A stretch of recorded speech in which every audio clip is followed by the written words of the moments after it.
This album, or EP, only dropped 4 hours ago, and it's so fucking good. I'm just gonna let it play for a bit.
Okay, I've let it play for long enough. But yeah, this only dropped recently, and I heard it, I'm like, oh, I'm so fucking in. So I figured I'd start stream with a little good old metal like I used to do. Or rock, whatever you want to call some of these. Some of them blur the line sometimes what I'm listening to. Once again, the channel is called NWOTHM Full Albums. And the guy ends up finding lots of good stuff all around. I end up finding lots of my current music that I listen to through him finding out, and that's how I found lots of good modern metal and everything like that. Always in my my wheelhouse, like traditional heavy metal or new wave of British heavy metal, NWOBHM and stuff like that. Fucking love that stuff. Like late 70s, early 80s. Oh, so good.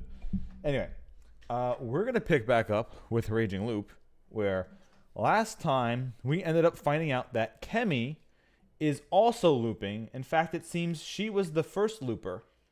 However, it also means that Miko might also be looping as well, because both her and Kemi and I are looping, and it also seems that Kemi showed up when she wasn't supposed to, because she showed up in the middle of the loop and started experiencing it. So my assumption is the loop might have been going on before Kemi showed up, because she wasn't supposed to be here. She showed up because she was coming back from her travels of school stuff and decided to pop back at the old town. So my assumption is whatever the loop was going on was happening before Kemi got here. Or maybe it's happening because Kemi got here. So my assumption is that Miko is also looping, possibly. So she might also have, but she's not really there because she's like 3 or 4. So she's not really there at participating in this kind of stuff anyway. So I think that's what's going on.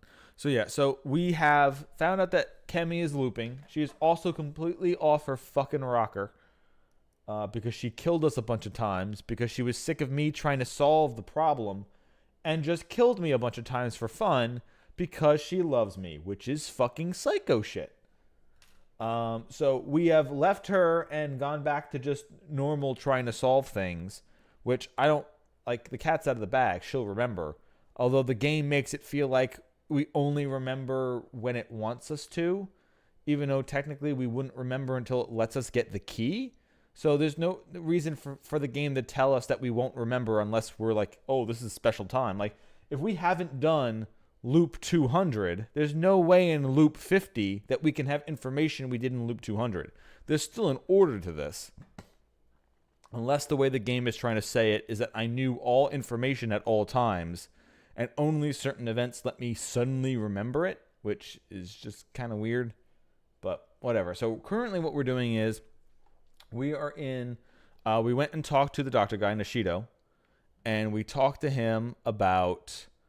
that we are looping, and we said, hey, you're a weirdo who kind of likes smart things, so let me tell you a bunch of information that I shouldn't know. Please believe me that I'm looping. I need to go through your family mansion.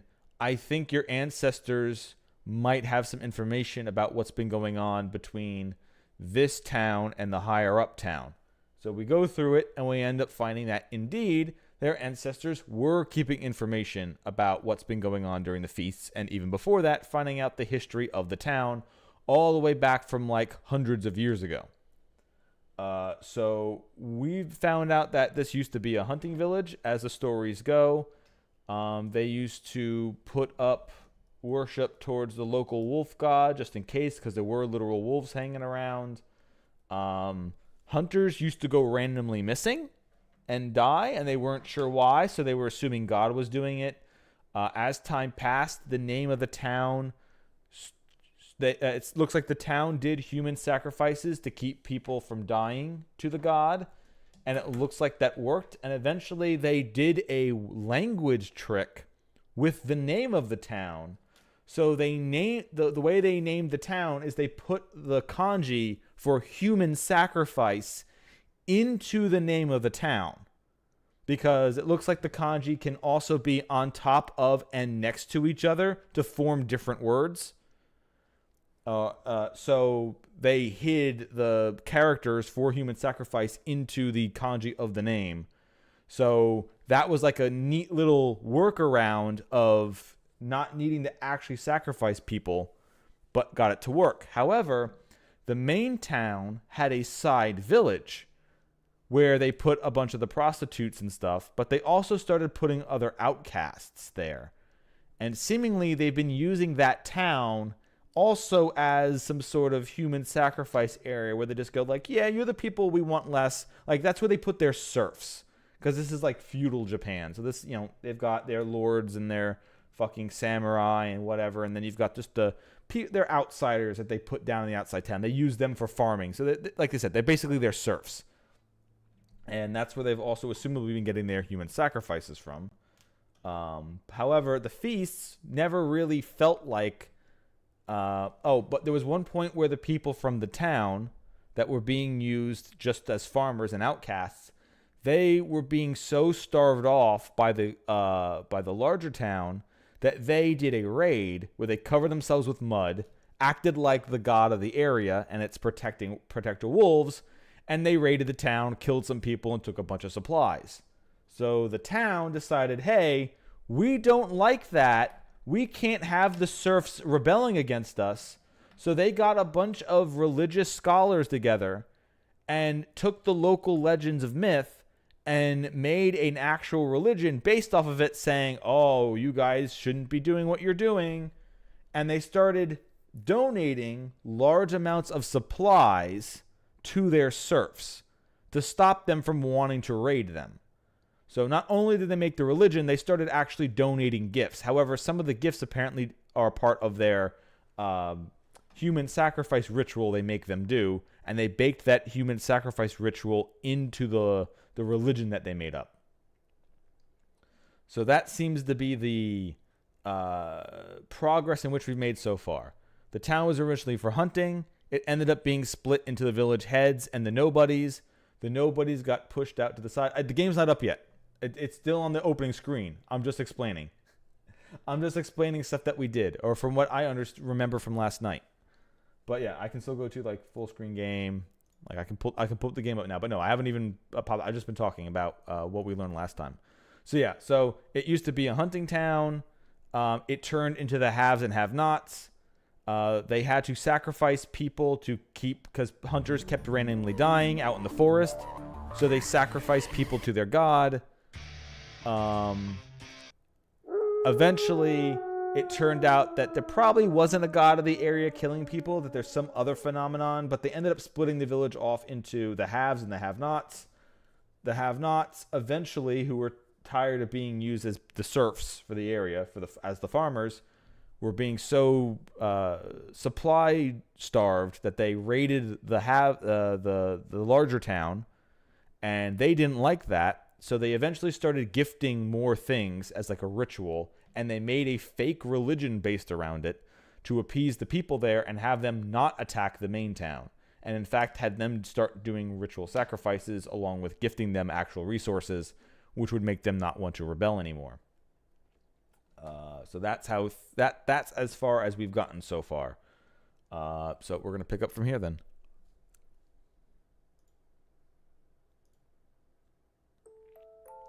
Apparently, the first feasts were a lot simpler than the current one. There was the purification, sheltering, dreaming, and the limit of one per day. But there was no actual punishment for breaking these laws. They'd probably set it up to prevent indiscriminate massacres. Also, there was no wolf selection, and there were no guardians. The heads, or Fujiyoshi leaders of that time, only circulated the Yasumizu legend that the wolves came back. By spreading the local legend along with the lie, they motivated the people to kill each other whenever the mists appeared. And the mists seemed to be a natural phenomenon when the rains come. It was successful, and the people started killing suspected wolves every time the mist showed up. In response to that, those who spread the suspicions were brutalized at night. This weakened Yasumizu, left the place a breeding ground for future problems, and too weak to rebel. Okay, I actually like that. That's actually a good explanation to me. They just said, oh yeah, there's people in the town who are gonna kill you, so you gotta make sure you kill people, or the wolves will get you. So the fearful people of the town just started hanging people and started accusing other people of being wolves, and that made people be resentful and actually start killing people, which made them think, oh yeah, you really were a wolf, and just naturally had their self-suspicions and natural, what the fuck's the word I'm looking for? Paranoia. Their natural paranoia work at them. Wait, that doesn't make sense. Why would they kill each other just because of that? How can there be murderers without any real threat? The past isn't the present. There were times when superstition could make people murder one another, like witch trials and stuff like that.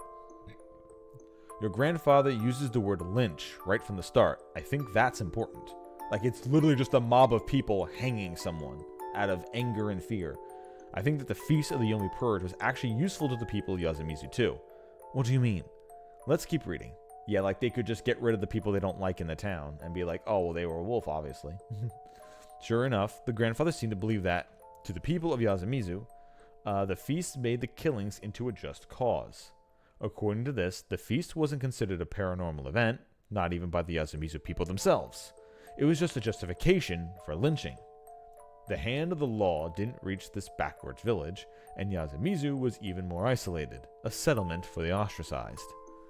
Of course, there had to be conflicts and wrongings, and the social system to solve them was limited. Thus, there was a demand for solutions beyond the law, and the feast fit the bill perfectly. When the mist came, they could easily get rid of people they didn't like. However, that came with the risk of being targeted by their friends and family. This continuous cycle of lynchings and revenge eventually destroys the minority and leaves the majority wounded. The feast ends, the law returns to Yasumizu. It seemed like the ostracism they'd done in ancient Greece. Anyone who was against the law of the village had their names written on pottery and voted to be exiled, a backwards but effective way to keep order. Though, while the punishment there was exile, The feast came with a death penalty. It was clearly unjust, but they found it better than nothing. By having these occasional unlawful disputes, they actually prevented the settlement as a whole from crumbling. Those who participated in the lynchings had their guilt lessened by considering the legends and myths. Superstition had real-world effects. By telling people that they'd be hanged if they were bad, the renegades among them would be silenced. So, yeah, the Feast of the Yomi Purge had perks for both Kamifushi and Yasumizu. Also, apparently it was a long-running tradition for Kamifushi to do certain things immediately before the mist came. They summoned the children of Yasumizu to Kamifushi and called the women to help them with food. There was no end to these records. It was much like the mountain festival, the carrot for the stick they constantly provided the settlement. But it was also a form of population control. They didn't want Yasumizu to be completely depopulated, so they protected the children. This tradition was alive to this day. Even 8 years ago, Tei and Kaori-san were called back, and the same with the last one as well, and the children had been saved from the feast when they were called. So while it had its roots, however, the first feast that happened, didn't Kanzo say he was a small child as well, but he wasn't saved from it? Interesting. So while it had its roots in superstition, the Feast of the Yomi Purge became a kind of social tool. I see. Controlled lynching, or perhaps capital punishment by popular vote.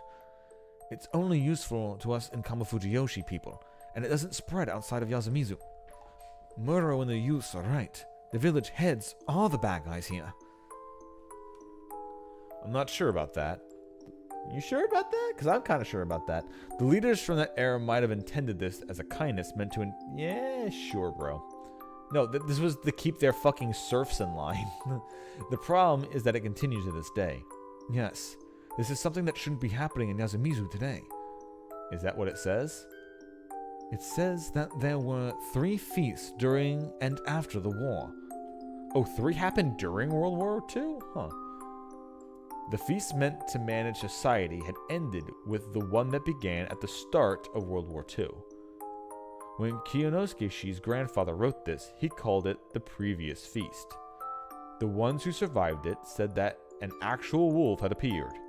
Also, rules like sheltering, which had been ignored until now, came with a supernatural punishment. The legend had gone from some mere story to reality. The grandfather himself had witnessed some paranormal things too. There was a pile of doll corpses that seemed to have appeared out of nowhere. The thorough, violent deaths given to the rule breakers, the wolves who would come in through the locked doors and brutalize the ones inside, and finally, the unity between the wolves, hell-bent on killing the humans even if it meant their own death. That was the feast I knew.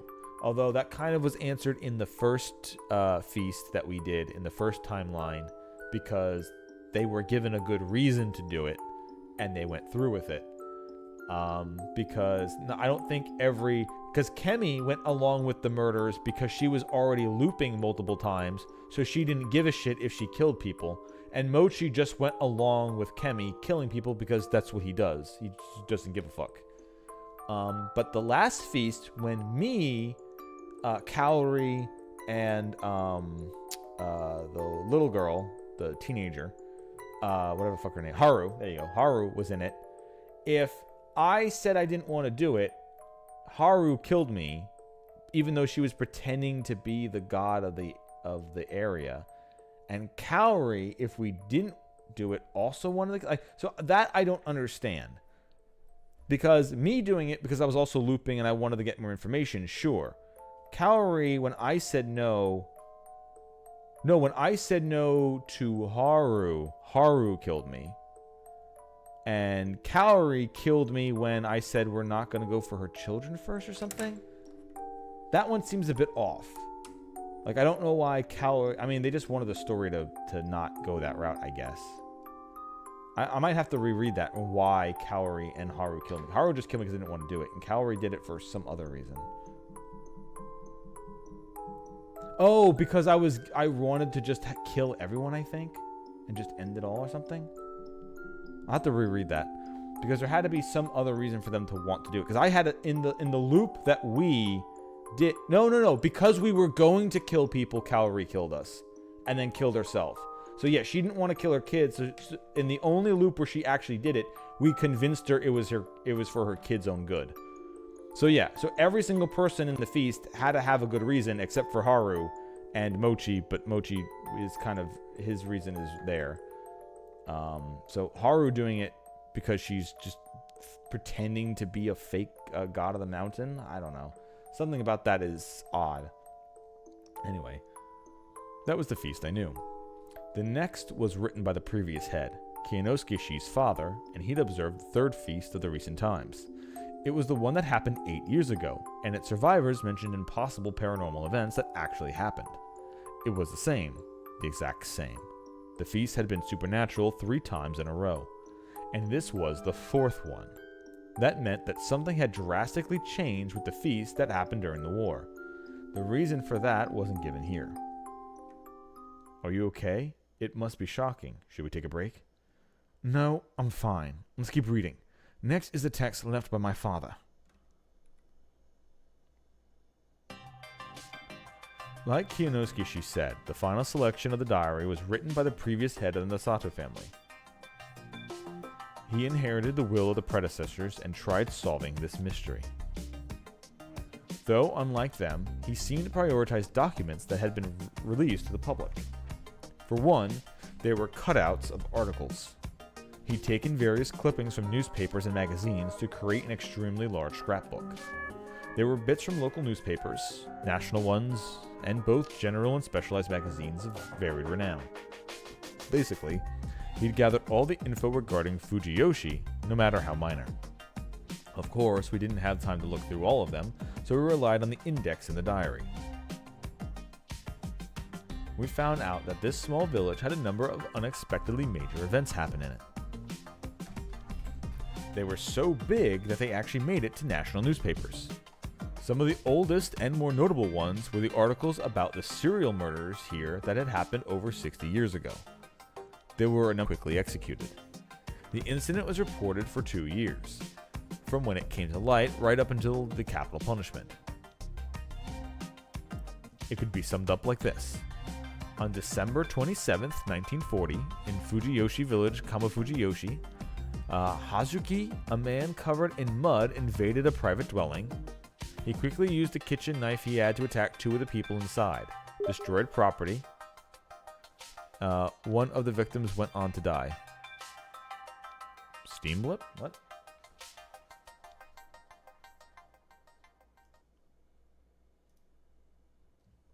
Did the volume go out or something?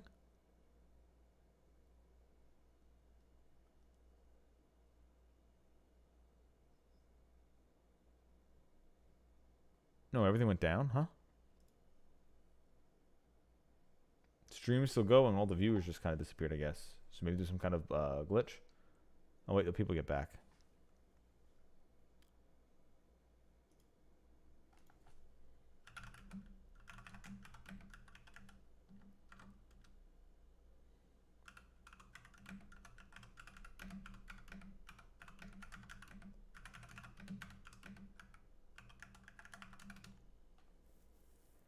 Huh.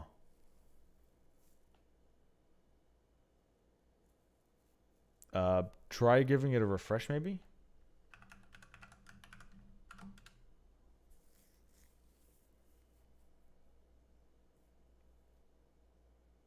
Yep, I think it might have just been like a Twitch blip or something that knocked everybody out. So a refresh will probably work.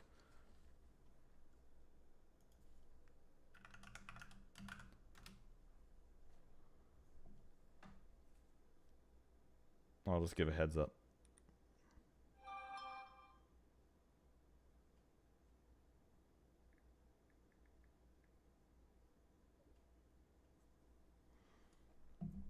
Okay.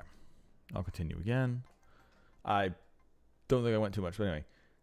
So there was somebody, they named the guy who actually attacked and was covered in mud and attacked just like the wolves of old, went and attacked the main village. He quickly used a kitchen knife and had to attack 2 of the people inside, destroy property, then escape. One of the victims went on to die. The culprit went on to continue invading houses in Hozuki, murder, and destroy property. After 30 minutes of this, he escaped Fujimura by foot. The crime was so sudden that the inhabitants and the local police couldn't do anything before it was all over. The incident came to light when the local police reported into the Metropolitan Police. Since cars weren't widespread in the area yet, the doctors from the surrounding villages hurried over with their horse-drawn carriages. That was how much of a big deal this was. Yeah, some random guy attacks 20 houses full of people with people in them. The police had gathered a number of officers and established a perimeter to surround the culprit, but in the end, they failed to arrest him. The witnesses, blood stains, and the lost items made them to conclude that the culprit had changed his clothes somewhere up the mountain, then escaped by going down the river. They followed after him, but since it was the end of the year and it was hard to get around, it took them time to find proper footprints. On January the 3rd of the following year, prefecture police noted that the perimeter was broken, but this wasn't reported. The investigations that followed bore no fruit, and the newspapers and magazines wrote a lot about their escaped or hidden murderer. But then, at one afternoon in the end of January, a man showed up in a police station in Magnitsubushi, Tokyo, and said that he was the murderer who'd escaped Fujiyoshi. There had been much speculation about where the culprit was from, but it turned out that he was actually a local, which raised a few questions. One of them was, why couldn't the locals figure out who it was? This question was left unanswered, and the man who turned himself in, Kaihei Tochitani, 30 years old, became a subject of significant controversy. From this point on, the major newspapers simply reported how the trial was going, while the magazines just had a ton of opinion pieces. Kiyonokishi's father commented that the Migurama were actively keeping journalists from entering Kazemizu. At the same time, they didn't resist the police, and in fact, they were highly cooperative. But in the end, Yasumizu wasn't really mentioned in the trial reports. It could have been the weak legislative system of the time or the result of the Migurama's efforts. Under such circumstances, they held Kaihei Tochitani's trial. He insisted on several things. That he was too drunk to remember the details. However, he was certain that he was the murderer. He lived in that area and was on bad terms with his neighbors to the point of holding a serious grudge. When he sobered up, he became scared and ran away. And since he knew he couldn't keep running forever, he just turned himself in. He was too afraid to return to Fujiyoshi. Some had found his statement that he'd attacked 20 households in 30 minutes questionable. But it was a trial under significant public scrutiny. Okay, so I guess the theory is that it was multiple people from the town doing a raid again as wolves. And that's why nobody ratted everyone out, because it was a group of people probably doing it. And that's why the town started trying to do their purge again. They went back to local tradition and like, yeah, fuck these people. Because there was probably lots of rationing during the war. So the main town, Kamafujiyoshi, probably didn't do their normal tribute of supplies, possibly. Or they might have changed their own, or their own traditions. Like, oh, we're just not going to hold it this year. Well, we're literally going to war. We're invading China. Some had found the statement that he attacked 20 households in 30 minutes questionable, but it was a trial murder and significant public scrutiny. And since Kaihei Tochitani admitted to the crime, he was executed based solely on that. It happened 2 years after his arrest. The capital punishment was carried out, and he departed this world without further comment of note. The news agencies were now all covering World War II, so these serial murders ended up being forgotten. Also, Kiyonokishi's father noted something about him. 3 years before the incident, Kaihei Tochitani had been sent to Yasumizu because of trouble with his neighbors. This is interesting. It is? Kaihei Tochitani probably based his crime on the Yomibito legend. He wasn't in Yasumizu for long, yet he went and did something so awful. All of Fujiyoshi is afraid of Yomibito, so maybe he turned it around and tried becoming one of them to seem scary. Or perhaps he heard of the old rebellion that the village heads know about. I'm mostly curious about the timing. The feast during the war, the first real one, happened about 2 years after this incident. about the same time he was hung. It's like a repeat. Yes, it's that time 500 years ago when they created the Shinai faith to keep the rebels in check. Of course, there were no mentions of the feast in the articles. The next notable thing was the time when the war ended and the soldiers returned to Fujiyoshi. These news articles were accompanied by village PR notices and photos. One of the men in the photos had the name Shoshiburo Makashima. That face and expression, I had no doubt that he was related to Kanzo Makashima. Many from Fujiyoshi had departed for the war, and naturally, some of them were from Yasumizu. Also, according to the reports, they had a notably good survival rate. They'd also achieved a lot in the front lines, and the PR said it was the blessing of the Okami-sama, or the fact that they were probably game hunters in the first place. So they were probably better at survival and marksmanship. In a different document, it said that they had no charms that resembled the Okami symbols used in the Mountain Festival. That they had charms that resembled the Okami symbols. Maybe that's the one that Kemi has. There was a photo that showed one of these crests, wrinkled from wear. The shape was new to me. However, the three diamond-like symbols made me think that it was related to the one I was familiar with, which was actually pictured here. The text next to it said that some chose to wear ominous symbols instead.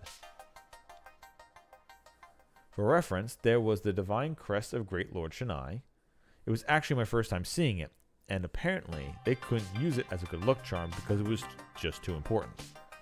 Well then, if it was that sacred, it made sense that I hadn't seen it in Yasumizu. It was a bad place, after all. Next, we skip the unimportant bits, such as the election results and major staff changes. We went ahead a few decades and arrived at an article from the 80s. This was pretty bad.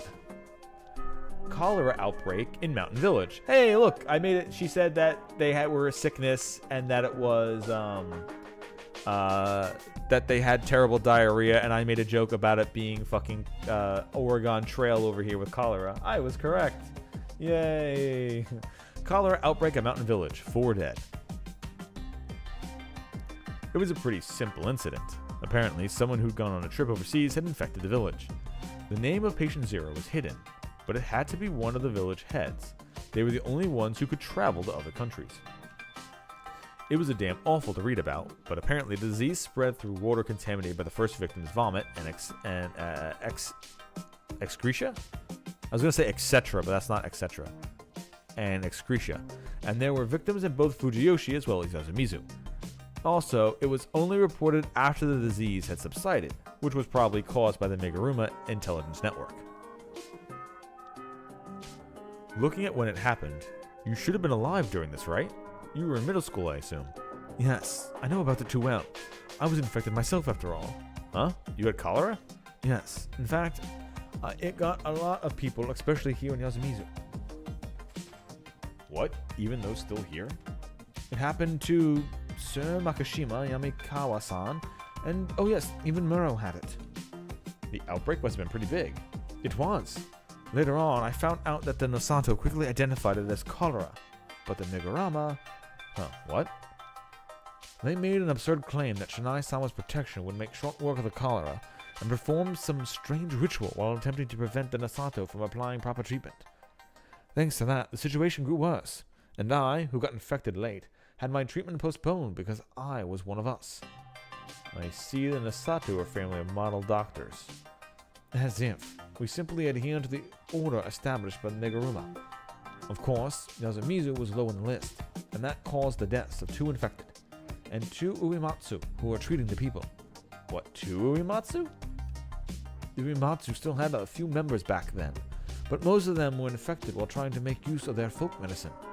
Once that was found out, the disease had advanced so much that they were beyond help and died soon after. It's safe to say that event sealed the fate of the Uematsu. If the Meguruma had handled things properly... Okay, so they were trying to kill off the Uematsus. No, that's not it. If the Nosato had done what any proper family of doctors would do, and simply ignored them and done the right thing. By the way, was Rikaku Uematsu affected? She was only 9 at the time. Surely you understand that she was too young to partake in the family trade. Oh, I see. I knew what he meant, but something didn't feel right. His eyes betrayed a sense of confusion, and his tone lacked confidence, like did she just get normal sick? Like she didn't have to do it because of the ritual. Are you hiding something? No. It's nothing. Anyway, though this shows how warped Fujiyoshi is, it's not directly related to the feast. Yeah, you're right. I wouldn't push any further this time. Don't tell me that when he was a small child, he was infected with cholera, so the very young Rikako saved him when they were both kids, and that's why he's got a thing for her still. That's weird. Alright, game. I wouldn't push any further this time. Another major article was one about a corpse that had washed up in the local part of Saranaga, officially known as Saranagawa, apparently. It was a woman from Chiba, and she'd had a search party out for her. It said that she simply committed suicide. Is this related to the feast? No. The date doesn't match any of the feasts so far, but you wouldn't have mentioned it if it wasn't. She must be an unrelated suicide victim. Then there's the idiots from the city, coming here just to hang themselves, or getting eaten by wild beasts. Me and the old man always have to deal with the mess. It's not rare for Saranaga to bring us corpses either. I don't know if they're mountain fishers or something, but it's dangerous upstream, damn it. A city person who got all the way here to die, huh? Almost as if they're being killed for other reasons and just thrown here to pretend it's a suicide.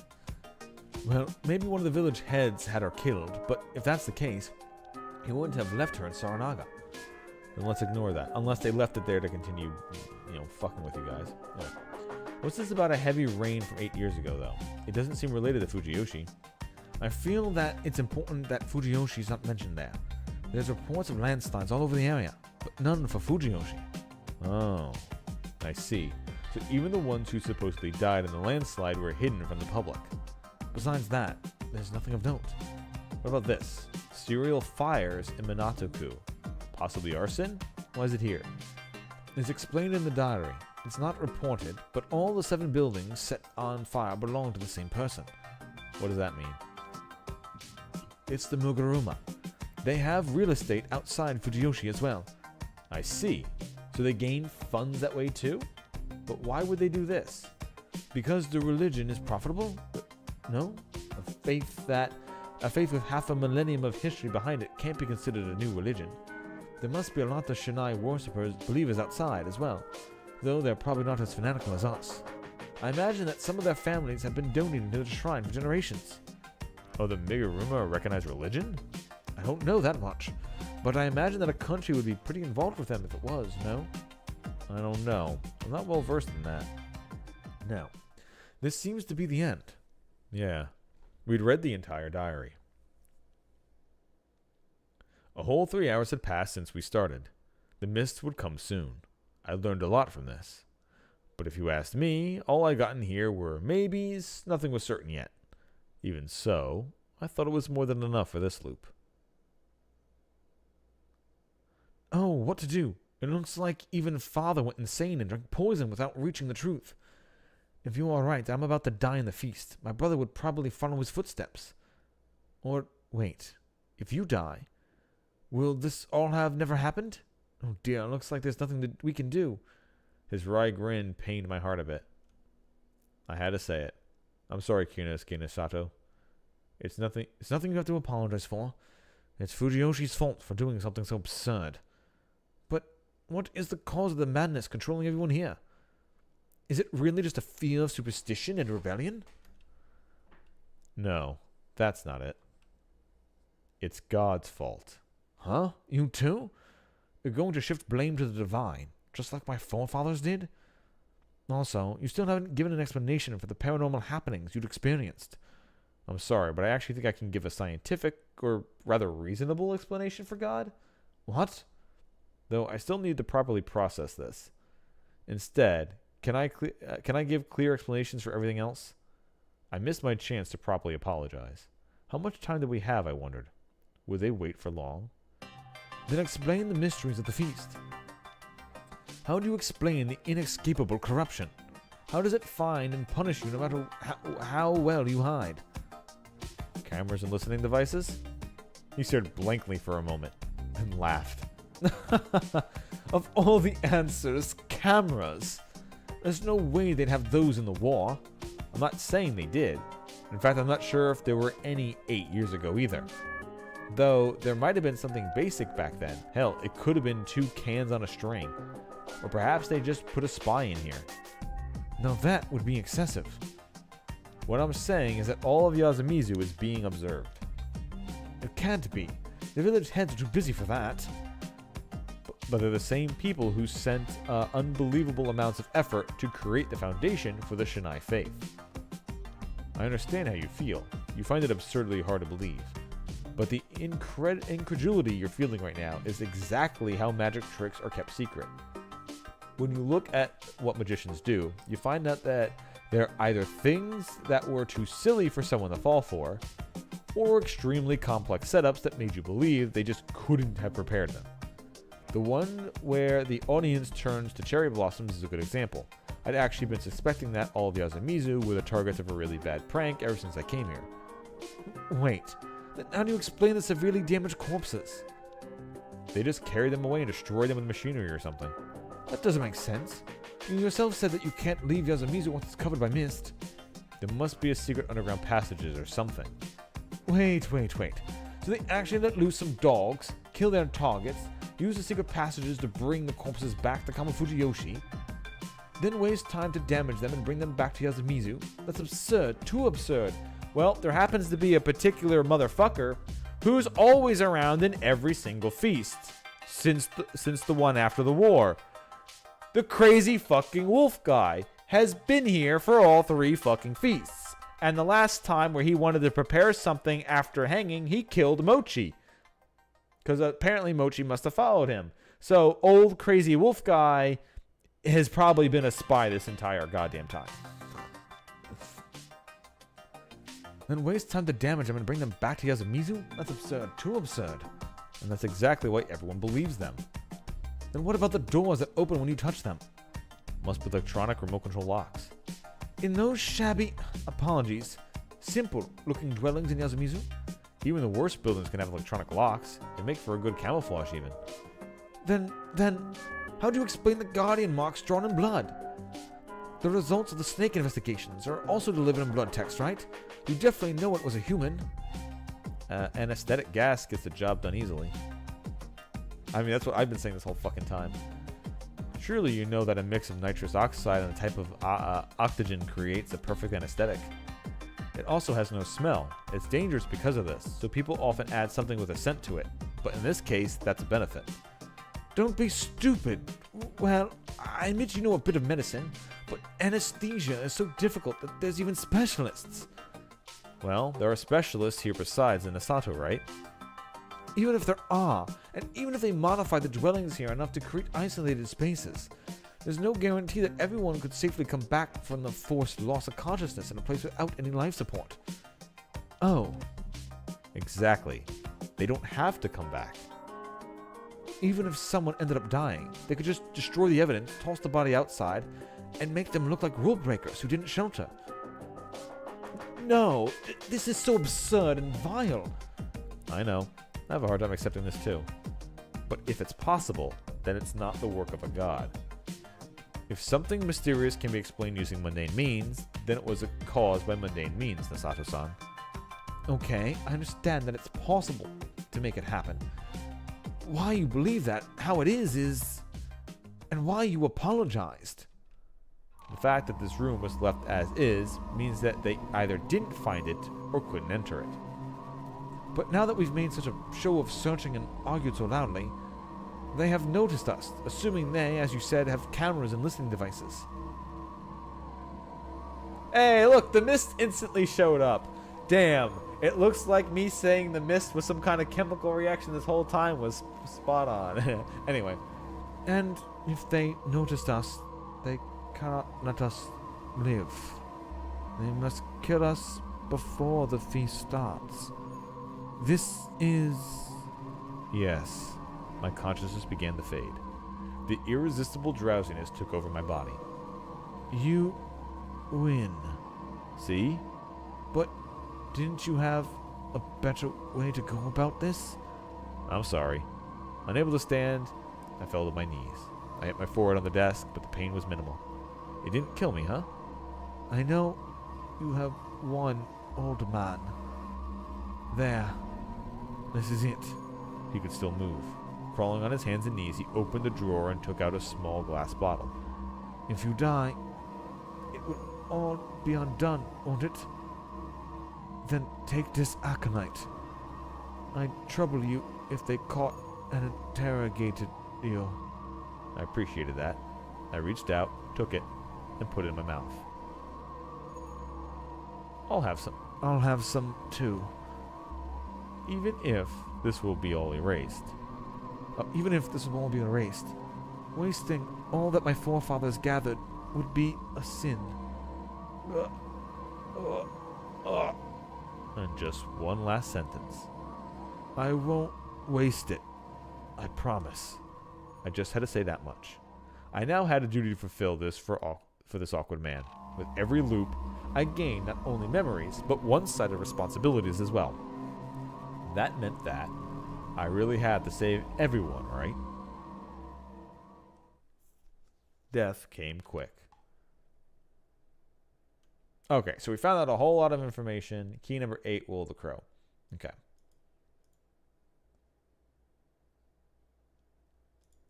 Yep, he turned out, not only was he a human every time, he also turned out to be a real bro.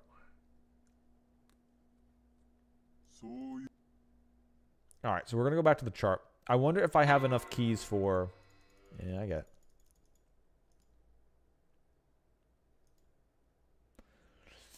In the introduction, it was tutorial, then there was the recall. This was us going into the town. That was us doing everything. I swear there was a point in which we could ask a question. That's Eye of the Snake. I swear there was a point here where we were allowed to ask a question when we were walking through the town before they sent us to Yasumizu. But I don't seem to see it,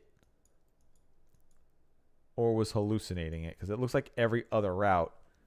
Oh, here we go. Raise hand. I see. Now, does anyone here want to be investigated before? Oh, wait, no. This was just a. This was one of the ones where I just die. Okay, yeah, that's it. Doesn't if it doesn't have a key onto it, it doesn't matter. If it doesn't have a lock onto it, it wasn't a worthwhile choice. Oh, I have all of these now. So we can skip. Look for him. At that moment, my head was flooded with information.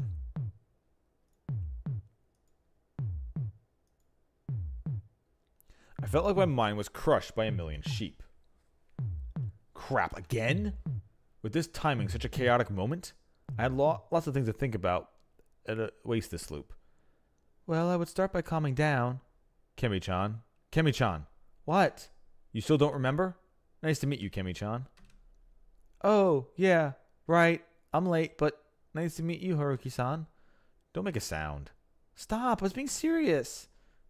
Since we started sharing memories, every loop, one of us, mostly Kemi, always forgot something, leaving it to the other to remember. What are you going to try next? I'm not great at night, as you know. Yeah, don't force yourself. I have an idea. Will you come back? Probably not. What are you going to do? I'm thinking of killing myself right here and now. Man, that's not a good habit to pick up. What if we have it by the time everything's solved? Yeah, it's not a good trend. I'll try whatever I can. Sorry, what do you try? Making a move on Yasuka, maybe? Oh, all right ahead. Are you mad? No, it'd be weird if I was. Yeah, of course. That was a joke. I wouldn't do that. I see. See you later. Had I been attacked just now? It was no big deal. I could easily control my feelings toward other people. Man, why was I so mad? You shouldn't be. She's psycho. Like, she's actually a psycho killer at this point who kills you 63 times in a row for fun? because she loved you? You don't pair those two things together. I needed to get a hold of myself. I was now by myself. What was there for me to do? I just remembered. I tried to solve that problem, though it probably wouldn't be a solution. But if I didn't try it, it felt like there'd be a trap waiting for me when I least expected it. Also, something you haven't tried yet, you haven't tried your proof of smashing open one of the doors and finding an electronic lock? Because if you do that, you have some real big proof. Yeah, nope, yanderes are, no thank you. Not even close. No thank you. I understand, like, the baseline, why some people might be. Somebody who's so obsessed with you, you're like the only thing they can think about. But the whole point is that they're so obsessed that they are insane and don't mind killing you. Because you dying doesn't really mean that much. Not on my list of things yet. And so I went to the north of Yasumizu. The thicket near the graveyard was where that person supposedly lived. Alright, we're finally going to the old wolf man. Naturally, it was empty. Then again, not much time had passed since the mist came.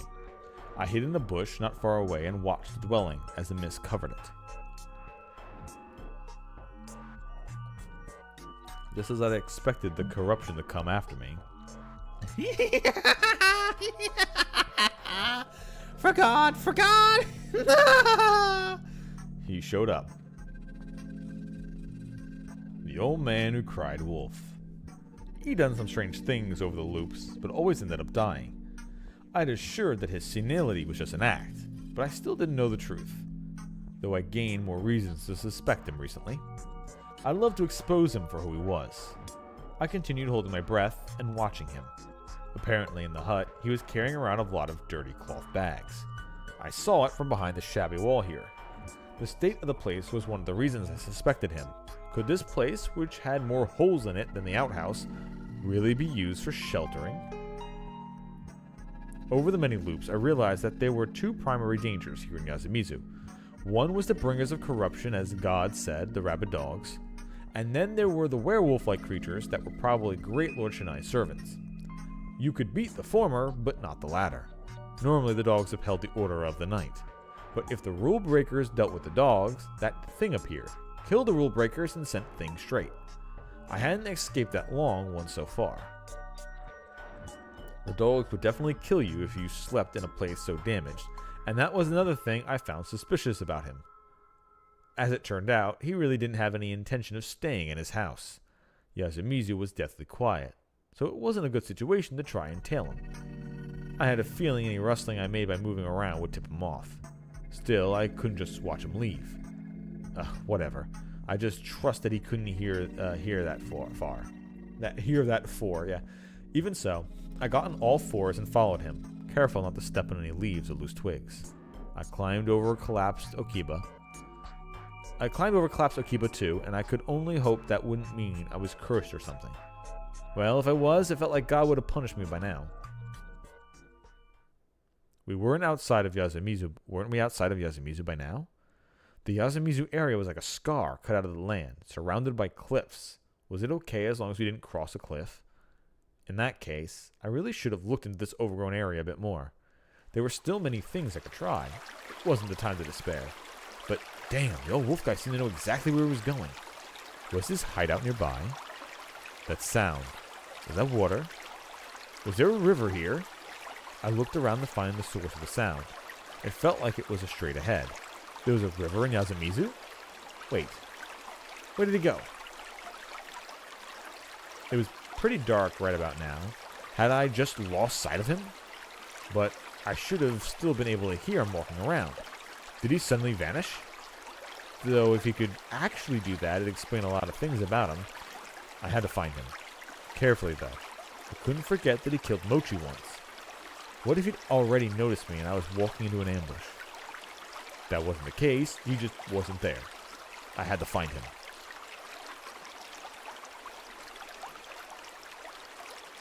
No way. There were two main things I found out as I walked across this area. There were no people here, and the sounds of water were coming from below. Apparently, there was an underground waterway beneath here. When I stomped on the ground, it made a hollow sound. It was probably used for the paddy fields. Water came here from the settlement above and flowed out into the Saranaga. It must have been dug a long time ago, and it was still in use today. Or perhaps this place was inhabited before.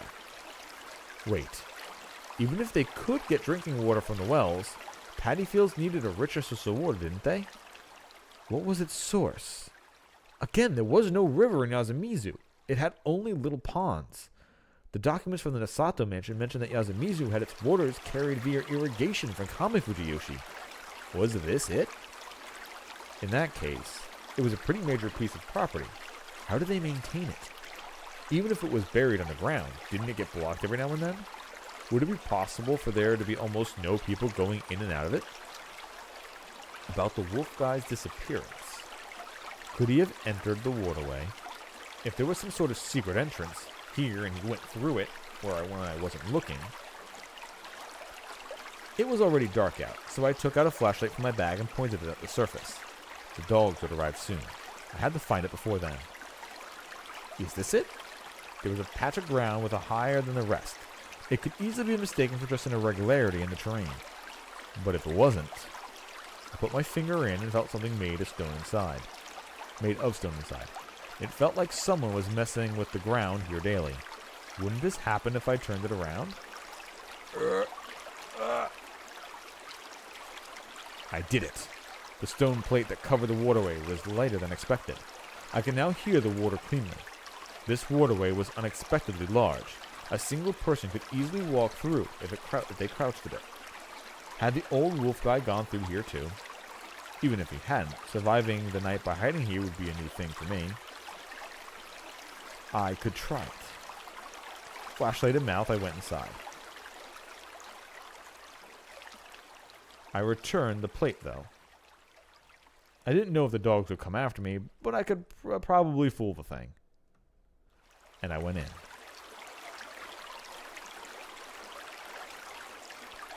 I'd be completely dark here if I didn't have my flashlight. The water here was only about 3 centimeters deep, but the flow was pretty fast. There seemed to be lots of stones on the bottom. It was unexpectedly well designed. The hard surface made it impossible to slip, but it'd be pretty dangerous for me here if the current got any faster. I'd be carried straight into Saranaga. It'd be a water slide of death. I had to start searching the opposite direction. The waterway slightly curved as I continued walking. I could breathe normally, but the tunnel was extremely claustrophobic. Where was I right now? I'd walked 100 or so steps, so it had to be at least under the plaza. Suddenly, I realized something. The flow had stopped. The water that had been flowing below me was just a small trickle now. There had been a decent flow coming up ahead. Had someone stopped it? I had a bad feeling about this. It was night. If someone was controlling the water, it couldn't have been someone from Yasumizu. I tried pushing up, but nothing happened. The stone plate from before was the only place that could move. Also, going to the surface at this time meant certain death at the hands of the wolves. I had to continue. As I pressed on, the dry tunnel began to widen. I could walk normally now. It was a large underground passage that they created by digging through bedrock. Like I expected, there was a major irrigation set up here. As I thought that, I saw a tunnel to the side. It started at about my waist level. Even if the water was running, it wouldn't flow in there.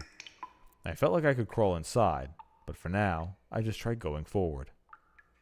There were more and more tunnels at the sides.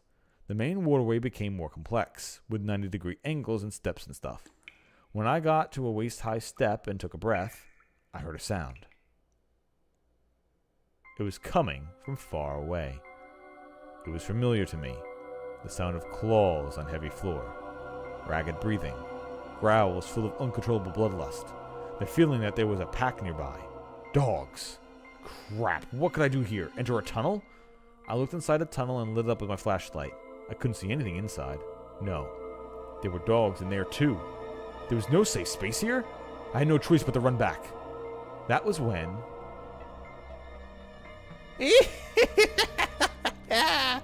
What's wrong? That voice. Young and lost? I directed the flashlight at the source of the voice. Bright. In one of the tunnels about as high as my waist, the old wolf guy looked at me as though light made him cover his eyes.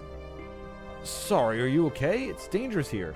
It's safe here. It's safe here. Excuse me? This is the most safe place. That's why I'm here. Really? You'll die if you stay here, though. I knew it. Please help. Huh? Please help me. Come in. The old man turned around and crawled deeper in the tunnel. I was supposed to follow him, huh? I felt like I was getting close to the truth. There were many beasts behind me. I gulped and, tense as hell, crouched and entered the hole.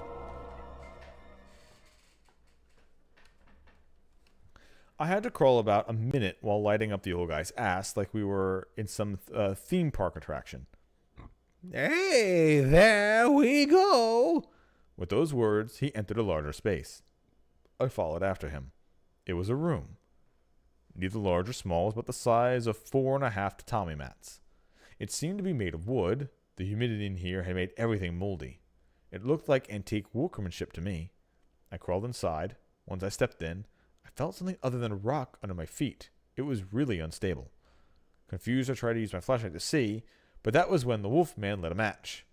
A match? He used it to light a lamp. That made the place bright.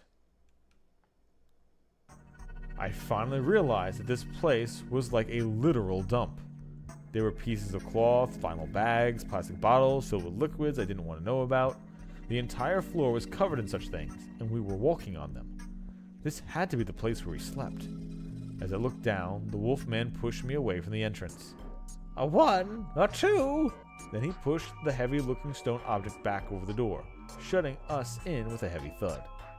We're safe now. Safe. Sit.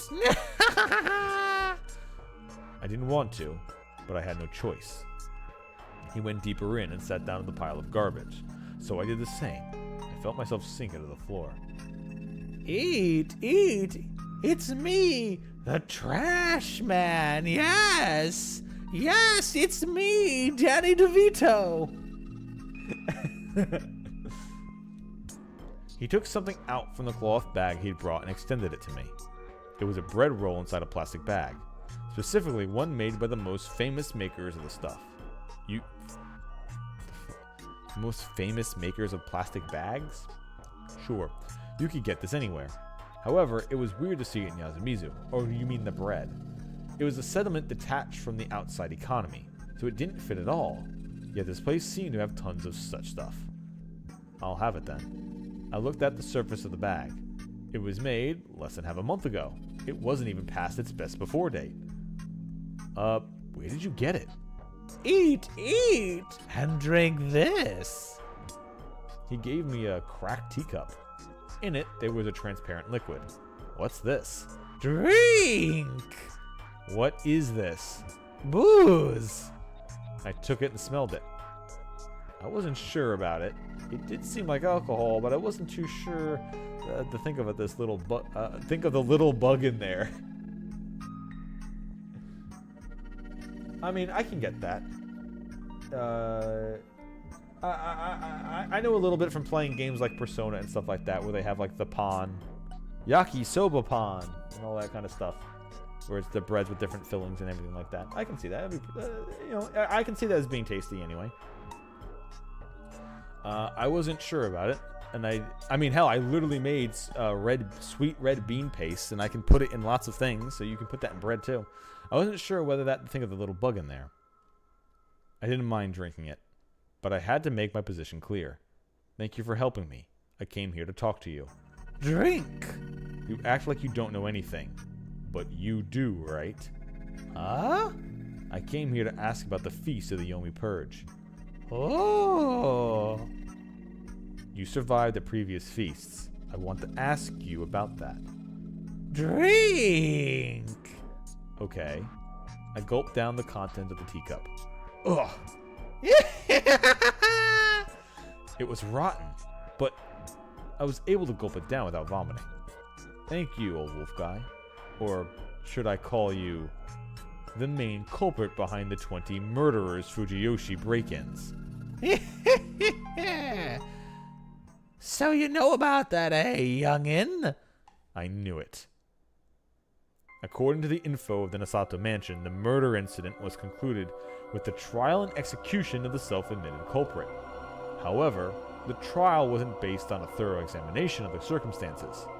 One of the largest murder sprees in Japan's history was said to have been done in about half an hour and with only a kitchen knife.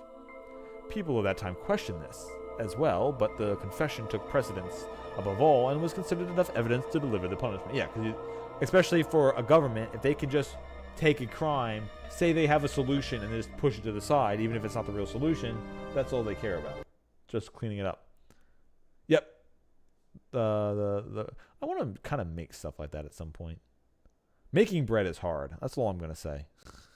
Making good tasting bread is hard. That's the real thing. Making good tasting bread is difficult. Anyway, most of that time, but now that I was living the punishment. I couldn't really blame them though. It was a time of chaos, what with the war and all. However, if you consider the idea that there were multiple culprits, some things made more sense. Due to the distance and difference in quality of life, the people of Kamafujiyoshi didn't know much about Yasumizu and what kind of people lived there. And there was also the fact that the supposed murderer, Kaihei Tochitani, wasn't mentioned in Kamafujiyoshi at all until he turned himself in. That meant that the witnesses in Kamafujiyoshi hadn't known about what Yasumizu's people were up to. When the police went to Yasumizu to investigate it after the confession, the people only said that they supported the idea that he'd done it. Also, they lost track of the murderer in water, and we just so happen to be in a waterway right now. So this would have been an easy place for them to lose him. This meant that the people of Yasumizu weren't aware of these actions, and that those who weren't suspected could easily have been complicit in it. The old wolf guy had been considered not of sound mind for a long time, so he'd been ignored. That hadn't changed even now, and it had gotten to the point that no one cared if he just vanished into thin air for no apparent reason. Considering his character alongside the timing of the incident, he'd have been in his 30s then, and that his mental state was just an act. I could easily conclude that he was the type of man who could commit murder. He was the true evil hiding in Yasumizu. A serial murderer who had escaped divine punishment and survived. Yeah, but my assumption is the reason why he attacked the main town, just like the reason why they attacked in the first place, was because the village was being fucked over and he was getting revenge for it. Except he didn't go for a supply run, he just went for a murder spree. Did the Miguruma finally come and get me? No, that'd be weird. You don't know jack about this tunnel, eh? I don't get ya. Ya a cop or something, huh? I'm someone who wants to stop the feast of the Yomi Purge. Stop. Stop! Now ain't that brave. You wanna fight the Miguruma, huh? Damn fool. I know that the Miguruma are directly responsible for the feast, and that won't be easy. And that this won't be easy. I'm not here to expose your past crimes. I just need your opinion. You're someone who broke the laws of both Yasumizu and Fujiyoshi collectively, after all. He went quiet, and that ain't fun for me at all. He made an expression that was new to me, a display of unconcealed malice. What? The next moment, I heard a sound behind me and turned around. Hee hee, they're here. It was the sound of claws scratching on the boulder covering the entrance. It was accompanied by growls. The bringers of the corruption?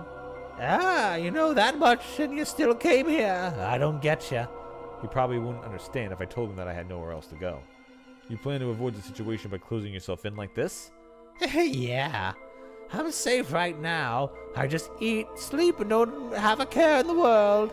If the feast comes, I'll just play around and hide here. I ain't uncomfortable, not one bit. He intentionally twisted his laughter with his shoulders shook. You'll be uncomfortable if the people found out about the crime, won't you? Also, why are you so confident that it's safe here? You think you can hide from the Miguruma for long? Hide? You don't know shit, do you? Well, I know. Apparently I do know a lot of shit, just not the correct shit. The Meguruma already know about me. You know about the eye of the Meguruma? Then why'd you ask? Aha! You're trying to bait me, huh? He was right. The guy was even sharper than I imagined. I'd already confirmed that the Meguruma had a surveillance network spanning all of Yasumizu. There were these tunnels too. The scratching dogs behind me made it clear that they were commencing the feast. In that case, there was no way they didn't see this place. That meant that they knew about this man and he was hiding underground. Hell, the fact that he'd been given the role of the Badger made it clear that he was involved in the feast. Yeah, because if he's hiding here and he's not part of them writing shit on their chest, they probably knocked on his door one time and said, "You're the Badger this time." Or just left the mark right outside his door. His situation wasn't like mine from the first time, when the Meguruma simply didn't see me and didn't put me in the feast. There could only be one answer to this. The Meguruma know about you and use you for the feast, but they aren't trying to take your life. Is that because your death would be bad for them? You can talk good, huh? When you're my age, even that makes me jealous. Can you answer me? Sure, the sleepiness ain't coming yet. Well now, I silently prepared myself. His story could be summed up like this. He was indeed the culprit. A serial killer who killed about 10 people in the incident back in the 1940s.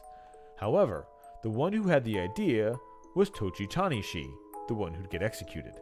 Tochi Tanishi was a Kamafujiyoshi person sent to Yasumizu, and though he wasn't the violent sort, being sent to Yasumizu left a deep-seated grudge. He constantly grumbled about it and couldn't get used to the life here no matter what. He was an outcast to everyone except the old wolf guy. Toshi Tanishi often told him on the outskirts of Yasumizu that he'd get back at Kamafujiyoshi eventually. So I threw fuel on the fire, told him to do whatever he wants, and all that. If that had really been all he'd done, then Tochitani had been pretty murderous to begin with. It was bad enough that he actually went through with his feeble-minded friend's idea. Anyway, that led to the plan, if you could call it that, to kill as many Kamafujiyoshi people as possible. Now, on the day it was time to kill, the old wolf guy had given Tochitani lots of divine sake he'd stolen from the hall. Once they were drunk, they both covered themselves in Saranaga's mud and moved out. I asked if it had something to do with the Fujiyoshi myths, and the answer was yes. His first name must have been Dimitri. Punished Dimitri. It matched what I'd learned in the Nasato mansion, and the origin of the Yomibito legends were the Yasumizu rebels. The old wolf guy was probably the reason why an ex-Kamafujiyoshi person was found out about Yasumizu's legend so quickly. Anyway, Tochitani, still drunk and looking like a Yomibito, began the massacre. The old wolf guy covered in mud himself, secretly watched as he stole valuables from the place. He mentioned that the burglary was his main objective. Since he didn't want to leave any evidence and wanted to make it seem like the massacre was the goal, he only took the bills and wallets as well as various envelopes. I had a hard time deciding whether using a mass murder to get rich was subtle or blunt.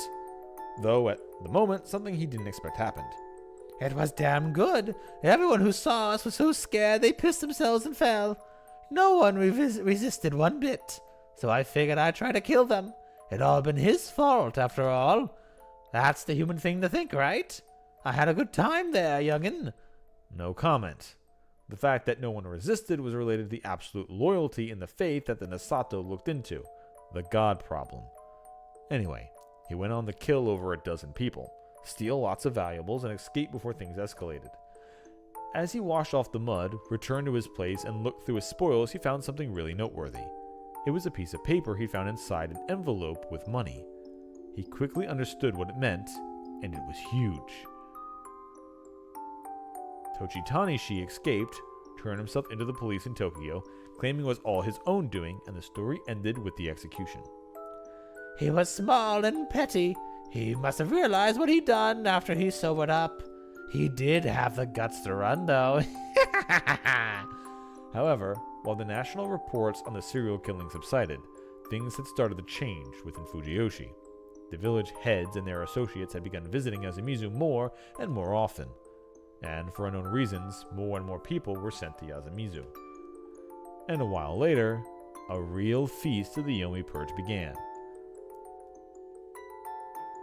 Well, my assumption is there's probably an extra reason to this, but they were like, oh, the legend back from the past of our ancestors happened again. A bunch of people were murdered. Either that, or maybe something the old wolf man stole was important, and they wanted to try finding it. So they ended up finding a bunch more outcasts, send them to the town just so they could have a bunch of them be murdered and not have to deal with it anymore. Because they needed to cull the people, even though the war had already taken people. They wanted to cull them even more. The old wolf guy hadn't participated in many conversations in Yasumizu, so he only found out during the first feast. Apparently, the Miguruma had been acting shady, and it was because they were searching for something. The something was stolen from one... Yep, this something the old man stole, yep. Okay. It was stolen from one of the murder scenes. They talked that it might have been something necessary for their rituals, like a talisman or something. They'd even speculated that the Okami returned because it was lost. As the rumor mill churned, the old wolf guy was the only one who knew the truth. It was the thing he'd found, and it was something that he'd be bad, and something that'd be bad for the Miguruma. What was it? A copy of a human trafficking contract. Human trafficking? But that wasn't so uncommon back then. It wasn't, but still, no one knew that the Miguruma were buying people. What do you mean? The people they'd bought aren't anywhere, and there's no job for them to do. What do you think happened to them? They used them for their messed up rituals and experiments. Something that Kemi saw them doing, and why they said she was tainted. Oh, you know your stuff. I don't know the details, but it wasn't something they wanted others to know about. Families like the Miguruma don't want that kind of stuff made public. That's why they started the farce of the feast. I knew that, so I wasn't scared one bit. That meant that the old wolf guy was the only one who knew that the phenomena that started it all were just a Miguruma conspiracy. It had been bad for them if the scandal spread throughout Fujiyoshi. It could potentially undermine both the local faith and their influence. They frantically debated how to preserve their secret, and with it, their authority. If you looked at it from a certain angle, it was to prevent another Yomibito rebellion, so the main cause of this was basically God again. I saw how it was now. Anyway, the old wolf guy knew the truth. Thus, he'd use his guile, got into the target's heads, and tried to figure out what they were doing. That was how he found this waterway. Everyone knows that this waterway is underground, but it belongs to Kama Fujiyoshi. They just loan it out. So no one in Yasumizu knew what kind of thing this was, didn't even think about it. Those who did find it ended up killed, but I prepared for that. That was the core of the matter. He'd somehow established contact with the Miguruma, and told them about the contract that he had, and that it would go public if he died. I assume that's why he says every time he needs to get some things ready. If they didn't want that, he had to ensure his safety. Either that, he was just going to fucking escape if they were going to kill him. That's my assumption. He used the info as a hostage to protect himself. It was an action movie plot, but could it work in real life? Fujiyoshi was a small village. If he'd asked someone here to reveal the truth if he died, they could just take care of that person too. I asked about that, and he said that he had a contact in Tokyo. So maybe that's what he means. When he says he wants to take care of something, he's probably contacting someone else. And every single time fucking what's his name stops him, and he's like, God damn it. This is when I found out that he wasn't born in Yasumizu. He was probably like the me who tried to move to Yasumizu. He'd arrived here as a drifter and got sent there. He was pure evil, a scumbag who'd come here just to deceive people and commit terrible acts. Anyway, the villains and their prey villain met to create a villainous pact. Every year, he went outside the village and secretly reached out to his contact in Tokyo. If he didn't show up even once, his contact would reveal the Miguruma's secret to the public. And if they didn't want that, they had to keep him alive. Of course, I had questions. What would have happened if the wolf guy died a natural death? Or if the Miguruma became unable to keep their end of the deal because the leader changed or something? In response to that, he said that it was a battle of wits. The Meguruma weren't actually certain that the old wolf guy's death would mean that their secret would come out. They probably didn't think his weapon had survived a whole 60 years and made it to the modern era. Also, it was a question whether such an old scandal would deal much damage to the modern Meguruma. They were still afraid of the worst case scenarios, though. To ally their fears and buy more time, they left the old man alive. It was a small price to pay for the feeling of safety. If it cost anything more, though, they'd have been removed a long time ago. Old wolf guy's own words. It showed at a skill at negotiating particular to villains, and he was proud of it. I see. So you can enter this place because you're on a secret contract with the masters of the feast. And you can do things against the laws of the feast because the corruption won't apply to you. Is that how it is? Yeah, interesting, ain't it? You're the only one I ever told it to. He whispered that, then drank some rotten booze. How was I to process this? That it was possible to negotiate with the Meguruma? No way. Like he said, his deal was only accepted because of how small a price they were paying. They never agreed to stop the feast of the Yomi Purge. They wouldn't tolerate my goal. I could only achieve it by making an enemy of them. In fact, stopping the feast wasn't even my ultimate goal at this point. That meant that this time the only thing I'd gained was physical protection in the form of this underground waterway. Oh, there was another thing. I realized I couldn't let my guard down around this person. That was good enough for me. So, when will it start working? Huh? I mean, the booze you gave me was poisoned, right? What are you on about? Don't play dumb. Keeping you safe was cheap. As if. You're an insane villain who can break the deal at any moment. No normal villain would just let you be. Such exchanges normally involve a mediator of sound mind and end without anyone feeling wronged. And there has to be another reason why they kept you alive, such as something that made your life beneficial to their projects. For example, you could have been assigned to take care of anyone who saw things they shouldn't have or went somewhere they didn't belong. Having cameras wasn't enough. You also needed an on-site operator to dole out punishments. Otherwise, you'd have to send out people every time it happened. Yeah, letting the serial killer kill as much as he wants every time a feast comes around, probably a win-win for both of them. And it was better if less people knew about these dark happenings. In that case, it was best to leave the protection to the secrets in Yasumitsu's traitor. Basically,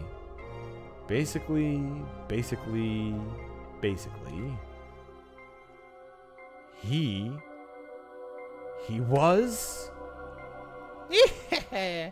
There's no poison. It's just something that's numbing for whatever's not used to it. I couldn't stand up. I couldn't feel my legs, and it wasn't because I'd been sitting for too long. As I tried not to let it show on my face, he started rummaging through the garbage. Oh. Well, I'll get at it later. He took out something I could never forget. It was the mask piece of the... Yeah, he's probably the one who can go into the town and puts the stuff places. It was the mask piece of the wolf outfit. After tossing it aside, he put his hand in another mountain of trash and took out something else. It was a dagger. Youngin', you're like me. That's a face of a villain. See, you see stuff, you know stuff. You must have pulled some shit outside. And now you escaped because you're bored. You remind me of me when I was a youngin'. Oh, how I wanted him to... how I wanted me to spare that shit. Yeah. Oh, he's giving the classic, you and me are alike. Thank you, villain. Thank you for giving me your favorite one. You and me are not so different, are we? Give up, though. I'm enough for this village. He was right. Anyway, time for my first kill in 8 years. You were a wolf 8 years ago, weren't you? That was fun. How many wolves did you kill until then? Out of the 3 wolves, only my son. I was a crow, so I knew. In the feast 8 years ago, the mist had cleared with only one. In the feast 8 years ago, the mist had cleared with only one of the wolves dead. If Gensan, the one who knew about the badger, was one, the third one had to be around too. It wasn't guaranteed that it was the old wolf guy, but as it turned out, the truth was always the worst possible option. One more question. Huh? Have you met God? He had to have. It didn't matter that he was an outsider. Even Kaori-san, who'd come here from Toko, had been infected by it. he couldn't have been an exception to that. If he really was. If he really was a scumbag like me, admitting that he'd submitted to a god must have been extremely humiliating for him.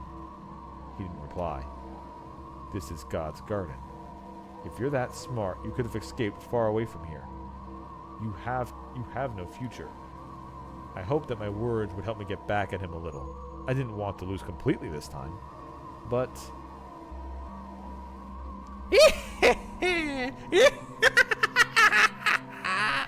He laughed. Listen, young'un, this ain't God's garden, but my fortress. Run wherever you want, but there's no safer place than your own fortress. You need a fortress for protection. Things haven't changed since samurai times. It's people that don't get who you're scared of stuff you can't see, like God. Then, the numbness was starting to get into my lips. You were never afraid of God? Ha! God ain't scary. There was no fakery in his words. Anything made by people can be killed. He said that, and swung down the blade. You said I ain't got a future, eh? I'm 95. Hearing shit about the future from a youngin' that's about to die just makes me laugh. Oh. He had a point. I really underestimated him. He was right. You needed a place for protection. And then there was his idea that you could kill God. His serpentine wisdom had let him survive for several decades all by himself.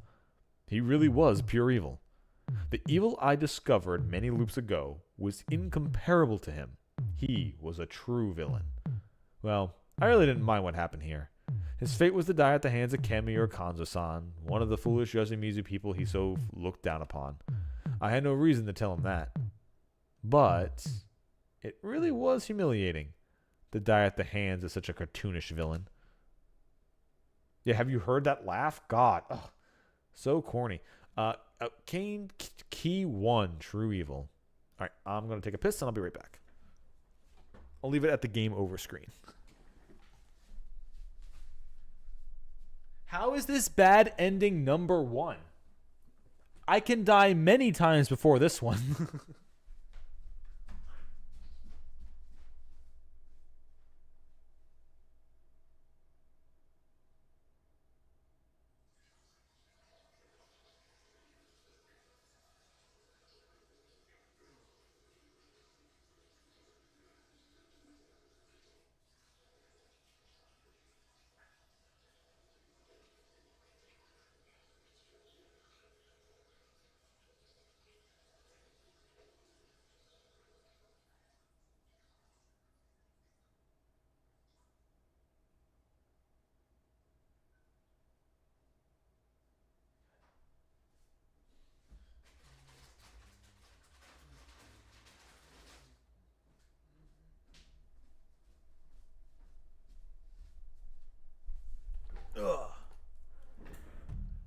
I mean, I guess, like, choosing this death would be the first one if you chose to not stay in the outhouse, I guess. But you wouldn't have been able to do that? It doesn't matter.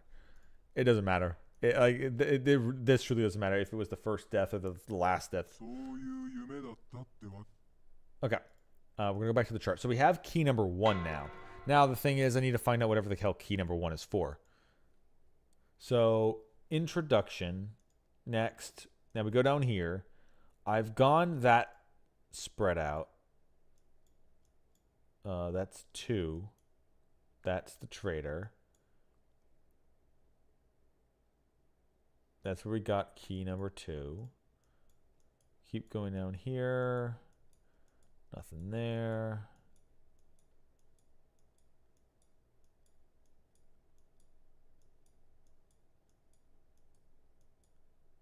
And that ends at 4. Okay. So introduction is pretty this way. Yeah, I think I've already gone through this and found out there was nothing else here. There was nothing else that was key locked. There was the side arrangements. That's the one that leads to the snake. This one is the one where he survives. That's like the one. And so let's go down here. See if there's anything for key number 1. Or maybe a path I haven't taken yet. Aha. Okay, there's a couple here. There's a couple here.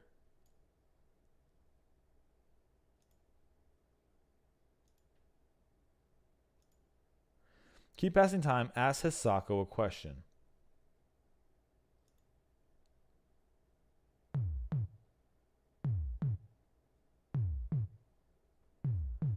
Oh yeah, it just came back to me.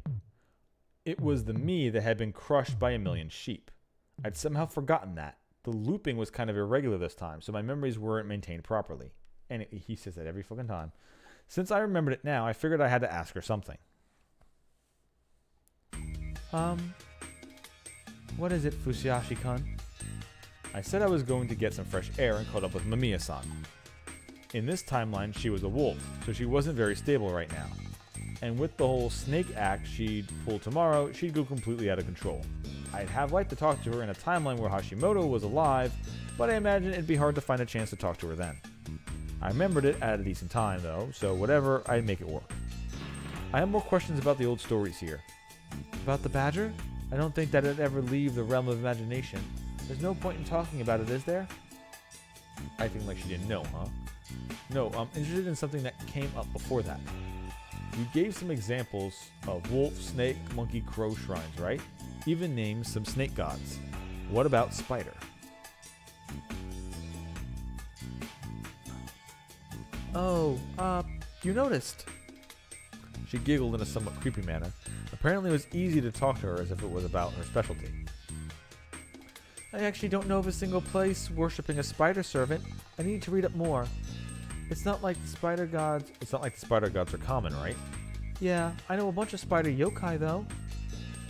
I know that centipedes and Bishamontan servants. You know about Shingen Takeda's centipede army, right? Yeah, it was a popular military symbol because centipedes can go only forward, right? Yeah. Isn't that good enough? They're close enough to spiders, right? I wouldn't say so. Thought so. Spider gods are rare even if you look at the rest of the world. They are? Yes. There's the African Anansi, the North American Iktomi. Besides that, there's a lot of spider-based stuff in Native American myths, but I have a theory about that. Oh! She looked behind me, so I turned around and saw Yasunaga-kun. Sorry, I was just wondering what you were talking about. Oh, we're continuing the occult lesson. I asked about it. It was hard to continue it in the dining hall. I see, but you shouldn't have secret chats in this situation. That's true, but unraveling the legends is important, and I'm just interested in it too. I know what you mean. Is this what you call folkloricists? No. The actual specialists would get mad if you called it that. It's more like mythology nut talk or folklore gossip. If you're interested, you can join us. It'll make us less suspicious. Good point. I guess I'll hang around for a bit. We weren't saying anything that was worth hiding anyway. What were you talking about, spiders? Yes, I have an outrageous theory. Yes, I have an outrageous theory about it. The Uematsu family is actually descended from the Ojibwe Native Americans. What? What does that mean? What does that mean? Yeah, what does that mean? You abandoned me in the moment you realized that the joke didn't click. Oh well. You know about dream catchers? Is it that an attraction to something? Oh, I know. It's a thing made of string and wood. A mobile-like decoration. That's right. Those things were first crafted by the Ojibwe Native American tribe, and it's actually based on the spider's web. It says it in the name. It catches all the bad dreams and only lets through the good ones, so the children can sleep well. Also, the story about the dream catcher speaks of a spider woman called Ashibikashi. Sounds like the Uematsu, right? It does. The spider was said to protect people from the dreams of Yobi. Amazing.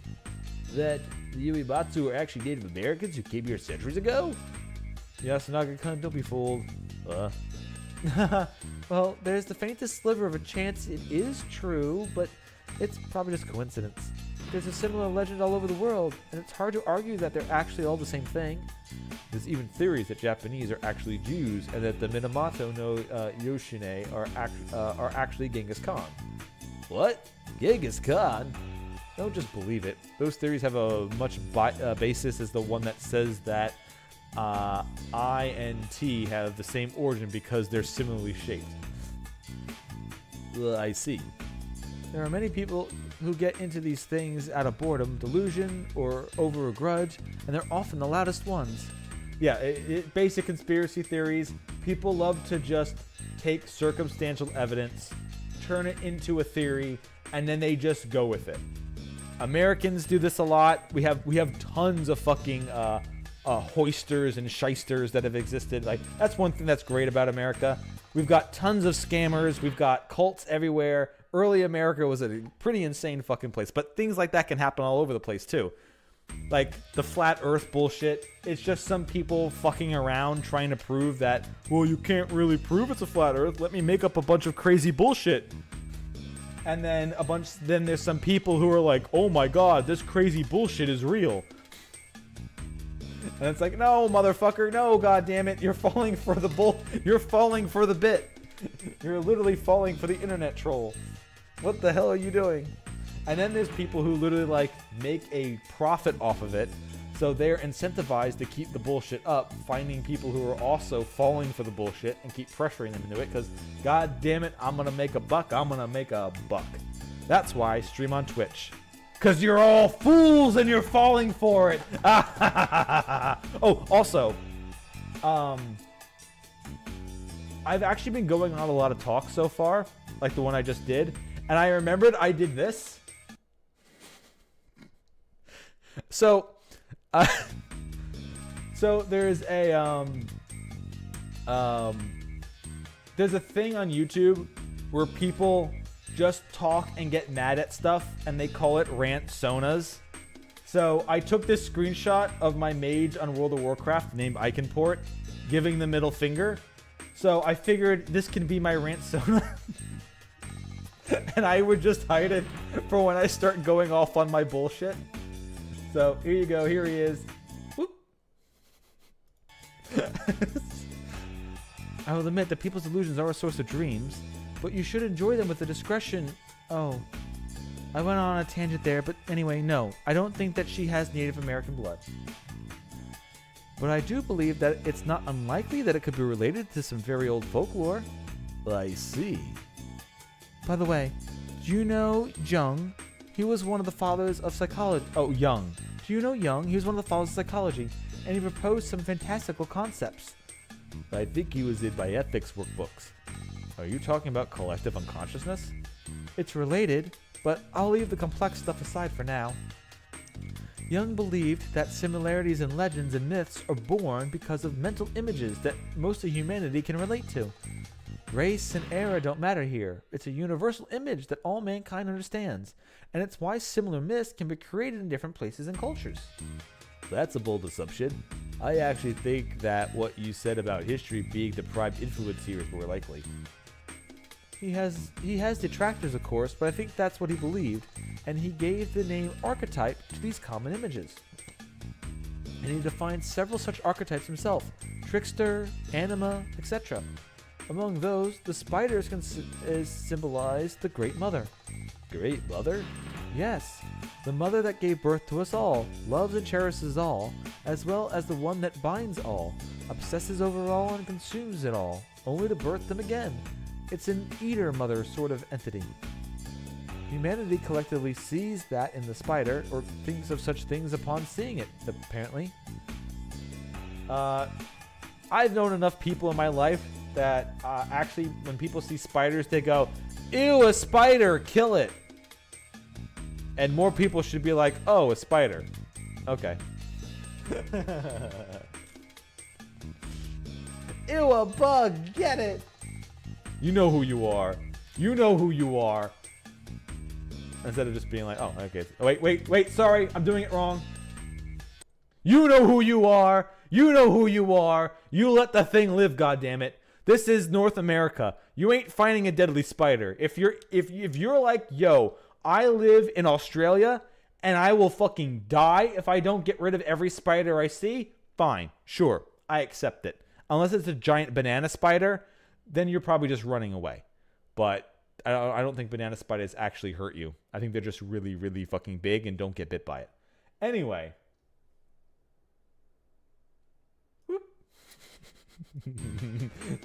Using the bit. Using the bit. If there really is such an archetype, it'd be no surprise that something embodying the idea of a spider weaving a net protecting the sleep of the children was born in both America and Japan, with no real connection between the two. I see. I'm guessing that's a psychology subject. Hey, well, my role here is just presenting some weird fantastical theories. Don't take it too seriously. But the fact that there are many ways to approach these theories is new to me. I know what you mean. I'm sure to have a lot of fun if I could analyze the local faith properly. Would saying it's fun make people mad though? But really, if I could make money off of it, I'd investigate it myself. Where can we study this kind of thing anyway? Did you learn it at college or something? Huh? Didn't you want to be a lawyer? Yes, of course. My teacher always used to say that college is a place where you learn what you want to. If you change your mind, I'll introduce you to a cultural anthropologist from XX University. Thank you. Mamiya-san left him a business card and said that he could contact her anytime. He continued to ask her about folklorists, looking pretty passionate about it. I really appreciated how people could bond over academic subjects in the most unexpected of places. Also, you definitely read that as XX because Hunter X Hunter. So you must read every X. It's not just a placeholder. You must say it as the letter. X Death. Yeah. X Death University. Well, I actually had another question myself. Nichan, what are you doing here? Oh yeah, sorry. I'm heading back. Sorry about that. I'll talk to you again if you don't mind. Not at all. You sure get around. Oh, hold on. What do you mean? Perfect timing from Haru-chan. I feel like I might have ruined the future of a promising youth. Ruined is a big word, though. I won't deny that being an occult writer isn't an ideal occupation. Wow, so rude, but I can't deny that. But if he wants to be a scholar, I don't think anyone would make fun of him. You're in sciences, right?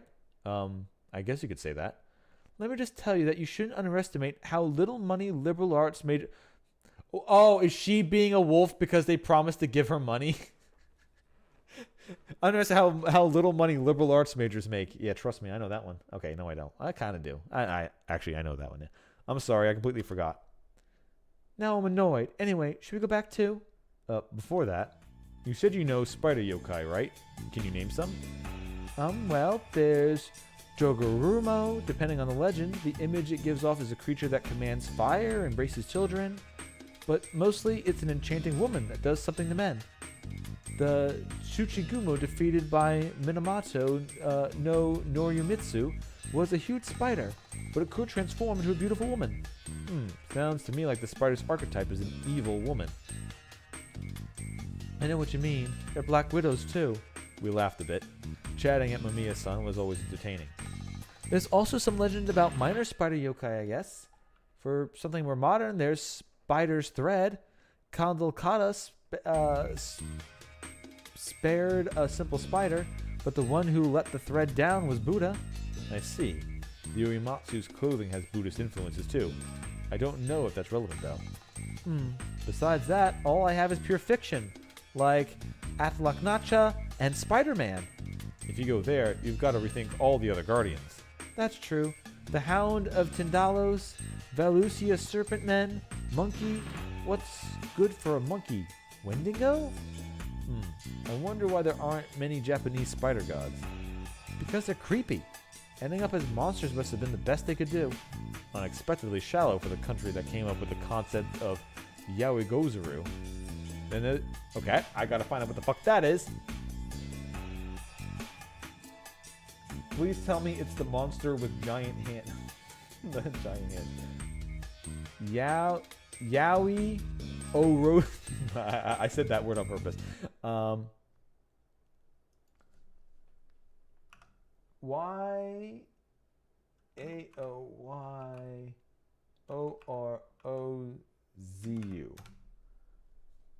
That is a fucking My Hero Academia character. That's not what I'm looking for. What the fuck? Nope, that's still anime.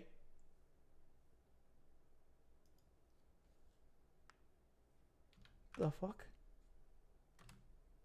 Nope. That's some anime lady's last name from My Hero Academia. Oh, she's the one who can pull things out of herself. Yeah. I remember that one. All right. Yaozurozu no Kami, 8 million gods, is a term referring to kami in Shinto. The phrase 8 million gods in Shinto religion does not mean that there are exactly 8 million gods. It means that there are too many gods to count. As the time infinity was not a known concept, the lucky 8 number, yeah, okay. The doctor says that there are countless kami, including... Okay, so it's just saying that there are an infinite amount. Okay. Oh, that's why her last name is that, because she can just pull things out of her own body and just create things. Okay, that's why that character has that for a last name. See? We're learning things. Unexpectedly shallow for the country that came up with the concept of 8 million gods. That there's a god in everything. If you think about this more seriously, then it might be because Japan is a country of the Amatsukami. Matsukami? Yep, the lineage starting with... Oh, fuck, here we go. Amin o Minakanushi, then going to Izanagi and Izanami, then Amimatsuru, and the heavenly grandson Ninigi. The first emperor of Japan, Jinmu, came 3 generations after Ninigi, so the current imperial family would be the descendants of Amatsukami. Huh. There were gods before Izanagi and Inazami? Tons. They created the country and lots of other gods, but they were gods born alongside the creation of heaven and earth. Anyway, god with roots in heaven, Takahamagara, are considered Amatsukami, while those who left Takahamagara ended up living on earth, like Susanoo and Kitsunomaki. Then the Amatsukami said that they'd control that word. That's Japan, by the way. We're going to say that they control Japan. After much wrangling, they ended up striking an agreement. The Kitsukami ended up living in a secluded life in the Izumo Grand Shrine and handed control over Japan to the Amatsukami. After that, Emperor Jinmu traveled east to make his city, then defeated powerful enemies like Nagashimehiko and the numerous Tsuchigumo. That's not the yokai, by the way. It's a derogatory name for the clans that used to live here. Anyway, he conquered them, and finally built the foundation of the current Yatsumato. And that's what Kojiki says about the creation of this country. Huh. It was that complicated? I only knew Izanagi and Inazami, Amano, Iwato, and the defeat of Orochi. Well, it's a pretty authoritarian country, so its myths represent that. It's kind of disrespectful, isn't it? Anyway, back to the matter at hand, though.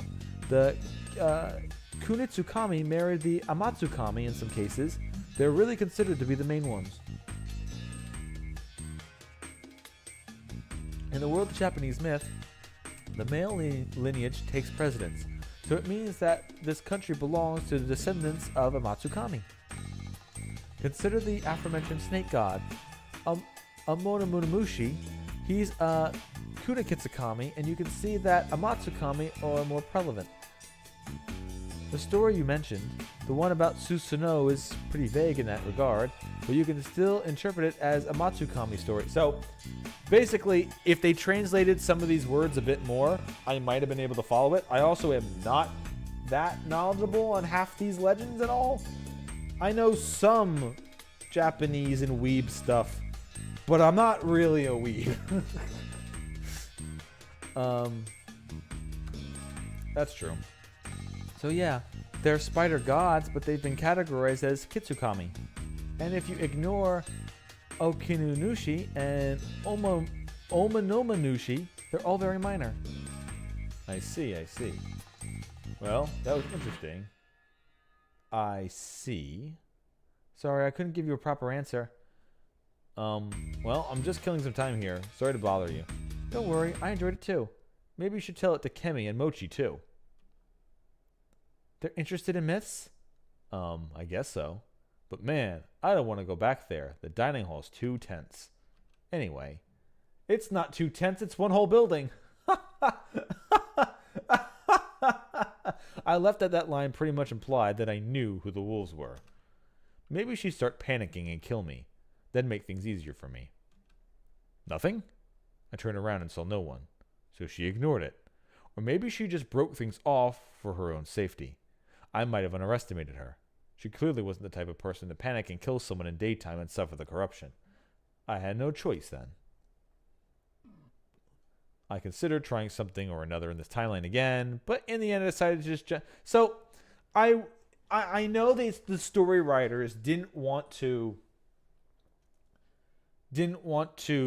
keep making small changes in each timeline and then just have like an entire feast spring out of that. But I really wish we would actually try some things in these timelines than just like getting one bit of information and then fucking off. The things I learned today made it impossible for me to sit still. It was such a major key to this mystery, was it? I had to bring it to me in the next loop as soon as possible. After gathering my resolve, I took a step forward. Gravity vanished.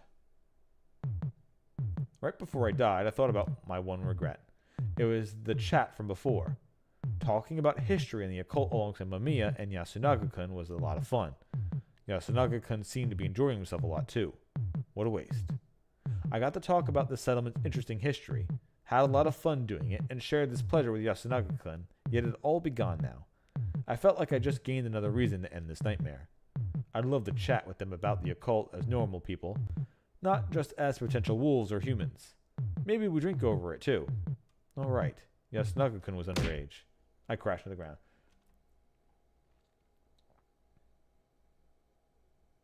Alright, key 9, myth and archetype. Game over. Alright, we're actually going to go back there because it was more in that particular loop that I had more information for that I haven't chosen yet. So we're going to go back to start. Then we go this one. No. We go to infiltration. We go down. Yeah, this is the one we just did and got the myth. No. We go here. Okay. The side arrangements. This video we got the occult talk. Then there's this, another investigation in this line. There's also something here, but that just leads to a dead end, I'm pretty sure. And then this is another important one. So there's 2 more investigations in this particular timeline, along with a trust Takumi thing here that we can already use. There's also something here that we couldn't unlock before. So there's a ton in this particular timeline. Let's just keep doing the investigations because honestly, let's get more information.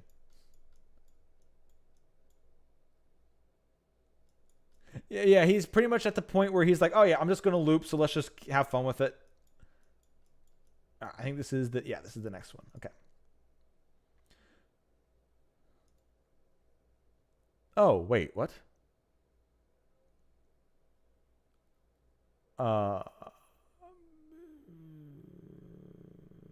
Kiyonosuke, sure.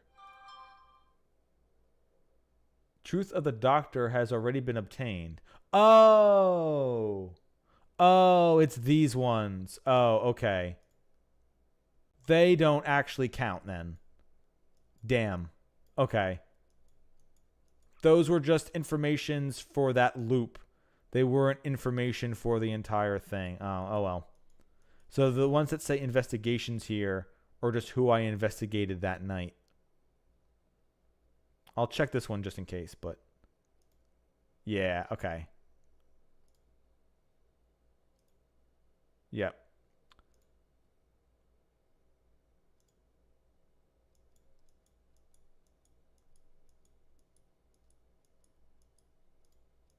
So there's only trust Takumi here. There's no guarantee that no one's listening. I was probably best to assume someone was. Even if there wasn't, it'd be good to tell him about my guardian. I won't have much time to think about this. Tsukumi grabbed the hoe again. Wait, didn't I already? I swear I did this one already. My decision wasn't due to trusting him personally. It was solely because I knew he wasn't a wolf. I am the snake. Still, that was enough for him to follow to allow me to reveal it to him. That's why I knew she was a fake right from the start. Huh? The group relaxed for a second, but then why didn't you say it? If you revealed yourself, Ba-Chen wouldn't have... It's because I understood that the wolves wanted to know who the snake was, even if it meant sacrifice. I mean, there wasn't a line coming after this, so I must not have chosen it. It meant sacrifice one of their own. What do you mean? Yesterday, I said that to make an active effort to win. The wolves had to pretend to have guardians. But by that, I meant the wolves as a group. No matter how good of an actor you are, by acting like you have a guardian, you'll be suspected and put in danger. Yeah, I really just feel like I did do this one.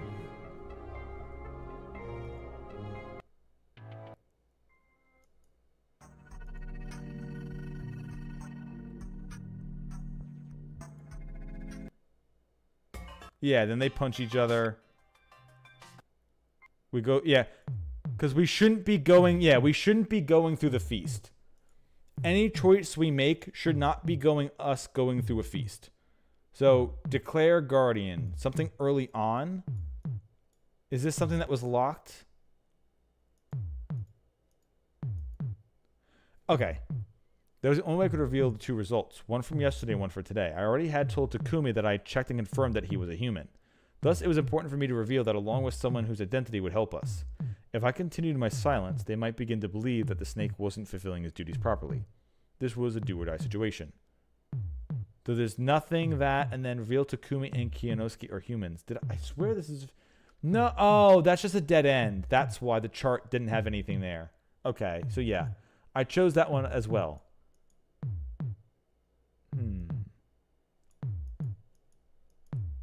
I gotta find... So that might end up actually being all for this loop then. Okay. That's wit. I don't think there's anything else in this one. So is it just going to the end?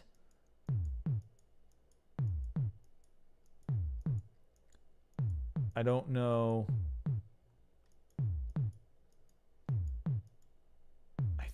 I think it is. I think it's just go back to darkness.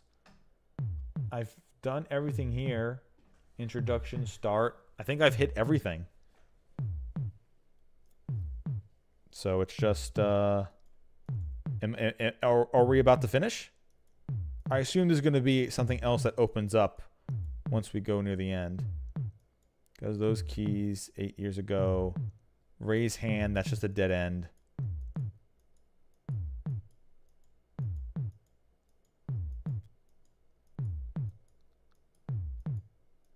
The fact that we found out Kemi's been looping too and we're not using her and working together really is annoying.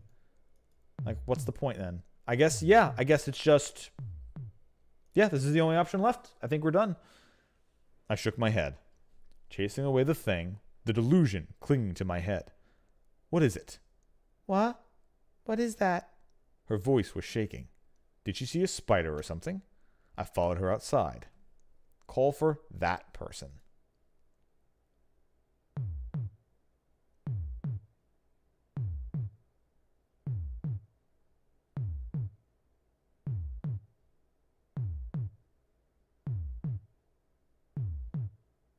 All right, I remembered it now.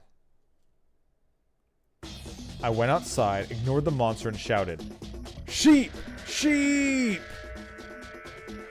Suddenly, the world turned gray, and that person appeared before me. You dumbass! You dumbass! You dumbass! There you are. And 3 dumbasses. That's mean.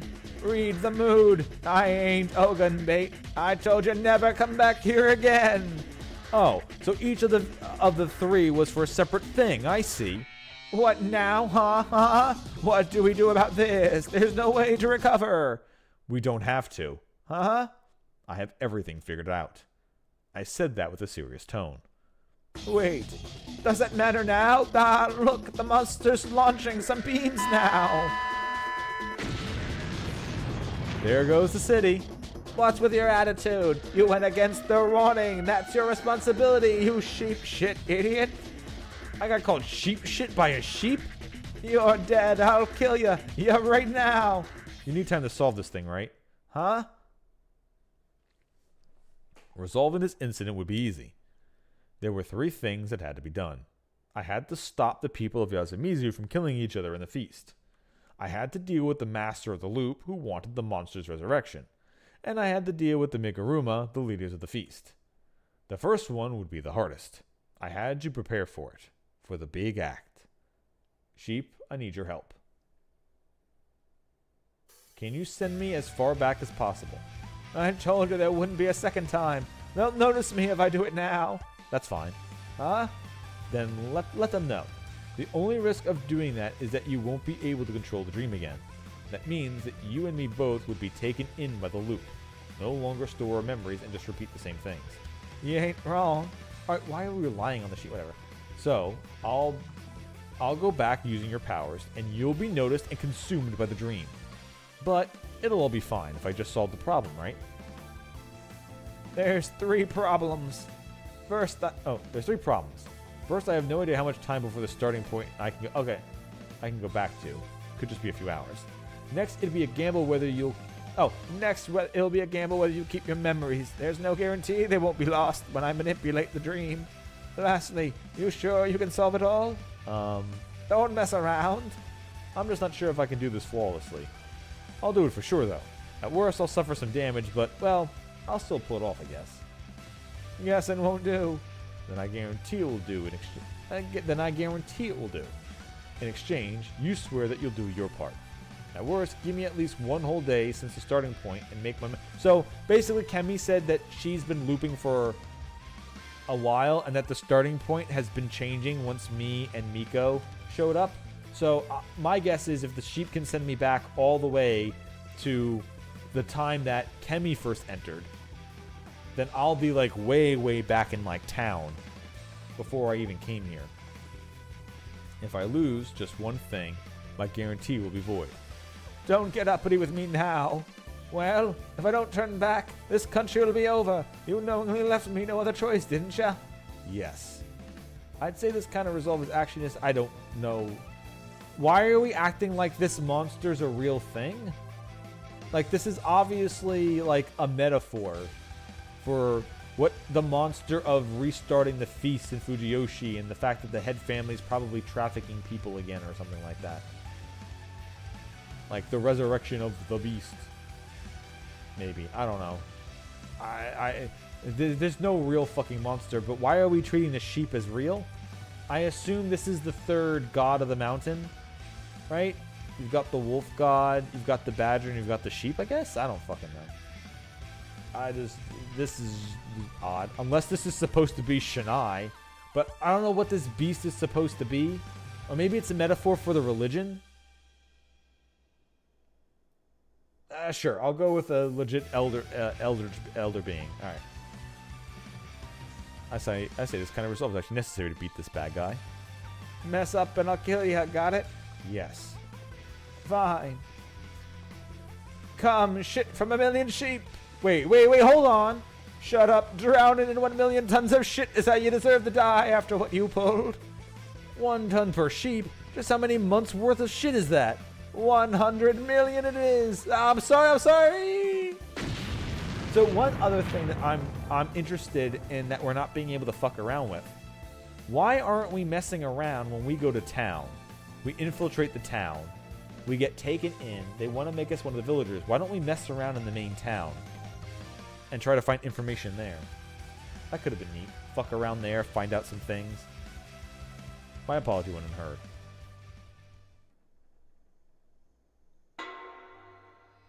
Five, 10. Saturday. No. Shit. Huh? I woke up. This unpleasant awakening and the grand discomfort in the room, it was that awful inn I'd visited. お目覚めですか? Why is the voice back? What? Awake, I see. Whoa, a hostess came in, just like that? At least it wasn't that necessarily energetic proprietress. ゆうべはお楽しみでしたね。 Last night sure was fun. It's been a while, so I assume I don't really remember it. That's for the best. I don't want to remember は it. い。 Excuse me? Nothing, just talking to myself. 朝食はどうなさいますか？くっくっく。 Would you like some breakfast? I'm good, thank you. 連泊 Staying は again? I'd rather die. 寂 How しい。 sad. I'll point about 50 people I don't like to this place so you can take care of them. 超助かる。 That'd help. I'm checking out. 毎度あ Thank り。 you. くっく。 What was this place? Anyway, since I was staying here, that meant I checked the calendar on my phone and found out that it was Saturday, May 10th. I'd get lost at the mountain on the night of the 11th, and the mist would come the evening of the 12th.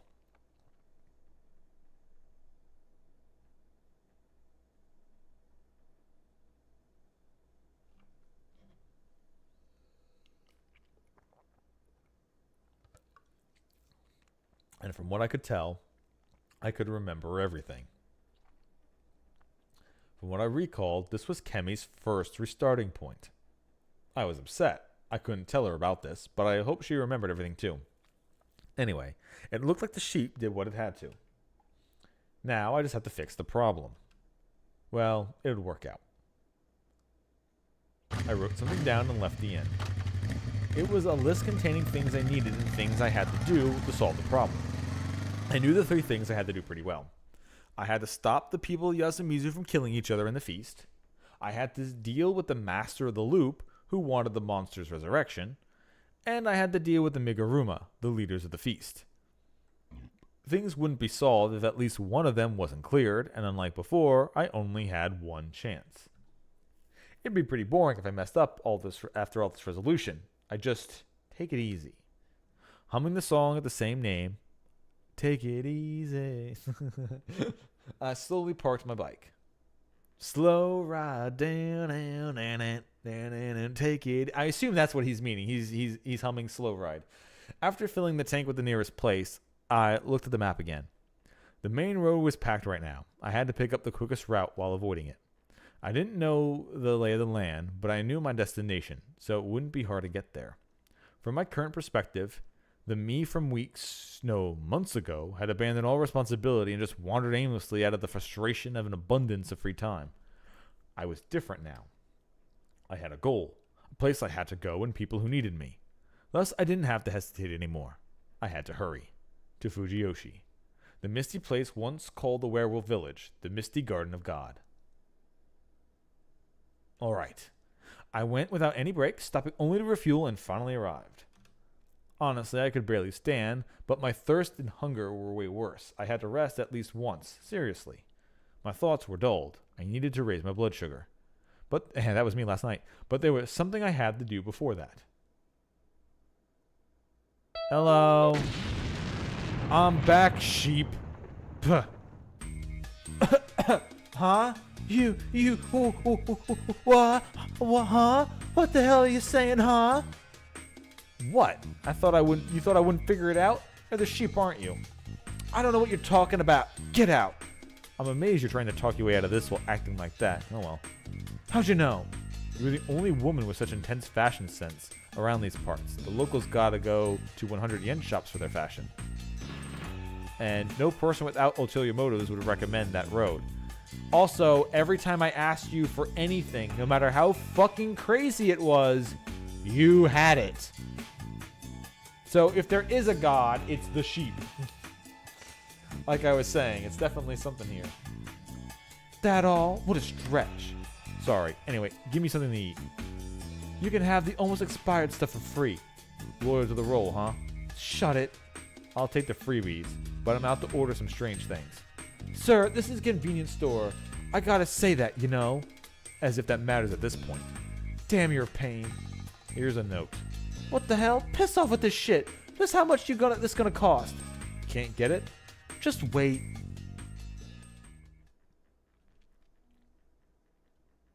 So I was right about the convenience store clerk being a god and the one who was causing the loop to happen. Thank you. Leave the rest to me. You sure you're gonna go in that state? Couldn't you rest a bit? Do I look that bad? No, actually you look like you're ready to take on the world, and that's what worries me. Don't overdo it and snap under the pressure. Sorry for making you worry. By the way, I just realized that I might have been used by you people without realizing it. That I might have been used by you people. Wait, what? Is that her saying that? Not that one. By the way, no, it isn't. By the way, I just realized that I might have been used by you people without realizing it. Huh? Why am I the one apologizing? Don't worry about it. This little... Well, whatever. I just want to be able to end it with that was fun. By the way, did the enemy find you? They have realized something's wrong. I'm on the run right now, but they'll have me soon. Their enemy was the mastermind, the creator of the loop. She was probably fighting her own battle already, one beyond my arena of expertise. One beyond... Was that him? Oh, fuck. Did I just... No, that is the... Yeah, that is the sheep saying, huh? Well, I'll run as fast as I can. Maybe as good as a distraction while you do your thing. That'll help a lot. Please do. Can I ask something now? Sure, go ahead. How long are you going to continue this act? This is the last time. Oh, it was my inner thought. Okay. Tuh. Well, if you come back alive, I'll spare you the punch. She used me for all I was worth, then said she'd punch me if I died. It was kind of amazing, really. I couldn't tell if she was the one hell of a tsundere or just insane. See ya. Yeah.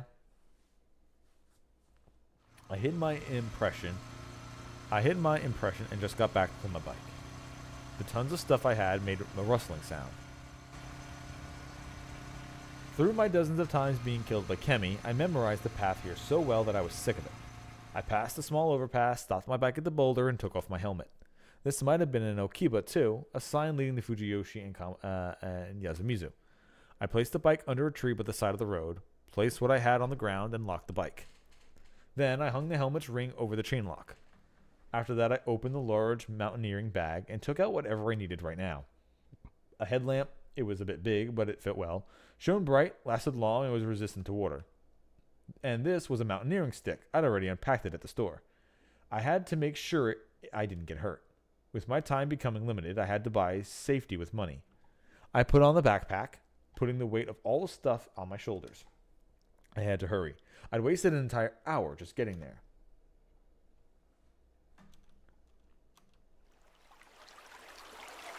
The distant sounds of water became louder, and I finally made my way through the darkness and arrived at Saranaga Rapids. I unhesitantly took off my pants, got in some loose trunks, and covered my feet in work tabby and climbing sandals. I placed my clothes in the waterproof backpack, closed it, and put it on again. Through my fight with Kemi, I found out that crossing Saranaga was pretty dangerous.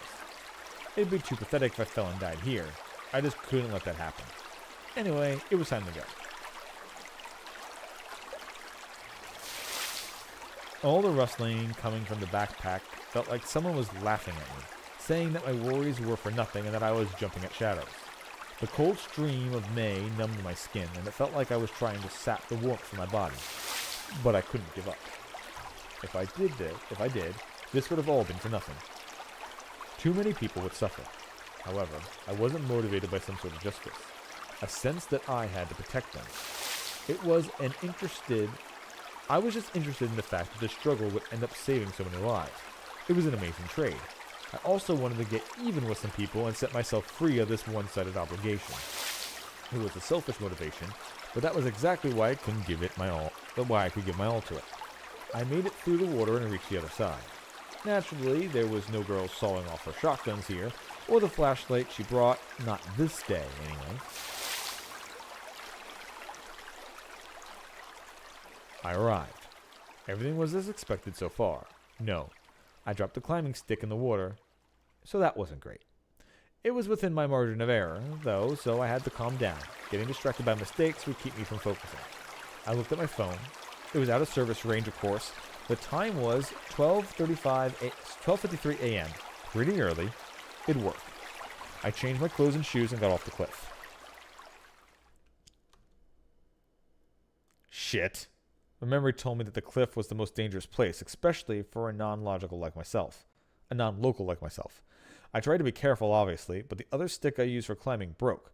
I almost fell and reflexively used my hands, cutting them on sharp stone.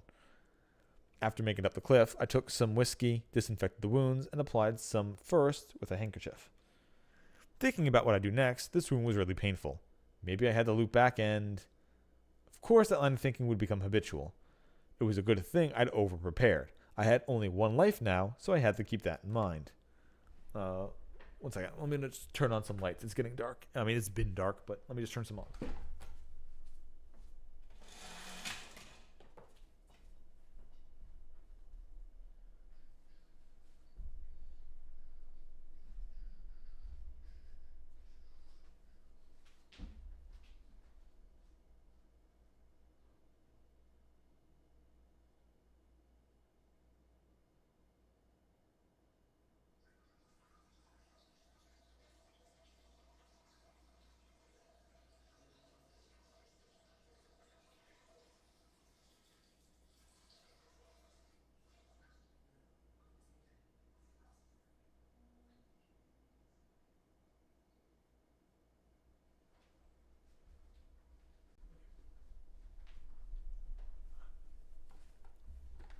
Okay.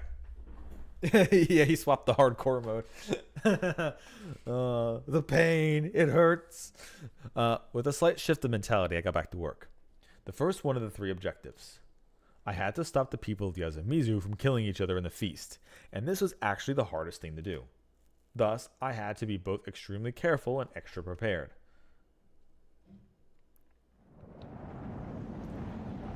I would be proving a hypothesis. I was really pissed I hadn't thought of this sooner. I have loved to try it when resetting was still an option. I mean, you could have, but I was pretty confident I was right. If it wasn't here, it had to be in another place that I knew well, but this one seemed way more likely. I began preparing. I took out the 20-meter long climbing rope and had 5 spares, 100 meters, in the bag. 2, of course. They took up the most space in the backpack. Freeing one of them up, I tied it up as if I was prepared to hang someone in the feast. Passing one swivel ring through the rope and hanging the other one, another climbing rope, I made a 40-meter rope. It was enough to cover a cliff this tall. With this, I now had a way down below the hanging pine. I fixed a stopper I already tried to my waist on the rope and created a lifeline for myself. At least I thought I did, but I had no experience with this. Still, I had to do it. Holding onto the rope, I began to slowly going down. At first, I spun around, messed up while handling the stopper, slid down a few times, and was generally on the verge of getting myself killed. Eventually, I began stopping the spin by touching the grass and branches on the cliff and figured out how to rappel down slowly. Finding what I was looking for while climbing down was hard work. I felt water drop on my forehead and thought it was rain, only to realize it was actually blood coming from my hands, falling from the rope above me. That made me keenly aware of the pain and pressure from using my aching hands. It brought back my exhaustion, drowsiness, and muscle pain. It came with a mental fatigue, and I couldn't have come at a worse time. Why was I doing this? The stupidity of it came back to me. What if this was all for nothing? Of course it was. Shit. Shit. Before I knew it, I was muttering some profanities. I felt like it would help me shake off the urge to cry, the pain, the misery, and the patheticness. Even so, it had to be here. The entrance had to be close. All of Yasumizu had taken it for granted that people had to be hanged from the pine. That wasn't word of mouth or anything. It was an idea that came unnaturally, and it was with them their whole lives. That meant that this was pretty much the work of God. However, the idea of hanging one side of a rope on a tree and the other on the neck, then pushing the victim off, felt illogical. Were they doing it because the only cleanup they had to do was cutting the rope? Well, during the feast, the corpses did fall to Saranaga every now and then. The lack of sound had to be God's doing, but that wasn't always the case. Some corpses had been caught off on the cliff or fell on the riverbank. Whether that happened, the body was not only cleaned up, it became a very real bother, reeking and full of diseases. If you just wanted to hang the victim, all you had to do was put the rope over a branch and pull it up. That was often done outside of here. If what mattered to them was dropping the body in Saranaga, then pushing them off was enough. Even if they were just focusing on making a kill certain, there weren't many times they could actually do this. I didn't think that a murder method that had only been done every several dozen or so years would become part of Yasumitsu's common soul. That seemed especially unlikely, when, for the past 500 years or so, the locals only used the feast to control the local community. In that case, I imagine that the truth was different. The hanging wasn't for killing. It was to meet God.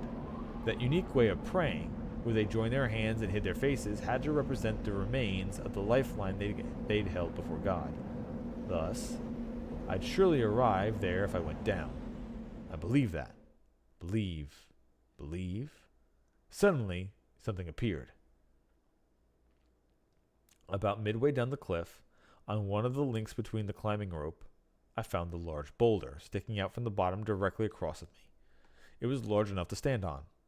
There were pine saplings on it, probably the children of the hanging pine. It looked suspicious. I had to get there. So I began swinging. Moving my legs and waist, I slowly created a swinging motion. The climbing rope made noises as I clung to it. The fear of it disconnecting and the fear of hitting the boulder struggled violently, but I managed to ignore them. When the swing was good enough, I waited for when I was over the boulder and stuck my legs out. I ended up having to grab onto the light little pines, and my hands hurt like hell because of the prickliness, but that didn't matter now. I adjusted my headlamp and started examining the place more thoroughly. Bingo! Right behind all the growth here, there was an aged wooden torii. Yep. I felt my vigor return, but I needed to press on. Behind the torii, there was an aged door sealed by decaying chains. I pulled on it, and the chains just broke, letting me go in. This was no way to hide a god, people of Fujiyoshi. I opened the door wide, hunched down, and stuck my head into the hole. It was big enough for a crouching adult to pass through. It was a hole in the side of the cliff, angled slightly upward. It was an artificial place created by digging through the rock here. It was a dry inside, probably due to the slope and the door protecting it. All right. It wasn't exactly what I expected, but it was pretty damn close. Now I needed to secure a way to get here from the bottom, create a camp, and take away the route from the top. Thankfully, the young trees here were firmly planted and had large trunks, so I could easily tie a climbing rope around them and make my way down. Is what I thought before I died. With this and that, I successfully went down the riverside below. I then got back up to the hanging pine, got my stuff, and took care of the climbing rope. Some would come to the graveyard before the mist began, so they know something was up if they saw the rope. It'd all go to waste then. I had to hide until the mist came. This, too, was part of stopping the people of Yosemizu from killing each other in the mist. It was probably necessary for the cause.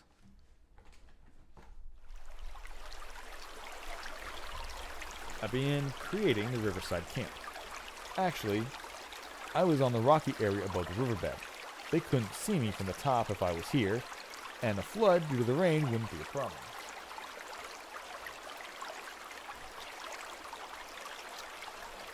Though it wasn't much of a camp, I just took out a blanket and lay down. After drinking some bottled water, I looked at my phone. It was past 3 on Sunday night. There would be rain in 24 hours, and Saranaga could gain some water. I had to get everything done in the hole until then and prepare for the great act. But, well, it was enough for today. Man, I'm tired. I arrived at Yosemizu a day earlier than normal and confirmed a theory of mine. All that was left now was to enhance the proof and prepare the fakery. I could just go to sleep for now. I'd have to do things right after the night clear, so I'd set a timer and just nap rather than sleep. There. Good night.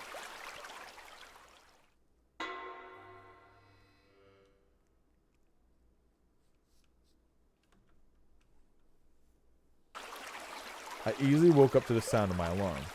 Honestly, the hard sensation on my back made it nearly impossible to sleep. Even so, though I thought I'd wake up in the morning sun, it just didn't come here. The settlement was right between two mountains, so of course it wouldn't get much sunlight.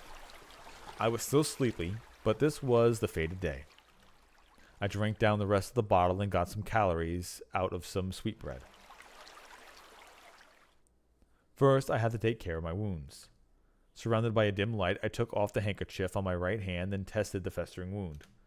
I wanted to wash it off with Saranaga's water, but I felt like the hole in the middle of the cliff might not have been the only reason why the stream was considered corruptive. I washed it off with the water from a new bottle instead. When I put some more disinfectant and a fresh bandage on it, it had been messed up while I had been climbing yesterday. Then I grabbed my friend the headlamp and checked whether the stopper, a potential lifesaver, worked properly. With that, I was ready. Upon climbing up to the hole, I went inside and turned on the lamp. I then tried going up the upward slanted hill. After some distance, the hill started slanting down. It might have been done to prevent rainwater from flowing in. And the inside? It was like I'd expected. It was a pile of fist-sized stones. I had to remove them all. It had to be possible. It had been done by humans after all, and a whole 6 centuries ago too. Though I would feel kind of bad about it. What I was about to do was basically tomb raiding. But then I had a thought. Someone who was about to kill God had no business talking about irreverence.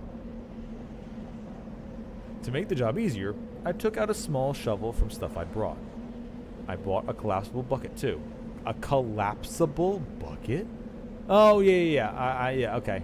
I've used those in gardening before. Yep. But it didn't look like I could use it. After thinking for a bit, I took out all the waterproof inner bags from the backpack, then transported the stones using the outer bag. After filling the bag with lots of rocks, I crawled outside, turned it upside down. This was effective and didn't put much strain on my hand's wound. Tough, hard labor in a tight space certainly wasn't easy. The lack of sleep and fatigue was getting to me, and I wasn't sure I was working fast enough. I wanted to go home after repeating this just 3 times. Even so, I'd do my best. I wanted to go back, after all. Come on, ancient people. Just how much did you have to bury it under? I know it's to prevent a god from escaping, but can't you at least consider the archaeologists who'd look for it? Oh yeah, not likely. I began talking to myself more. Was it a sign of something dangerous? Or was I safe as long as I recognized it myself? It'd be bad if I started hearing the voice of God or psychochemy. I considered singing something, but stopped when I almost began singing Prayer to Shania. That felt like a one-way trip to madness. Weird. I didn't know if it was because of what I was thinking, but I began hearing auditory hallucinations. It was a crying girl. The return point was now Sunday morning. The moment Miko-chan wanders in had become a new routine. I still didn't see a way out. It came back to me, though. It wasn't like I'd completely forgotten it. It just slipped my mind. This was the morning when Miko wandered in. What was I supposed to do? If she cried here, someone who heard it would come over, surely. If that happened, they'd find my stuff and me as well. I'd look like a weirdo doing things with a girl at my side like that. What was up with that roll? Was I some sort of kidnapper about to bury a child? I had to secure her myself. Anyway, mission to start. Papa, my leg hurts. I'm so hungry. How far do I have to run? Where's the doggy? A wolf is scary. Hey. Huh? I called out to you. But what do I do now? Who? A local? A local? This seemed familiar. No, my name is Haruki Fusashi. Fusashi? That's it, Haruki Fusashi. Fushayaki? No. Fusayuki-san? Fine, call me that. Where'd you get that "you" from anyway? Fusayuki felt like some sort of anonymous message board's mascot's name. Are you hungry? Ma? Eat my face. Ma? Did that joke not work on modern children? I won't eat people. They're not tasty. With my joke missing the mark so badly, I myself became flustered. These are probably things that only work in Japanese. Okay then, have some food. Come here. Huh? Fusayuki-san, are you a wolf? That reminded me that she was afraid of wolves, and That reminded me that she was afraid of wolves that were completely unrelated to the ones of Fujiyoshi. Well, I wasn't one of those wolves either. But if I said that, it'd make things more complicated later. I'm not the wolf you're afraid of. Really? Yep. I'm a good wolf.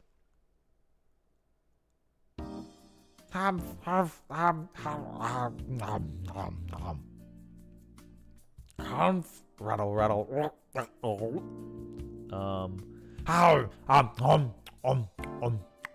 Hmm? Hey, that's what happens when you don't eat properly. Eat slower, Miko-chan. Here, wipe yourself.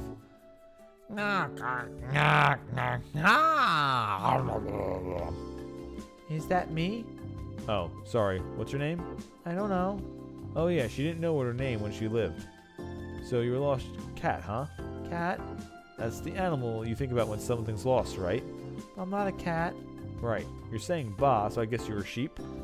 Sheep are successes. Successes? What? And talking of sheep reminded me of her.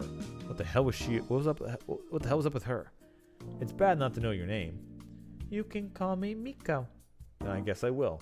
You're a good wolf. Yep, I'm a good wolf. Bad wolves need to be killed. Yeah, wait, no. What a scary thing to say. What kind of an environment had she grown up in? Miko-chan, you shouldn't say kill that easily. I shouldn't. Yep, killing's a scary thing to do.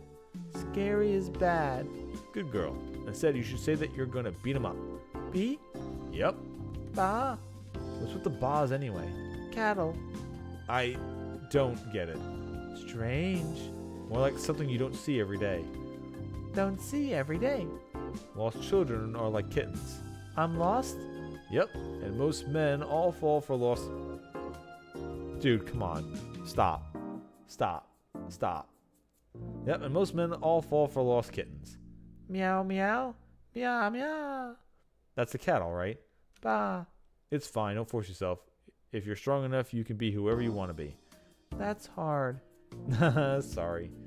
The conversation sure went off the rails. I probably shouldn't have brought that up to a child. Would I also become a father to someone someday? What a scary thought. Are you full? Yeah. Good. I just ran out of bread. Wait, you ate it all? Oh, I didn't leave any for you. It's fine, I already ate. Sorry. You're a good girl, huh? Good girl? Yep, it's a good thing. You can do whatever you want, but in the end, everyone forgives you. Ba? But you shouldn't be too good either. God will notice you. Too good is bad? Yep, you should be a good girl who's a bit bad. A good girl who's a bit bad. Yeah, this is fun. Wow. Wow.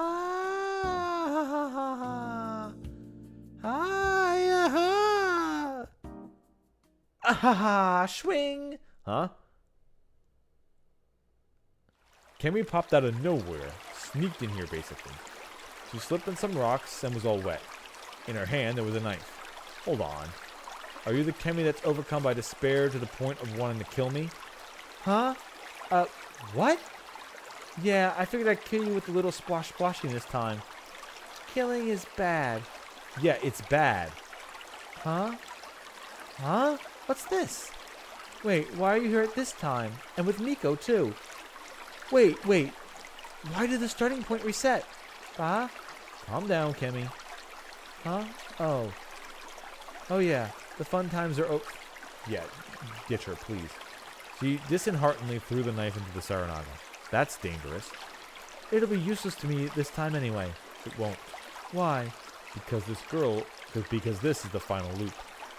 Her eyebrows furrowed in confusion and worry. Luke? Sorry, I'm gonna talk about something complicated. With her? Yeah. Why am I being menaced? Because you don't understand women. Wait, that's just... That's fine. I'll play over there. Try not to get swept away. I really wanted to keep watch over her, but this was probably my last chance to meet up with Kemi. A good act needed some hired hands after all. So why are you showing your darkest parts to Miko-chan? It was just fun. I mean, Ew, that freaks me out so much I'm actually sane again. Anyway, there's something we gotta talk about. I see you're as casual as always. Anyway, answer my question. What did you mean by last loop? Exactly that. Things happen, and this is our last one. And with it, we have a new one final chance. If we mess this up, my memories will probably start to reset, just like everyone else's besides you. I'll forget you and become just a guy who crashed his bike and ends up in the village. What? Wait. That's just... No, I don't want that. I'll be all alone again. It won't happen. Why? Because I'll solve everything this time. What? You're overdoing it, acting too cool. I didn't mean to. Anyway, you've watched too many movies and TV series. How many hundreds of times do you think you failed? There's no way it'd work out so easily. It's not easy. I've already worked really hard. This is actually the conclusion of all the other loops that failed. Don't you think that have the qualifications and skills to finally end this? Skills? Yeah. I need your help to finish this. As if I can help you. I just spent all my time looping meaninglessly and just getting in your way. You're holding some kind of grudge? What are you, my ex? What's that? That's what I think, yeah. Well, I couldn't deny that we were kind of close. That we were kind of close a bunch of deaths ago. You have what it takes. You have a vengeful defiance against God built up over countless loops. That'll be settled too, of course. Huh?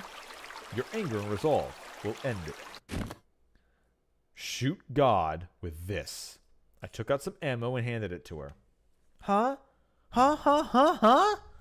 When, where, who? You'll know when the time comes. Saw off your shotgun and wait until then. Wait. I don't get it. Explain. What are you doing here? I can't say that now. Why? Because it would spoil the readers. I can't say that either. After all, she was from Yasumizu. That made her an enemy. In fact, she was the enemy in this case. She didn't have to know what I needed help for it, my act. It'd be bad if she did. Otherwise, she wouldn't be able to fulfill her role in this.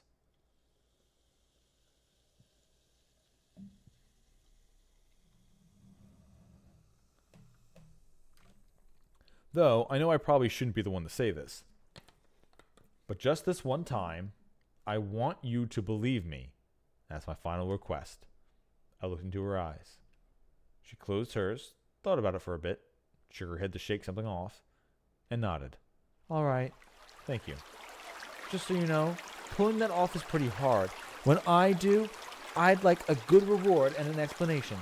Now that's a familiar line. It's been a long time ago, so you forgot? No, you got me there. What would you want for as a reward? Can't you introduce me to a nice man? Leave it to me. I guess I'll just wait and see what happens next. Can you take Miko to Yasumizu too? So that wasn't your last request at all. This is an extra to that. Oh well, I was the one who found her last time too. Why'd you come to Saranaga? I couldn't find my place. Hey, don't make me say that. Sorry. No one else will come to your right. Right, maybe Rikako-san to pay respects? Still, she could be busy with Miko-chan today. Okay, then there's no problem. What's that rope? A secret. Alright, you villain. Is that all? It is. Miko-chan, come with me. Bye. Our conversation ended there. She soon dragged Miko away, so I said, see ya, but neither of them even looked at me. Resolve. I had to introduce her to a good guy after all. I had another actor now. All that was left now was physical labor.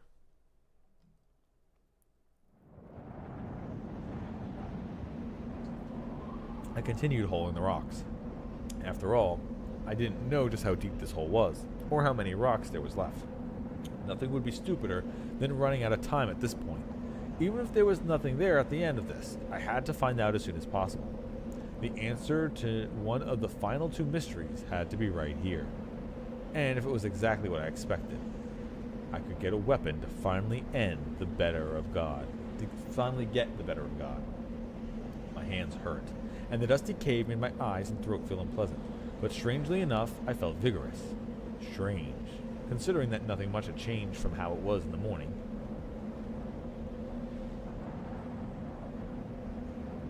I didn't forget to drink and eat. Miko ate the bread, so I had to make do with what I usually did. I wanted to eat veggies and meat. I wanted to rewatch some DVDs and flashes.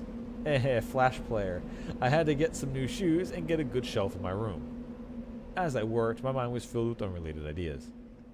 In that case, I had to return and get myself some good money. These thoughts raised my total motivation a bit. I'd solve this. I'd end this. I'd go back. I'd given myself a really long vacation here. Now I wanted to stretch, hop on my bike, and get to the slow road back home. I'd go back like I came, alone. Even so, I'd have lost the emptiness by then. In the afternoon, there was a period when it was a bit sunny here, But as the evening came, that faded too. There'd be rain tonight. I didn't want to lose my stuff to a flood, so I put it all into a waterproof bag and went back to work. My fatigue was at its limit. Even so, I continued digging and tossing aside the rocks. It continued until nightfall. But then, there were no more rocks. Instead, there was a layer of sand. Around 2, huh? The ancient people sure were clever. But I was close. I was sure of it. For now, though, I would rest. Normally, this would be the time I'd be getting myself drunk silly at Kemi's or the officer's place. Back then, I really didn't expect that I'd end up doing public works here. The fatigue and muscle pain were just murderous. But I was so fulfilled that I found it kind of pleasant. I slept within the cave.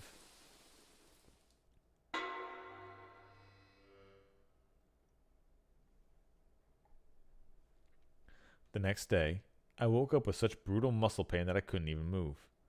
It hadn't been like this since 2 years ago when I'd gone skiing for the first time. I had no choice, so I spent around 30 minutes stretching and then left the cave. I charged my phone with a disposable battery and checked the time to find out that it was 6 in the morning. I had about 10 hours left. I'd find it. I began digging through the sand. I dug. I examined the sand for anything significant. I couldn't throw away the sand, so I pushed it to the side. If I didn't find anything, it might have had to use the sand itself as proof of divinity. But it turned out that I didn't have to worry. After a few hours, I finally found it. So we finally meet. Shinai-sama. No, that name is heresy to you. You should be called this instead. Okami-sama.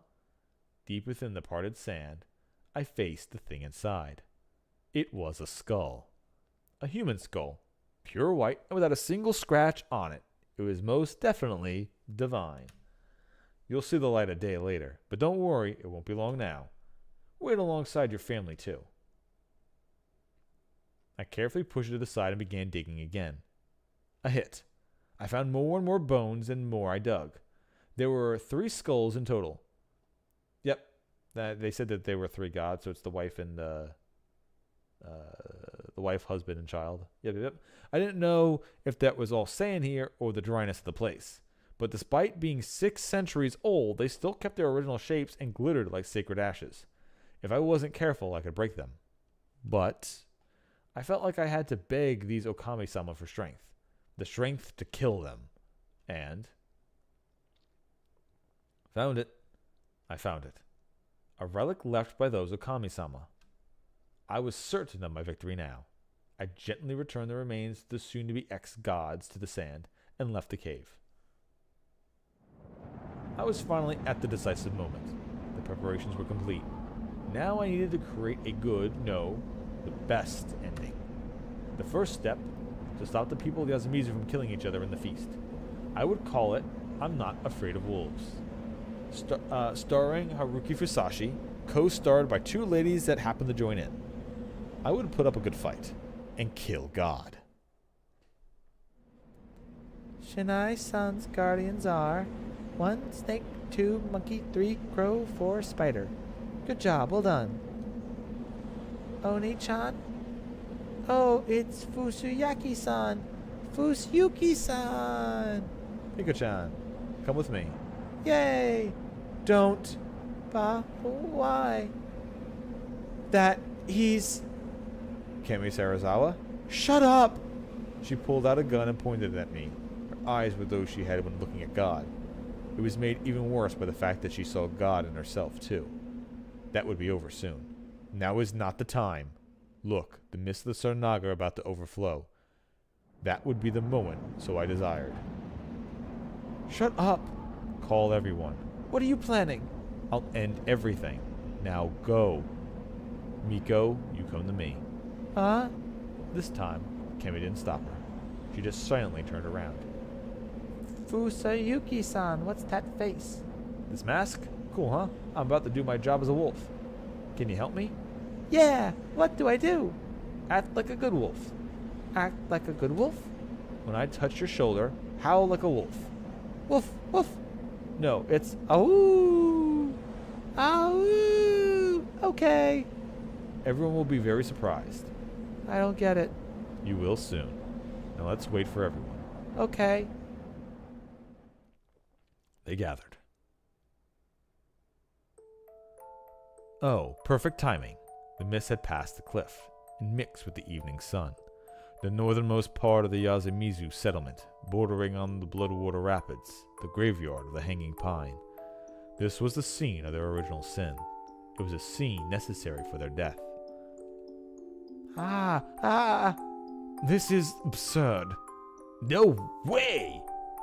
God. Whoa, what's that? Wow, awesome. They were scared. They were humbled. They knew the God within them wouldn't allow them to look away. You, what the hell are you? Even so, some tried to resist. This was a very wrong thing to do. So they couldn't even begin to do that. Resisting was a bad thing. Wolf came. Strangely enough, he ended up not being wrong. I brought them. Thank you. Now, hello, people of Yazimizu. I thought long and hard about this, but I decided to go with whatever felt natural. I am a Yomatsu Okami. I spoke using modern language. Okay. With the evening mist and sun behind me, I began talking while wearing the 6th century-old relic. This is a day of mist. You would prepare for the feast and go to sleep. Then, starting tomorrow, you would search for us hiding among you and try to hang us. Oh! I lightly tapped Miko's shoulder. As expected, everyone shook like struck by lightning. Apologies. My wife currently has other business, so we too will be the only ones here. While you try to hang us, we would try to massacre you, one each night to settle the score of an ancient grudge. How dreadful. That is what you have been taught by your ancestors, and that is what you would teach your children. Now, I came here because I want you to stop. Please, never again hold a feast of the Yomi Purge. Oh, their faces were exactly what I expected. Please don't despair. We never actually wanted a feast of the Yomi Purge, did we? Oh, we didn't. Ad-libbing it, eh? Oh, Kami-sama. I am the representative, Yamawaki. Yes, I know. Nice to meet you, Tei Yamawaki-san. She gasped so hard she forgot to breathe for a moment. You say we do not need to do the feast anymore, but why do we? I see why you are curious. Allow me to speak and tell you the truth. A long, long time ago, there lived a god here. It was a mischievous god who fooled people, picked on them, and sometimes even devoured them, starting with the head. Thus, the mountain was its sacred ground. It was a dreadful place where no human dared tread. And then humans dare tread there. However, humans grew in number and lived as they always did. Eventually, the mountain was visited by hunters who wanted to find a new home and place to live. Soon enough, there was a small village here. Of course, the god didn't like that. It sent wild animals, mountain dogs, and even the wolves that recently disappeared to torture them. That was when the humans sacrificed 3 of their own. I, my wife, and our little girl here accepted it. If everyone could live happy after our sacrifice, we had no reason to hesitate. That was the most painful lie. It couldn't have been true. The Okami-sama must have wanted to live too. They wanted to live alongside their family. But I would bear the sin for both using the dead as well as killing God. Thus, all of us together laughed, ate lots of beast, and drank lots of sake. And after the final feast, we entered a small cave next to this river. Did you know that our bones are resting right under where I am standing right now? That mountain, I didn't know what it was called these days, but it is in a small shrine overlooking that. After all, the fearful god sends the Okami-sama from there. No, we had no idea. Well, it's only natural, I suppose. A whole 600 years has passed since then. By the way, this is what we were wearing when we were sacrificed. We were expected to become gods of wolves. That's why the three of us ended up being called Okami-sama. Indeed, we were born 6 centuries ago and ascended as gods that ended up defending this place for about a century. We became ancient, fearsome gods. Oh my! Oh my, oh my, oh my. Haru-chan, not now. It's fine, Chikamochi Kamoshida-kun. Oh, you know my name too? Of course, Mochi. Understand that she has a right to comment. But can you listen to me a bit more? Listen, okay. Okay. And man, so Miko-chan was a wolf? That's why you came from Saranaga, huh? Yeah, perfect timing. Do not mind me and continue, city dweller. No, Father Wolf. You purged me, caused me to fall under the woman servant, and took all of my powers, you detestable brat. As Haru-chan's voice became dense with rage, those who couldn't understand the situation shuddered. No need for that, God. Please listen. This story upsets us as well. With our divine blessing, the village grew large. However, not everyone was happy. Those who were told to protect our grave were made to live here. There was a barren land with little light, lots of mist, and ground hard to traverse. It was made worse by a battle that happened then, and the blood spilt in the river. The place was fearsome, yet they continued to defend our divinity. It was an honor and a respectable cause. But eventually there was an emotional distance between the people living on the mountain and those living here. Those who lived under harsh conditions and those who prospered began to fight and despise each other. After a long peace, they forgot to respect the ones living here. That was when it happened. The people of the mountain put poison in the waterways here. That made a lot of people here ill. And to get back at them for this, the people from here willingly changed themselves into something scary.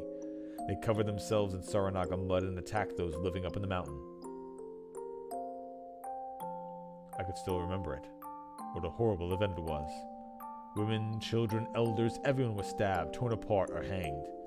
In the end, the victors were the people living up in the mountain. They ate well and had greater numbers after all. However, they became afraid of the people here. They had reason to. We were at their side. They thought that the mud-covered attackers were our divine wrath. The anger of the Okami-sama, the gods they neglected and their priests treated as cruel. So they decided that they would steal God. After long plans and many dark conspiracies, they successfully stole our divinity. They took our appearance and even our name.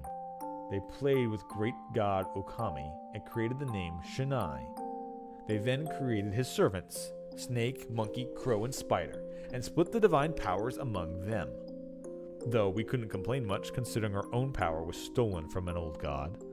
They began worshipping Shinai-sama, the false god, atop the mountain, and made everyone know that they were its rulers of the mountain. They left the people here with the divine remnants. We became simple servants.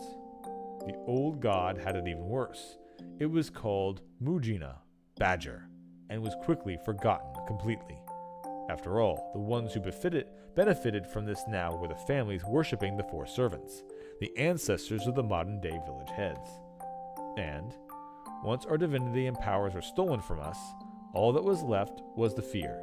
They were still afraid of God and worshipped the disgusting rebels. Alright, so the original god that was here, that was the trickster whatever god, was the badger.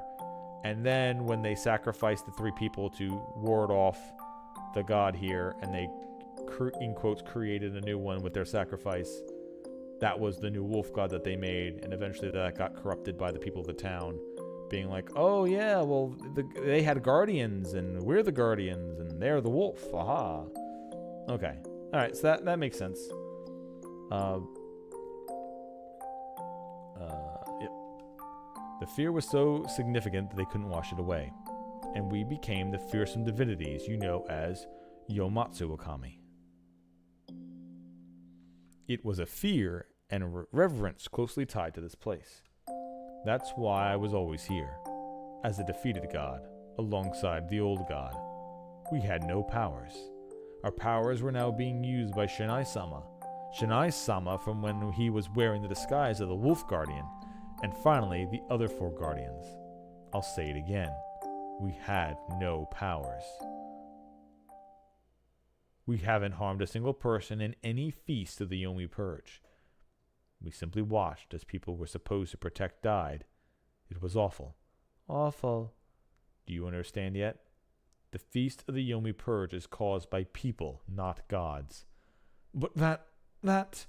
Kiyonosuke Nosato-san, your family tried to resist this. Once this is all over, please search beneath your storeroom. You will find records of the Nosato battle that began with your great-grandfather's generation. Really? The Nosato aren't at fault here? Not completely, of course. Though, unlike the Miguruma, who run many feasts and cause many inhabitants of Yasumizu to kill each other, and the Higuchi, who acted like nothing happened, the Nosato can still wash away their sins. That will depend on what you do next. You bear the Nosato name, after all. Follow your predecessors and find everything out. A history hidden by human hands can only be revealed by human hands. I understand. But Okami-sama, the mist is so dense now. Can we really go without holding the feast? I am fearful. I won't say it's not dangerous here.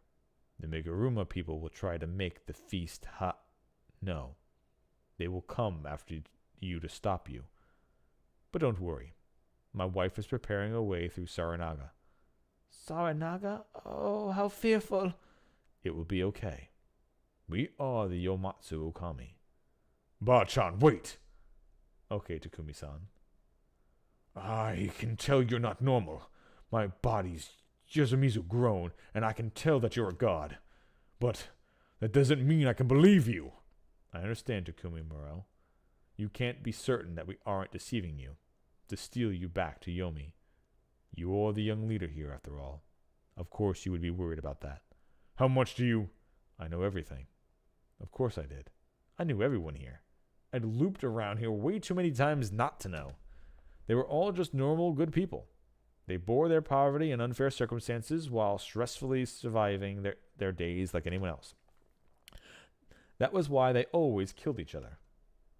Okay, let me finish this with some words for each of you. Now, Okami-sama, it was time for work. I needed your divinity to help me save your adherents. Takumi Muro-san, we know how you buried the victims of the Feast of the Yomi Purge from 8 years ago without knowing they were such. We know how you protected the problematic little girl, Kemi Serizawa-san. We know the strength and gentleness you portrayed by always returning here, even when you caught a disease that almost saw you killed. Even if others don't share that sentiment, we, the ex-protectors of Fujiyoshi, thank you deeply. Your homeland shall eventually develop, and the old will mix with the new. There will surely be problems between them. You will surely waver and be distressed then. But if you believe in yourself and think things through, you will surely find the right path. As long as you are the way you are, God and the mountain will reward you. Please believe me. All right. Kanzo Makashima-san, we know how you survived 2 feasts and carried those painful memories with you as you protected your granddaughter from the dark hand of Yomi. We know how those memories rendered you unable to even face her. Please stop. She doesn't know. But don't worry. Your granddaughter is many, many times stronger than you realize. Right, Haru Makashima-san? Oji-chan, I knew that Dad and Mom died in the feast, that you didn't have a choice. Haru, I'm sorry. It's all my fault. I'm sorry. It's okay. So, let's just go visit their grave together. I'm right here with you. I will stop the feast, so you can stop hiding in the shadows and join hands with your granddaughter and everyone else here. Please believe me. Tei Yamiwaka-san, I saw how serious, sincere, and devoted you were in your faith. Even if Great Lord Shinai and his guardians were just an illusion, I saw it all. Your life is a very precious thing. I just wanted to hear that once. Please, Be more tolerant of the young ones. And please pass on the true story. And please believe me. Of course I will. Kiyonosuke Nishato-san, I already gave some words to you, but if I am to say anything more, you are a capable person, but you should become more open-minded. Ignore who is above and below. You know what it means to advance while holding each other's hands, don't you? You learned that in college. All in Yasumizu have a number of talents. Also, it was fun to do all those things with you, so don't degrade yourself so much. What? What do you mean? Nothing. Just, please, believe me. Understood. Kaori Orabe-san. I don't know any mother who has suffered as much as you. You lost your husband at the feast, and then were made to live in a place like this. Yet you still raised your sons well. So he really did. And I was prepared. Though, you should really be more proud of yourself, not just your sons. Your sons aren't all that you are, of course. You made everyone here happy with your food. This is the worst time for a phone call. Hold up.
Sorry about that. My parents went on a vacation and they just wanted to confirm their return flight in time when I have to pick them up on Thursday morning. So they were just confirming that nothing's changed because the airport that they've been going to has had lots of like delays and stuff, but nothing that's concerning their flights and anything like that. So that was just a confirmation. They sent me some text. I can track the flight now. So yeah. So that will be something that I'll be doing 6 a.m. Thursday morning. So it's not going to be that difficult at all. I'll just be driving there like super early. So my stream on Thursday might be earlier during the day, so I can kind of go to bed early, so I can wake up before driving them over. Because I'll probably have to wake up at like 4 a.m. and then judge when I have to pick them up and fuck around for a bit. Anyway, then surely you can make yourself happy as well. And it wouldn't be fair if the others didn't try to make you happy too. Right, Takumi-san? Yeah, that's right. And Kaori-san, please believe me. I will, God. Yasunaga Orobe-kun. Lie. Well, I don't know. Should I believe you? At the very least, it doesn't seem rational. Good. That's how you should be. Think and stay alert until the very end. You will pass the path of Yomi and arrive at a safe place. You can't rest easy all the way through. Though you should relax a bit once that's done. You're too tense for someone so young. Try skipping a class or two and search for something that you really want to do. If you do that, you might give yourself time. Yeah, what you need to do is when you go to college, you need to play Skyrim when it comes out and be so enthralled in playing Skyrim that you purposely start skipping classes because you can't put it down. If you do that, you might give yourself some time to realize just how much your mother loves you. Yasunaga. So you see that too? And when it's all over, please believe me again. Very well. And then joins the mage college. Yoshigetsu Orobe-kun. I ain't believing. Yes, and that's perfectly fine for you. You are like your brother. You have a strong sense of responsibility, love your mother, and are very anxious about everything. You're a normal boy, really. And while your brother fights with brains, you can fight with guts. You need to find a place where you can go wild more freely. There's tons of professions that need guts instead of brains. Instead of following your brother, try to chase the untrodden land. Also, treasure your mother.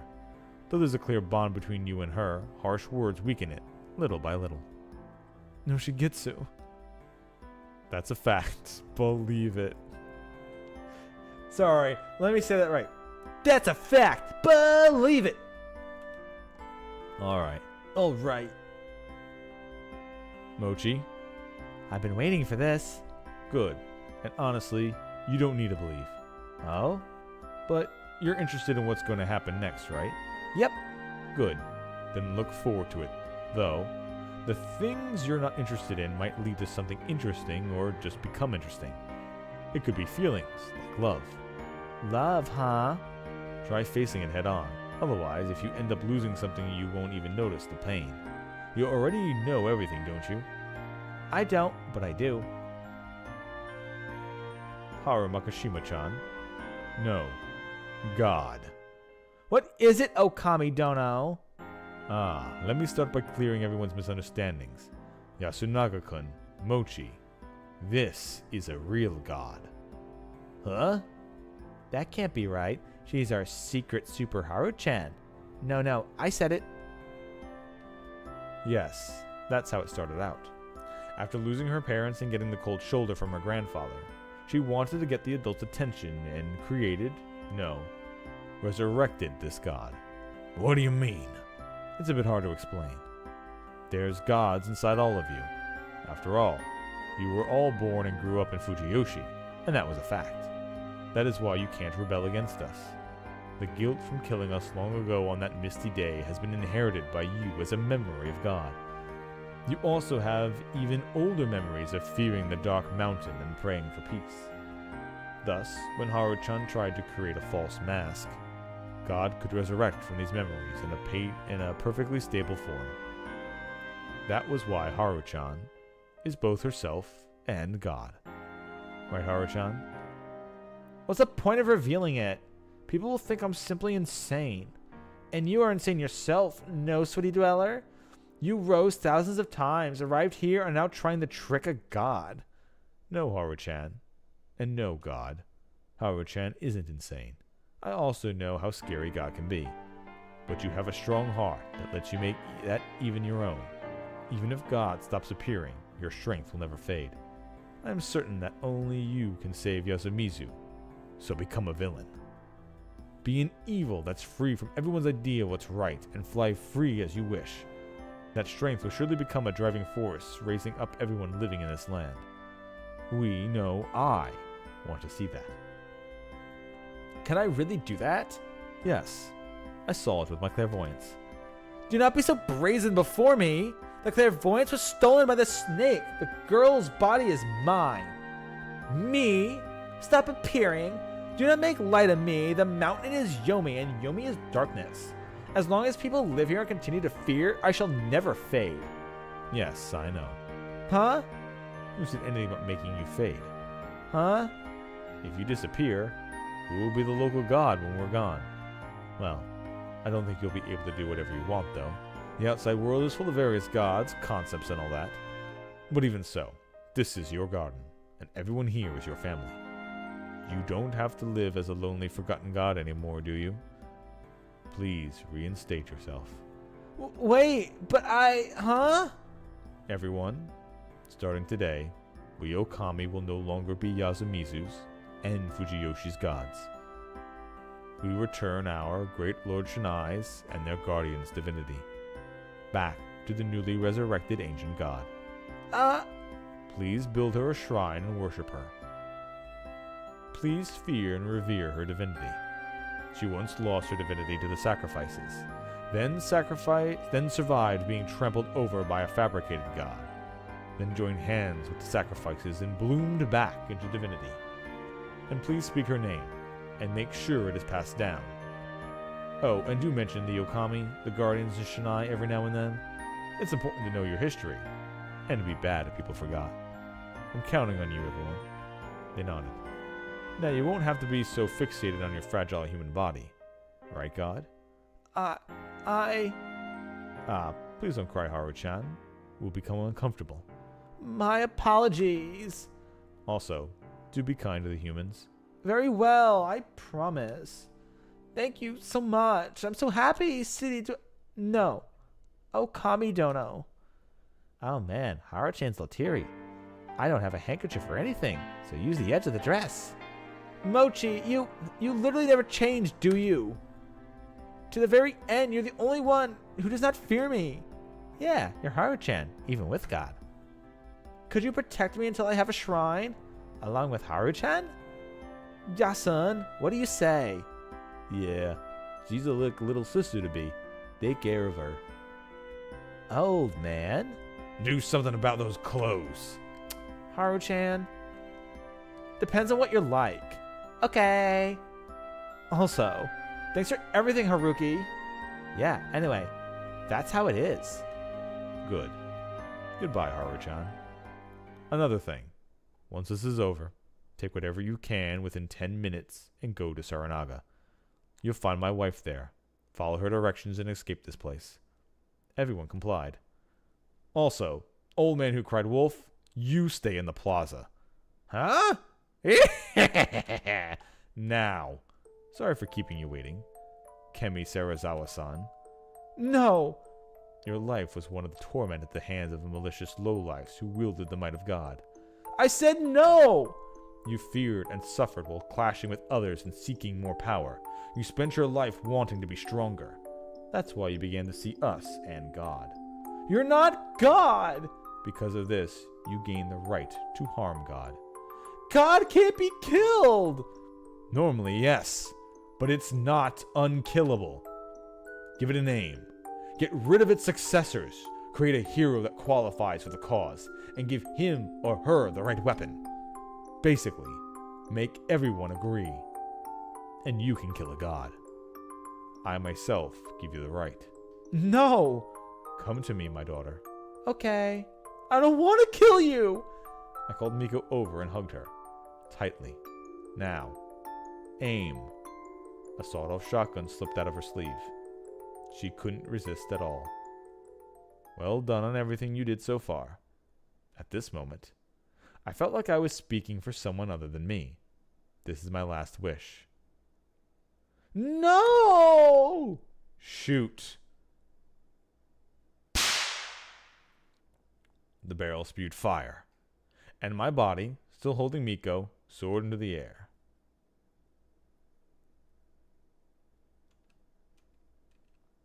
Not like I could actually die, though. Fa. Wow, this is so fun. Seriously, what's going on in that head of yours? It'll be bad if they hurt us, so shush. Shush. Good girl. And a bit bad. Ah, you learn fast.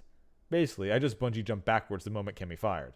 The rope couldn't be too long because we could end up hitting the cliff, so it was only about 10 meters long, but it was a bungee jumping nonetheless.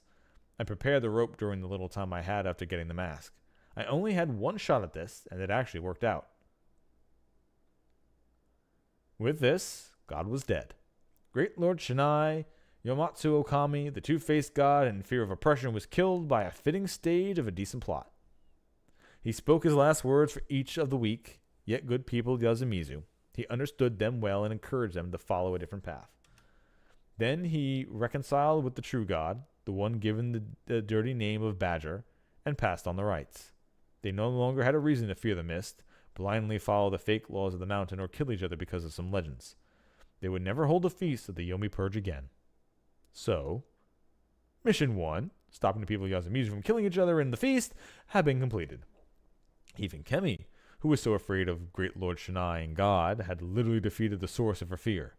I could only hope it fixed her murderous side too. Nope, she's going to murder you right after the end of this. She's just going to stab you and it's going to be all fucking over. And end the game. Anyway, the sun had sunk.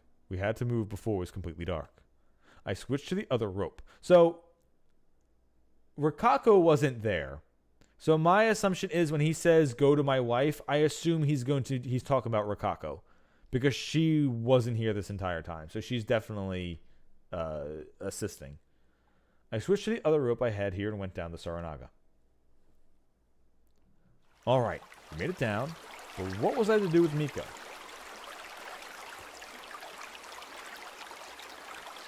Considering the story I made up, I couldn't bring her with me.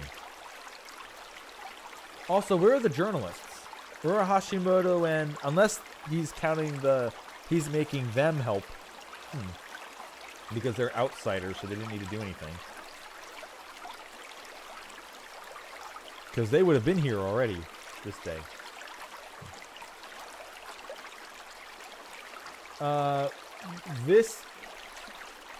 This is the day of the purge. This is the day we normally would have arrived here at the place. So those two should be here already. So maybe we'll see how the story goes. Because we're already on the 12th, the first day of the feast. Alright, I'll just make her wait. Miko-chan, can you wait for me behind this rock? Yeah, how long?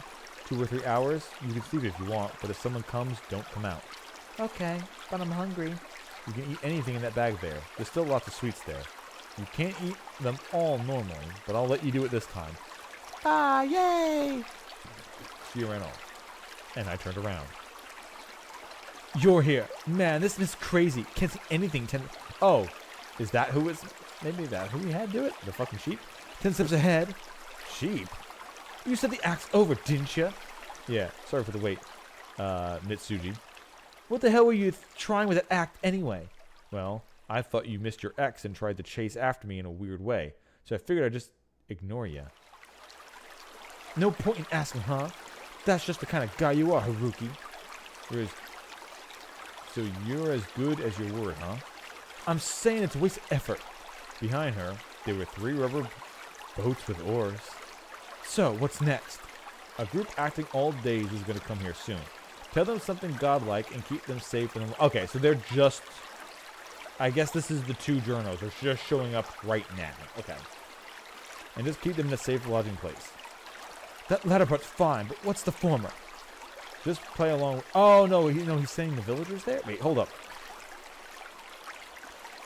A group acting all day. Okay, yeah, so he is sending all the villagers to her. Okay. So the sheep is going to be, or Mitsuji is going to be. Okay. Mitsuji is going to be the wife. Tch, what a pain. Just so you know, you shouldn't act like you did at the convenience store worker. I was only like that because of you, not even in this reasonable. So it was some kinky stuff, huh? I'll fucking kill you. I can ask about your powers, background, and organization backing you, yeah?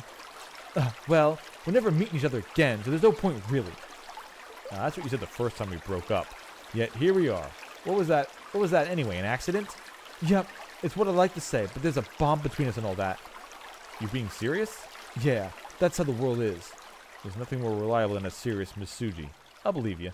And nothing more unreliable than a serious-looking you. We laughed. Anyway, let's get serious. I'll be caught by the loop's master soon. You were still bearing it? What the hell? Of course I am. I'm working hard to buy you time. I see. So that's why nothing happened. Thanks, you helped out a lot. Guess I'll have all the more reason to hurry. Well, do be careful. It feels like you recently... It feels all you do recently is send me to my death. Death? Well, you helped me out just now, so I hope that doesn't change. Just go back already. I ain't gonna welcome you. But if you die, I'll have trouble sleeping. Roger that. I'll try to survive. Now that I think about it, your death means game over for all of us. So I really don't need you to say anything. That's mean. Oh well, I'll just go. You killed a god first, huh? Yeah, now I'm doing your job. I'll take on the Master of the Loop. Mission 2. I had to deal with the Master of the Loop, who wanted the monster's resurrection. This one didn't need as much preparation or acting skill as the first one. All the info I gathered over the loops was enough to make me certain by now. I just had to face the person one-on-one and be completely honest. That was easy. But the person was the problem. So the old wolfman, I guess? I'd probably be walking on a fine line because you don't want him to murder you. I had no idea how well my unless it was Rikako. I had no idea how my thoroughness, guts, and verbosity would hold up against the enemies. And once the final mystery was revealed, I wasn't sure I'd have what it took to properly retaliate.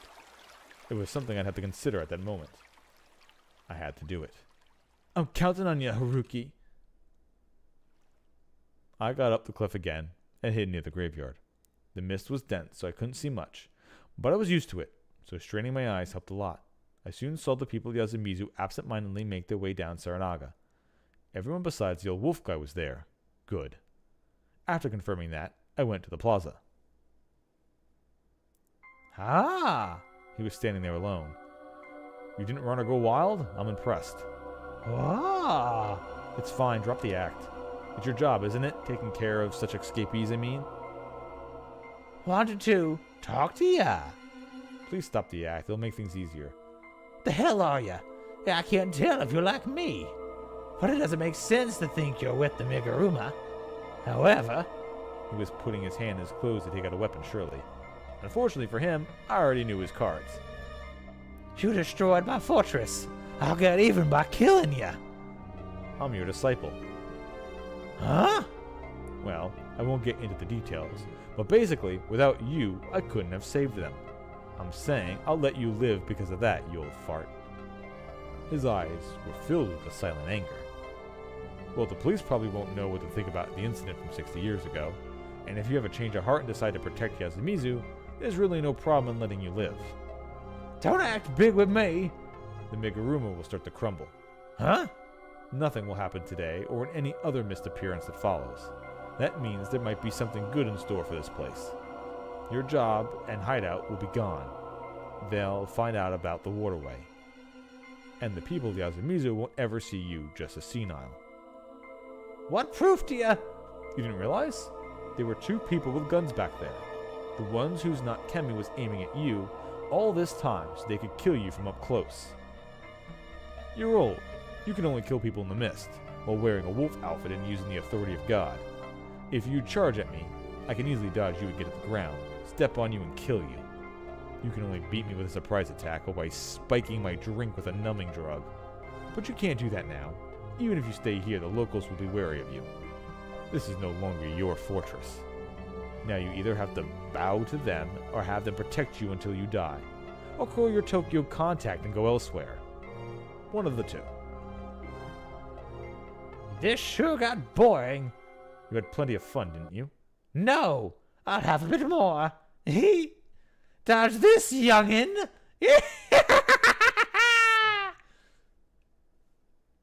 He raised his blade, took an unexpectedly fast step towards me, and then tripped. I told you. Oh boy, his dagger went through his mouth and into... Oh, he fell on his own blade. Okay. Oh boy, his dagger went through his mouth and under his own brain. If heaven's judgment is slow but sure, then I wanted him to die more painfully. This death doesn't seem villain-like, huh? No, see, that's the one thing you gotta remember. In the real world, villains never die. They don't die. They always live on. They never go the fuck away. Until it's way too late, and it's always something that they didn't deserve. It's always something stupid and uselessly easy. So this is exactly a real world death. The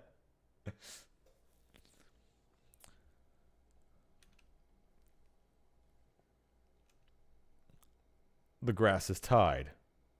The grass is tied. Whose prank is this? Whoever it was, they have my thanks. I don't want them to feel guilty, though, so I'll undo it. Anyway, I was satisfied with the result. I thought about this and that, but as long as he was alive, he was always been a danger to someone's life. That was all he'd done his whole life, and it was the best to accept his death for what it was. Leaving his corpse, I went off where I had to. Of course, he wasn't the one in charge of the dream, so he wasn't my real target. Extra mission, get rid of the latent threat, the violent old man, completed. Mission 2, dealing with the master of the loop, who wanted the monster's resurrection, would begin now. Not in the dining hall or back home, huh? Then maybe here. The culprit's plans was to change badly because of Misuji's hard work. Good evening. Yeah, okay, it is her, yeah. Good evening, Rikako-san. She was right there.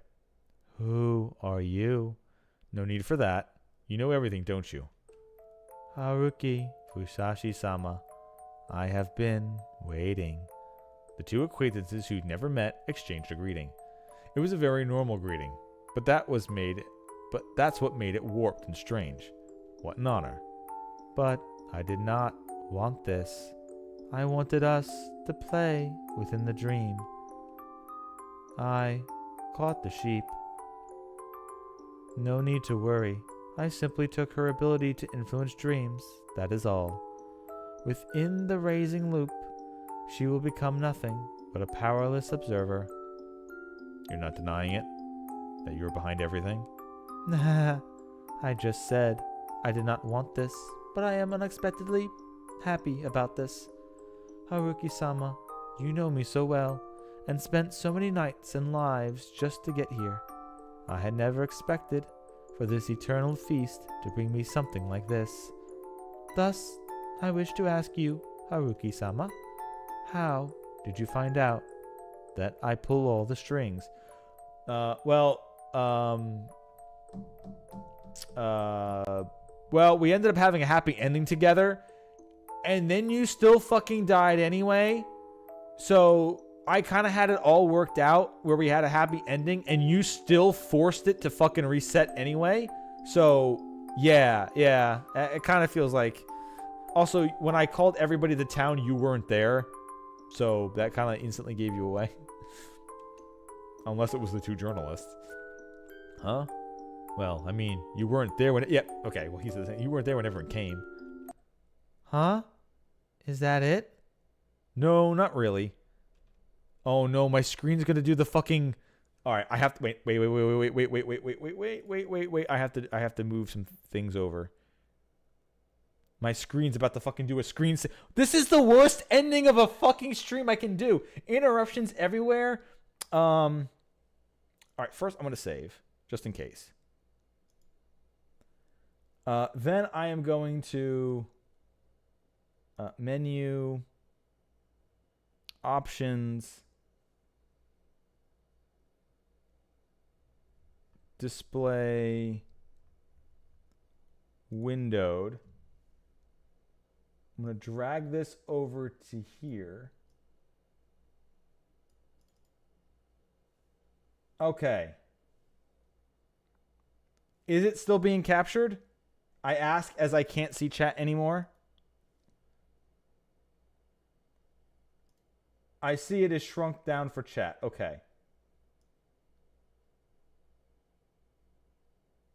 Okay, is that good? That's everything again? All right. I've moved it over to my second monitor while my main one does its protection phase. Okay.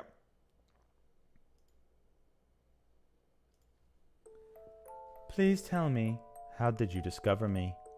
Ah, she gone back to the heart of the matter. She probably punched me if I said something like, "You're a spider. Of course you're pulling the strings."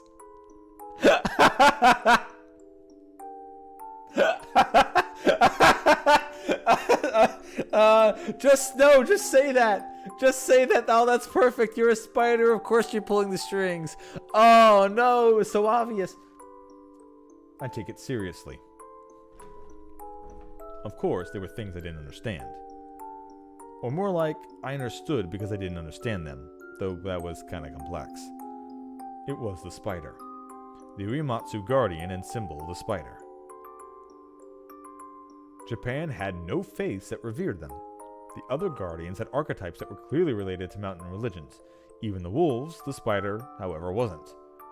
The Shinai faith was a religion created to control. Thus, there was no reason for it to include anything without a clear origin. In fact, it was completely unlike that a family of prostitutes would use the Jorigumo, a term for orb weavers, as their messenger. After all, that was a yokai, not a god. Though the difference between them was minimal, but gods still needed to guard her faith. In other words, Jorigumo, or Ogumo, and all that were just anomalies, strange incidences that could appear anywhere. Unless they garnered faith from the locals for many years, were accepted and could live beyond just words. They weren't gods. However, the Uematsu actually had no divine authority despite controlling the most mythical section of Shinai faith. This was strange.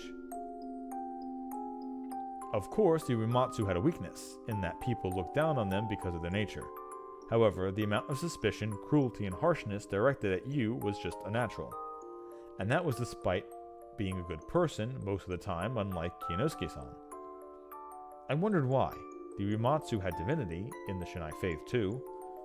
That was when the spider archetype came to mind and turned my question into suspicion. The Uematsu, the spider, might have been some sort of exception in the Shinai faith, an unnatural entity. It seemed to me that the spider's god could be an outsider that didn't fit in with the mountain faith. The ritual to take in the corruption could have easily been the secret centerpiece behind the whole faith, no? It was a miracle that could cure everything. I mean, if you're talking about people who actually showed magical powers, Rikaku-san literally did seem to show a supernatural power, and the only other real one is the sheep. So her being behind it is kind of like, oh, okay, well, everything else is explainable by mundane means, except for her sex power. So it was a miracle that could cure everything after all. It was something that any new religion would kill to have. Imagine all the adherents they could gain. And if it was the real deal, any cult or dogma that weird origins could forcibly add to it, would forcibly add it to their teachings. That wouldn't have been weird, right? The historical documents prove that many outsiders had come to help create the Shinai faith. Some might have been people from shrines that wanted to take the snake, monkey, or crow for themselves. Then, they also might have given themselves authority by putting their symbols in the teachings. Alright, 1 second. I'm gonna...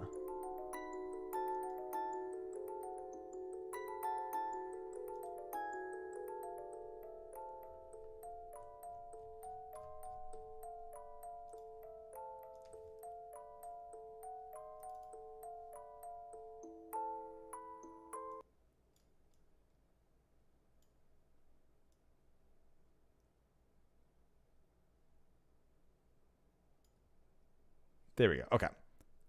We're all back on the main proper screen again. The current village heads might have been the descendants of such people, though that could have been a stretch. Now, who is to say that the Uematsu ancestors didn't enter the settlement during this time and ram their symbol into the religion? Heretics who believed in a warped god. It was included in the religion, but only on a surface level. The truth behind it had been hidden by the Uematsu and wasn't included. That made everyone here unconsciously feel that there was something unnatural. something wrong about them. Thus, they were looked at with scorn. Yeah, scorn! And that was probably why they could take the disorderly profession of prostitution as their family role. Though, that was just an assumption. You could tell me if I was wrong later. Next, it was time for doubts about her as a person. I'd experienced the looping phenomenon. At first, I thought it was something that happened once I died. But then I realized that wasn't right. I'd keep my basis a secret, but I realized a few things once I'd thought about the loops that happened without my death. For example, there were loops that happened without me having any memory of dying. I underestimated it, thinking that it was only because some memories, especially ones of your death, weren't saved properly. However, there were definitely loops that happened without me ever dying. It was just the general image of the loop that gave me the idea that the mist, death, and rebirth were linked, making me assume that I must have died. When I thought of it like that, I started thinking that the loop happened not with my death, but with the dream's master. That was the opposite of how it usually was in such scenarios. Normally, the master's death meant the end of the loop, but most people had died many times within all this looping. Looking at it that way, the loop should have stopped a long time ago. The master should have died and the loop didn't end. Thus I began believing that the death of its master activated the loop. That would make sense after all. They could try it again if they messed up. They could instantly take full advantage of the looping as if I'd first thought I had. Of course, it was possible that the culprit was in a safe spot, far away, like Fujiyoshi or just the mountains. That would make them impossible to reach, and they could reach this place all they wanted. Of course, the Migurama believed Yasumizu from a distance, so they could have done that easily, observed it from a distance. However, there was something strange. I'd seen so many deaths, but there was one person whose corpse I'd never seen. It was Miko. No matter the route, I hadn't said seen her final moment. I hadn't had seen her final moments. That made her really shady. She'd seen that ending once though, so I figured it wasn't her. She didn't know of the conspiracy. But there was someone else who seemed shady. It was you, Rikaku Uematsu. I'd only seen your corpse once, when it was supposedly all over, but you were hanged in the hall. I'd looped soon after. Well, I tried killing myself then, but looking back at it, the mists were already there before I fell. The looping was strangely linked to the mist. For all I knew, I might have looped without actually dying. Besides that, I'd never seen any of your corpses. You were the only one who'd left the game in unusual ways. The chief example was the yomibito transformation. You'd gone insane and been locked in, but you'd stayed alive to be alive, right? Even if your madness was real, it should have been possible for you to survive inside your house for a few days. If that was just some sort of act, you could have drank some water or hidden some food for yourself to survive. Well, I didn't think it was a complete act, but even so, your actions were strange. The reality that you took in the corruption for the feast actually made my suspicions for you all the more certain. The Yomibito transformation was just you taking Kemi Serizawa's murder penalty for her, right? That had to have been impossible. After all, the Feast of the Yomi Purge was an artificial killing spree run by the Miguruma. It wasn't something that could be cured by your ability. However, if there was someone who knew about the cameras, the Eye of Miguruma, and was capable of asking for something like that, someone who could bend the rules like that without undermining the Shinai faith, the Miguruma would readily accept their wish to die instead of the actual rule breaker. There had also been one time you told me to run. Had you expected for your desire to succeed for the same reasons? While thinking that you looked a bit shady, I found even more proof of that. If the culprits were really the Miguruma, like I said before, they were surely observing this moment too. They could use their safe position to easily press their loot button or something. I considered that the culprit had watched it all from the mountain with clairvoyance or something, then reset everything at certain times. But the culprit seemed too naive for that. Anyone who watched enough would easily understand that I'd kept my memories. They would recognize me as dangerous and take care of me. That meant that the culprit who had the perception of a normal human Thus, to make something happen in Yasumizu, it had to be someone in Yasumizu. You being the culprit would also explain why you've prepared Miko a separate place. After all, you knew that the mist was coming. And lastly, you said this. Even if we don't meet again tomorrow, let us meet again in a different life, hopefully a more peaceful one. That wasn't right, was it? The Shinai faith either denied or forbid resurrection. That was why they said rise not. It was forbidden for something to go to Yomi, then come back. Someone who said that was either part of a different faith or knew about the loop. Yeah, that is something I was thinking of. I was expecting Miko to also be going through loops. But yeah, Rikaku did say that, like, she did know something, but then they just showed us that Kemi was going through the loops, which is more weird than anything else. I was like, oh, okay. It turned out to be right on that. One more thing. I do not know what started it, but after seeing you through the shadow of the leaves that day. This was a mistake that I made several times myself. You said something based on memory. Yeah, that was her from the very first. That's another one, yeah. That was from the very first time that we saw her when we came through, is when it triggered. I did think you were extremely careful in that regard, but you weren't above slipping up. You said those words in the timeline where I'd moved to Yasumizu. When we first seen each other than you were behind a rock, one of the Okiba at the entrance to Yasumizu, not behind some leaves. And well, that was the day after I crashed and ended up in Kemi-chan's room. Our very first meeting, right? You also had memories of the loops. From your perspective, did you have any other reason to hide that besides the fact that you were the one behind all this? Is that all? Yes. Not enough? No, more than enough. Until you arrived here, I was very confused about what was happening. The start of the dream, which I had shifted twice, had been returned twice without my permission, and I desperately wanted to fix that. In fact, I did not know the reason why, or have certainty that you and Sarazawa-sama had been changing the dream, though I did consider the possibility when you said that you had already tried it. I knew I shouldn't have said that lightly. If it was true, and you somehow retained your memories, I would have been really happy. We would repeat the feast while we continued to gain new memories. Women like that kind of stuff, huh? We are creatures that can only die for love. Especially us, the Uematsu. They sold love and lived by feeding off of it. That didn't make sense. It's strange to hear you speak of love. Why? Your god is one of grudges. You know that much? By process of elimination, yeah. It created so many miracles, yet its divinity went unrecognized because it was wretched. The spider god is forgotten. The Uematsu are the Tsuchigumo. You are a descendant of the indigenous people of that word who were destroyed by the ancestors of this country, the Amatsukami lineage. Its symbol is an ancient original sin. The guilt for this sin lies deep within everyone in this country.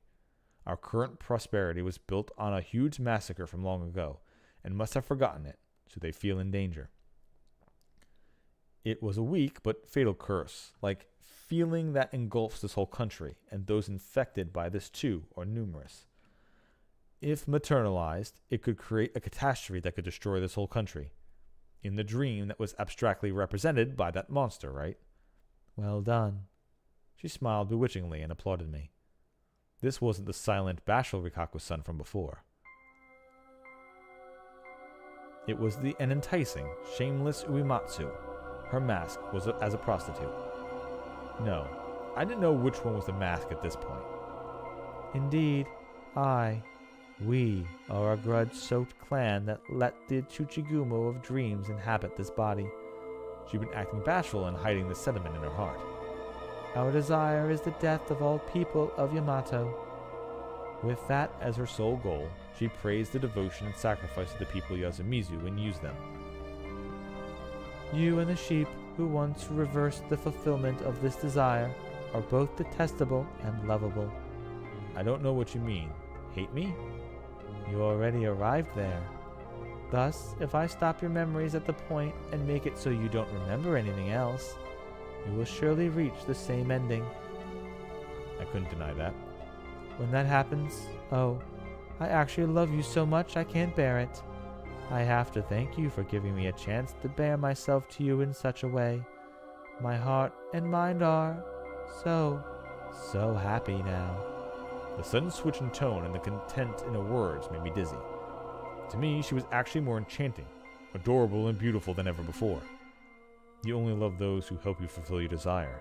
No, spiders are greedy. We love all that we can eat. I'm not being contradictory. I really do love you. I hate the people of Yamato, but even that is lovable at this point. If I get to burn and consume them all, oh, She rubbed her abdomen. I would call them all to a dream of hellish joys. I would melt, love, and play with the 100 million accompanying with me to the end. So, I really do love everyone. The spider's archetype was the Great Mother. That's what this reminded me of. Especially you. She suddenly looked away like she was bashful. The situation was abnormal, but the gesture was one that could shake the core of any man. I don't understand. This is beyond me. You will understand eventually. You are aware, aren't you, of the conditions to bring back the Tochigumo of dreams? I don't. Your goal is the resurrection of that monster. But I have no idea why you have to repeat the feast for that. There's literally nothing linking the two. All I know is that the moment the monster awakened happened under very special circumstances.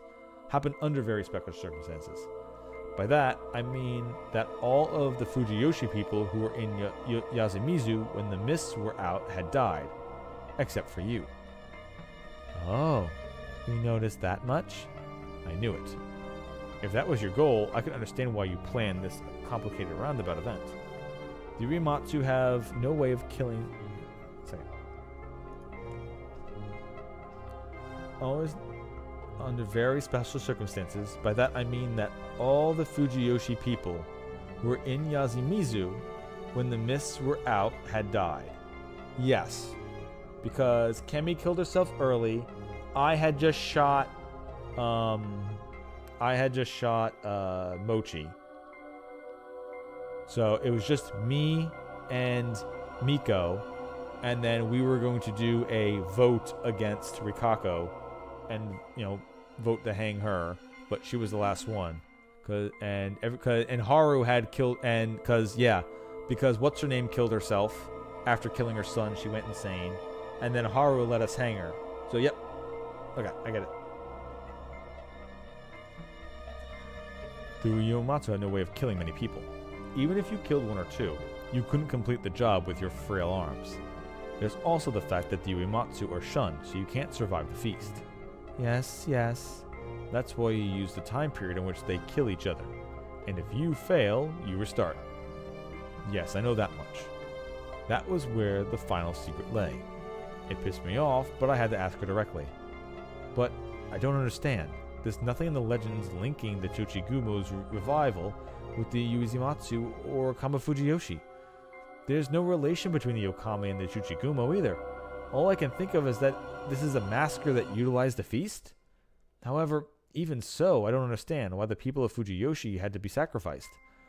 I thought it might have had something to do with the amount of Yasumizu, Yomi people who died, but that didn't add up. It doesn't explain why Kiyonosuke and Satoshi had been invited to the feast. Why him? His nature? Because of numbers? Or was he necessary as a person? At the very least, he'd been ordered to live here by his family. It was someone's intent, clearly, but whose? Yours? Then why did you need to sacrifice such a strange group? It's weird, mysterious, warped, unnerving, unsettling, unreasonable, incomprehensible, and so scary I can't bear it.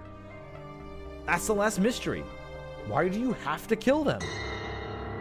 Because I'd made love to each of them once.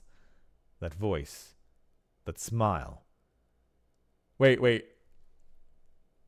I have to do it, chat. Because I made love to each of them once. They were both they were both those of a monster.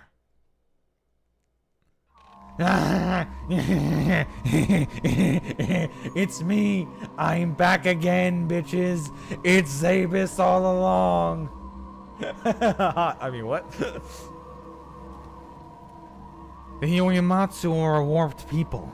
The grudge of the clan is profound, but we had to use it and its warped practices to survive. That's what you know as your ability to take in. The Tujigumo of dreams living within the heads of the Urimatsu is a manifestation of this grudge. To gather more grudge, to make it swell, we reap and consume all the evil, sin, and filth. We trick the great spider of corruption, bleeding out and getting rid of the diseases we take in to prevent the spider's resurrection. So that's why she was covered in blood. She was covered in blood after taking something in. Thus, the head women of Uematsu continue to live on in this country as useful tools that healed everything. And that is how the family declined. You forgot your mission and desired and used the divine power in the completely opposite way? Yes, I did, but there was no way the great spider wouldn't notice such trickery. It secretly, slowly gathered diseased, birthed its children, then let them escape. Then it would regather it again and repeat. The Tsuchigumo of dreams, the heads of the Uematsu family, use this to get around the bleeding and the clan's eye to gather corruption.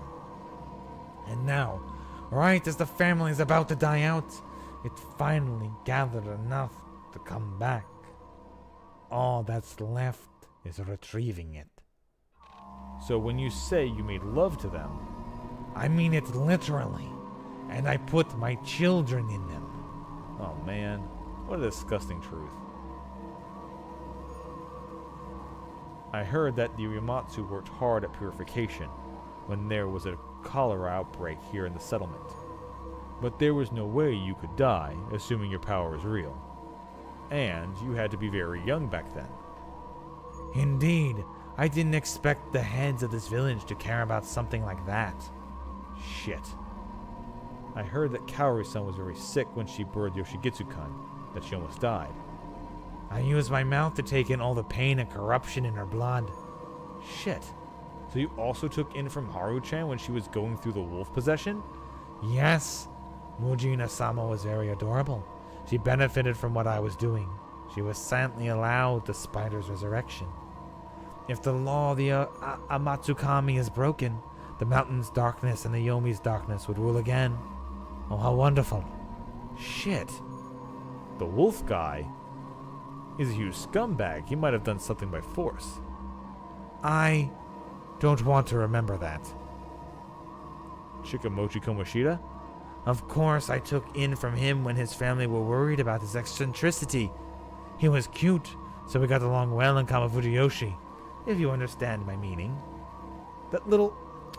What about Yasunaga-kun? He was a bit cute, so I slept with him when he was visiting Kamafujiyoshi. You're the lowest. Don't worry, he thinks it was all a dream. Last one. Kemi Sarazawa. Kemi Miguruma. You took in from her when she was bitten by the rabid dogs they kept, didn't you? Yes, indeed. Why did you hide that from her? Because that was the promise I made when I came under Shinai-sama's rule. Shinai-sama's corruption is divine punishment. We cannot allow you to take it in. So I couldn't, or I just didn't. You knew this, of course. Kemi doesn't remember it, though. She was so surprised she forgot it all, it seems. Of course you knew about the necklace, too. So that means that when you said that something like you'd seen it for the first time, it was just an act. Yes, an act that saved you. So all the help you gave me and Kemi had an ulterior motive. You felt that we were special. Yes. I didn't know the reason, but I could clearly see that you had the power to change the flow of the loop. Before you came, I thought that I could reach the ending I wanted by making her an ally. As a result, she continuously given Kemi a good impression, making her less suspicious. If Kemi, someone who could keep her memories, found out that she was the bad guy, her conspiracy would become impossible to achieve. But she didn't get there. Yes, she wasn't good enough. That's why you were so nice to me instead. As I already said, it's because I find you lovable. You released my children and sent them to me of that simple curiosity. You're a wise, gracious, sinister wolf with a warped heart. Come with me. Let us enjoy endless pleasure on the path to Yomi atop the great spider. Path to Yomi. The mountain is Yomi. The darkness is Yomi. Yomi is dreams. Dreams are the mountain. An endless dream and limitless pleasure. A happy, blissful hell. Let us enjoy it together atop the corpses of all the people of this country. I want to be with you, for you are the most lovable. She said that with a serious tone. Apparently, a devil had just confessed to me. Oh, man. I was actually interested. Yeah, well, we know you're fucked up, dude. And honored. But don't say anything more, Rikako-san. Someone got in the way. Kemi-chan. She broke her promise to God. She didn't think I was dead. Several questions came to mind. Why are you here? But that was the first one I could say. I'm the fourth here, sadly. What? Guys? A moment later, they entered. Haru-chan, Mochi, and Kiyonosuke. Rikako-san. Well, what a crowd. Mission 2 had an unexpected development. Nasato-san was all about not leaving Yuimatsu-san here. So he got off the boat and Haru-chan followed for some reason. So I followed her, of course. I forgot some unfinished business. And that was when I was freed from the curse. They were doing something. So I, who knew everything, couldn't let myself enjoy the afterglow of killing God. So she really had realized my plan. But even so, she couldn't resist God. I left the rest to Yasukun and Takumi-chan and became the rear guard. That means that the leader of this invasion into the final encounter is you, Nasato-san. Honestly, I feel for you. Rikako-san, Was everything you said true? The looping Kemi Sarazawa told us about, our murder, and the monster, is it all true? Yes, Nasato-sama. My apologies for fooling you all this time. Rikako-san used her usual voice, but that just made it stand out more. She bowed her head. I was actually quite happy that you had feelings for me. It was simply too comical. Huh? Don't make that face. You are still more lovable than most. Do not mind making you the bed in which Haruki-sama and I eternally entwine. I'm telling you to shut up! You'll shoot me? Shoot. That will complete the final loop. You are the most fitting person to complete the pleasant dream, the perfect hell. Hate me for taking your beloved and shoot me. I will take that as congratulations and create my dream. I see. So you killed God, but you can't do anything but a God that reaches completion when it dies? What are you gonna do, Haruki? I will no longer support Tsuchigumo Dono's plans, but she is still a mighty foe. Man, this is troublesome. I would have liked this to be finished in secret. Mission 2 became unexpectedly lively. Now I'm sorry you all had to gather here and hear this, but I still had to say it. I'm thinking of going with her.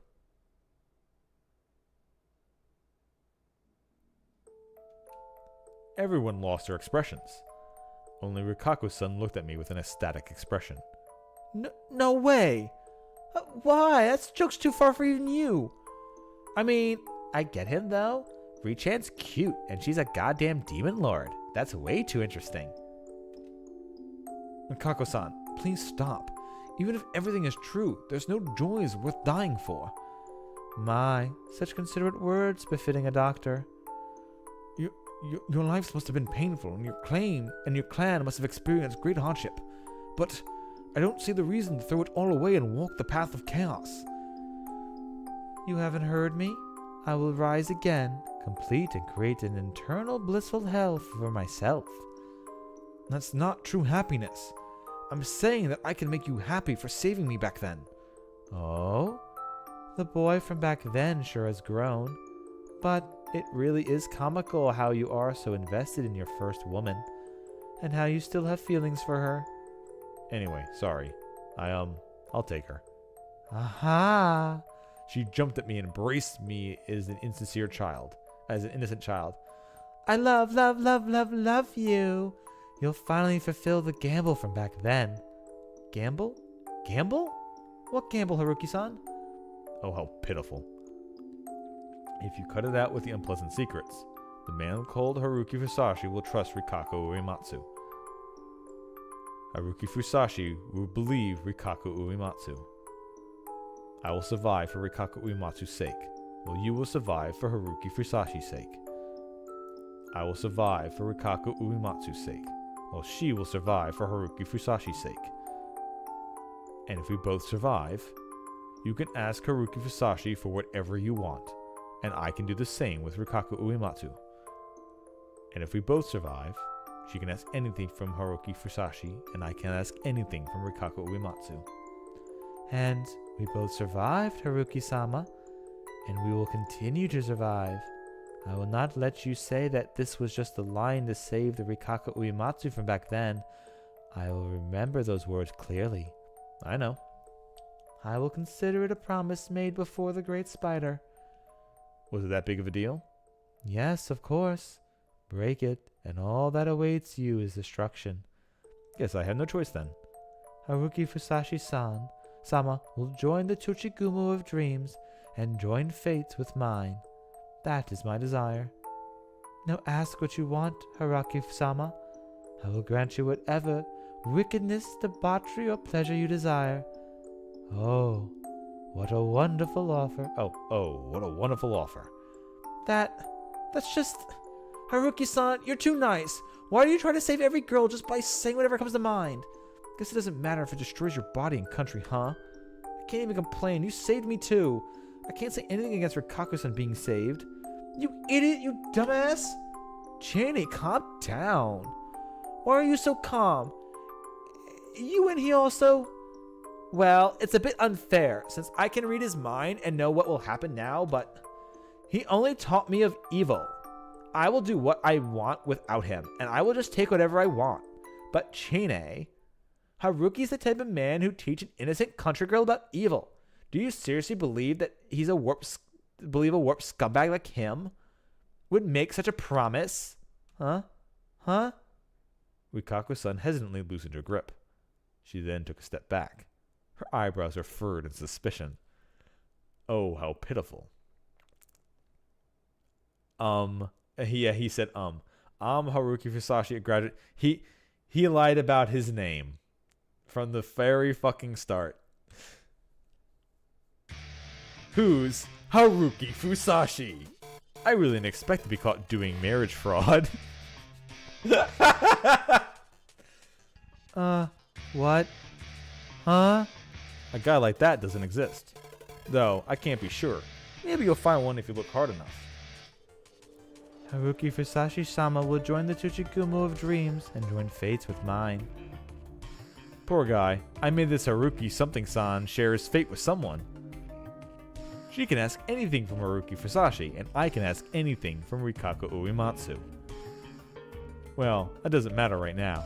I guess it's my turn. Now, one thing I did notice is when Kemi pointed out that we lie, just before we lie, we say they did show the line where we told her our name, but then she never mentioned that was a lie. But they did show that in the slideshow of us saying a lot before a lie. So, well, that doesn't matter right now. I guess it's my turn to ask what I want from you. Oh, man. Oh. What? She suddenly took out a dagger from her sleeve. You really are the best, the worst, nameless soldier. I will take this gamble to the next time, if you remember it anyway. The dagger went to her throat. Crap, I had to make it in time. I had to tell her to stop this conspiracy. At that moment, all light vanished. In the midst of that,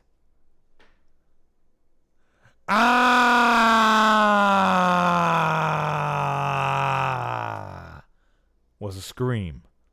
It was a scream so scary it seemed inhuman. What? What? I can't see anything. Hey, Mochi, where are you touching?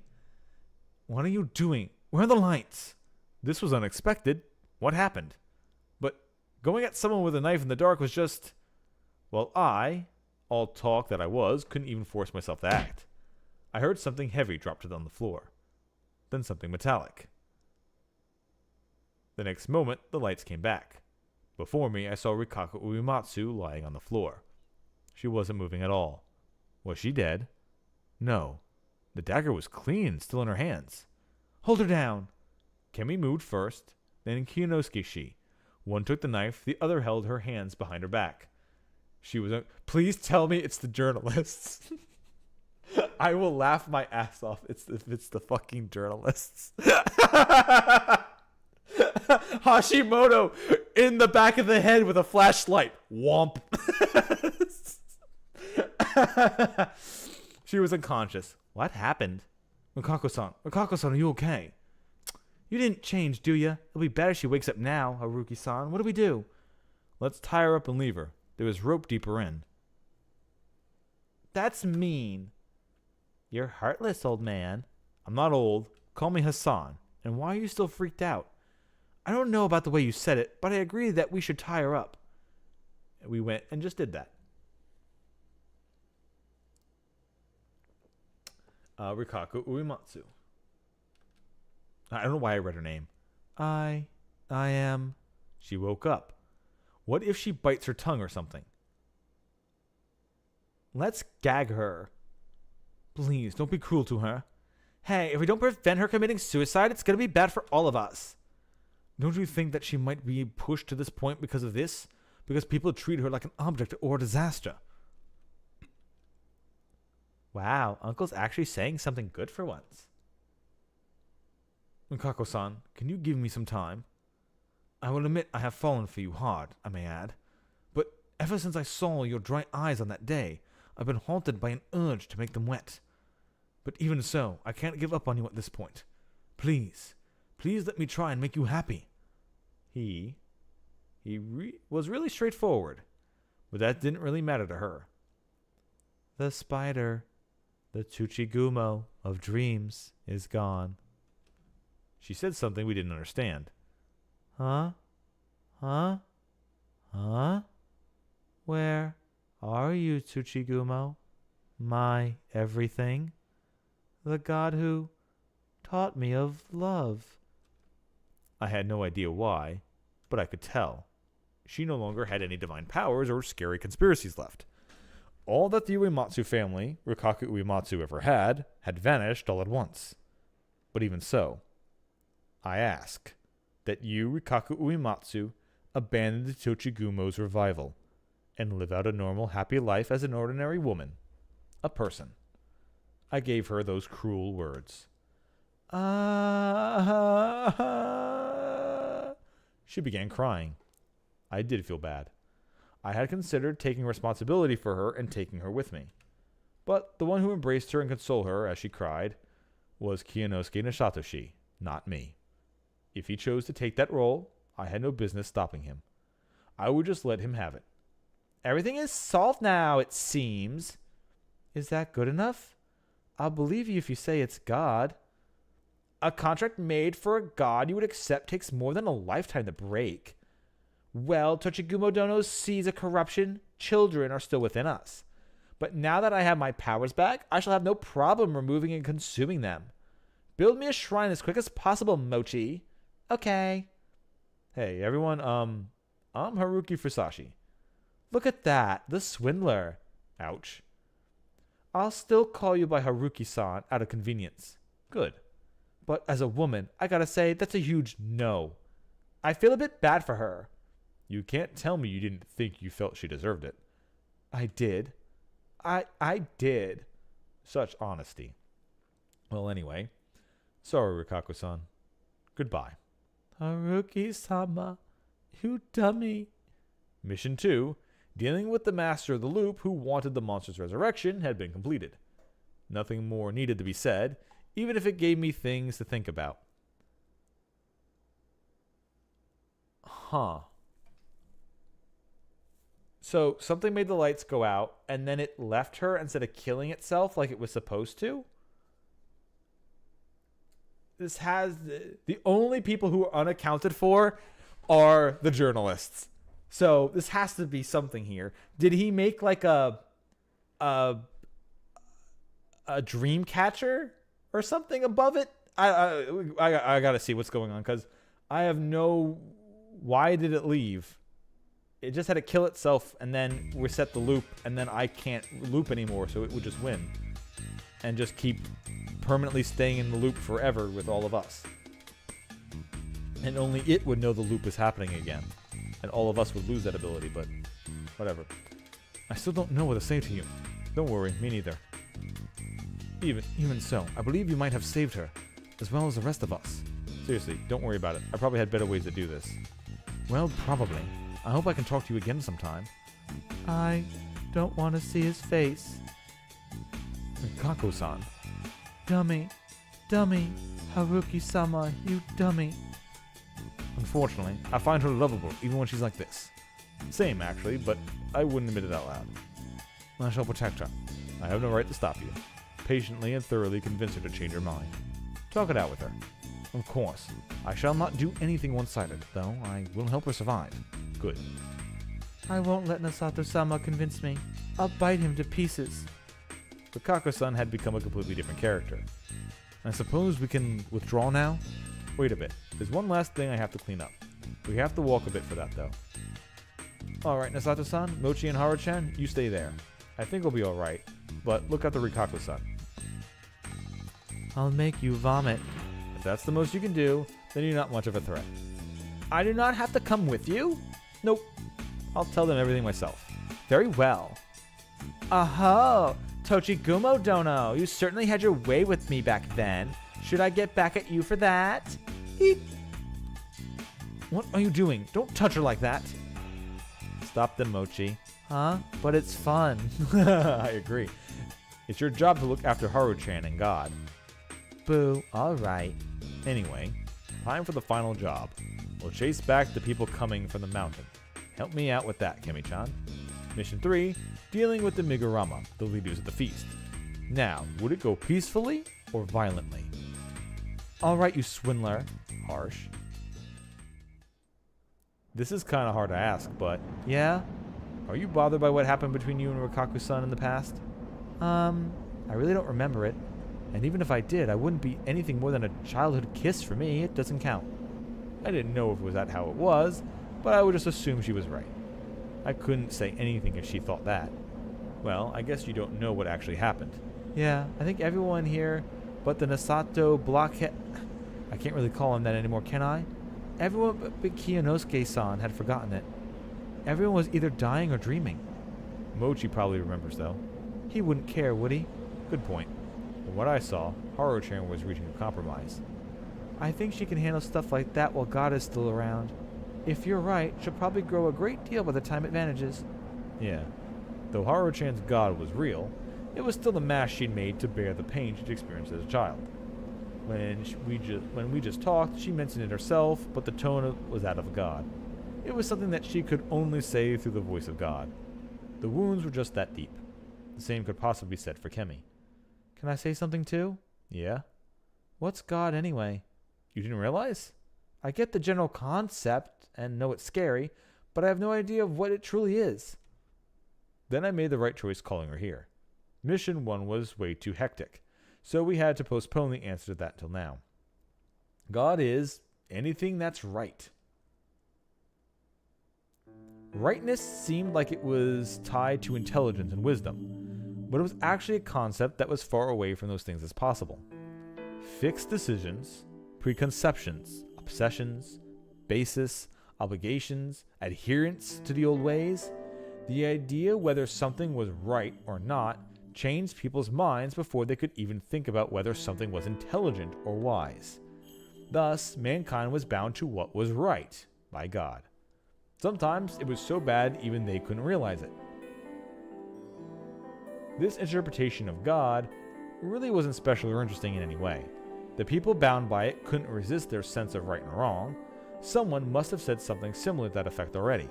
However, there were two things I hadn't expected. One, God was alive. And two, God could warp into something truly fearsome. I don't see dogs anywhere. The waterway probably isn't open. So they all had rabies, huh? I imagine they couldn't control them if they all did. I'm guessing they are actually dogs who'd been trained to avoid water while simultaneously getting injected with rabies? No, they could just be very trained attack dogs who were told to stay away from like a smell in the water. Why would they do something so horrible? Using beasts for their bringers of corruption fit the whole Shinai faith motif, don't you think? The Yomotsu Mujina serving the Yomatsu Okami and the Miguruma, the ones watching over them, were their primary followers. Was I stupid? No, you were normal. By the way, did you get tested? I did, right after I went to college and started learning. The results were negative. What a relief, that she wasn't infected. Rabies could linger in the body for a long time and fuck your brain, and anyone affected ended up dying. It was a pretty awful disease. It didn't calm me down, though.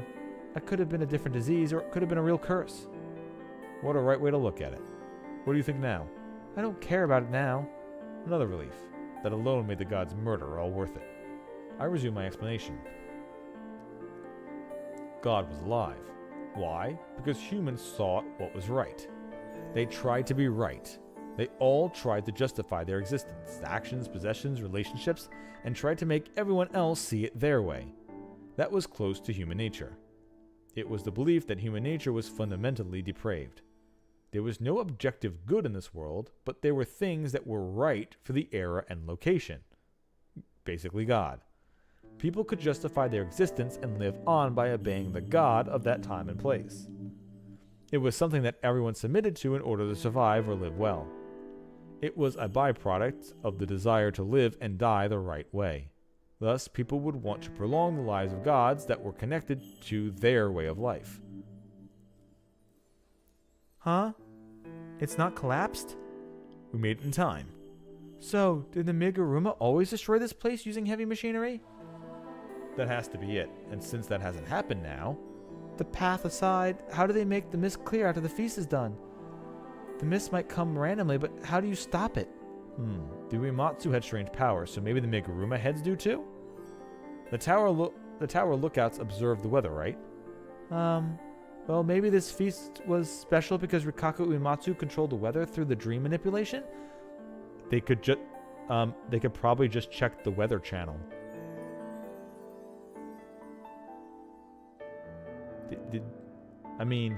Besides making the mist go away at a certain time, that I don't know. So either they checked the weather channel, or they had a way of causing mist to come. If they have, remember when we were in the town with when we were in the secret room with Kiyonosuke, the sedative came into the room like mist. So that's why I always assume this mist was the sedative. Which, if it was, we couldn't do anything we're doing because we'd be fucked right now. Which is also why I assumed that we collapsed while wandering, not because Rikaku reset us because we wandered too far. I thought we just collapsed due to paralysis in the mist and then someone else killed us. Well, maybe the feast was special because Rikaku Uematsu controlled the weather through her dream manipulation. The previous feast's endings could be handled by just killing all the wolves on the morning the mist clears. Honestly, they messed up with the mist on the last feast. Oh, true, yeah, the last feast, only one wolf was killed, and the mist disappeared, so they just ended it.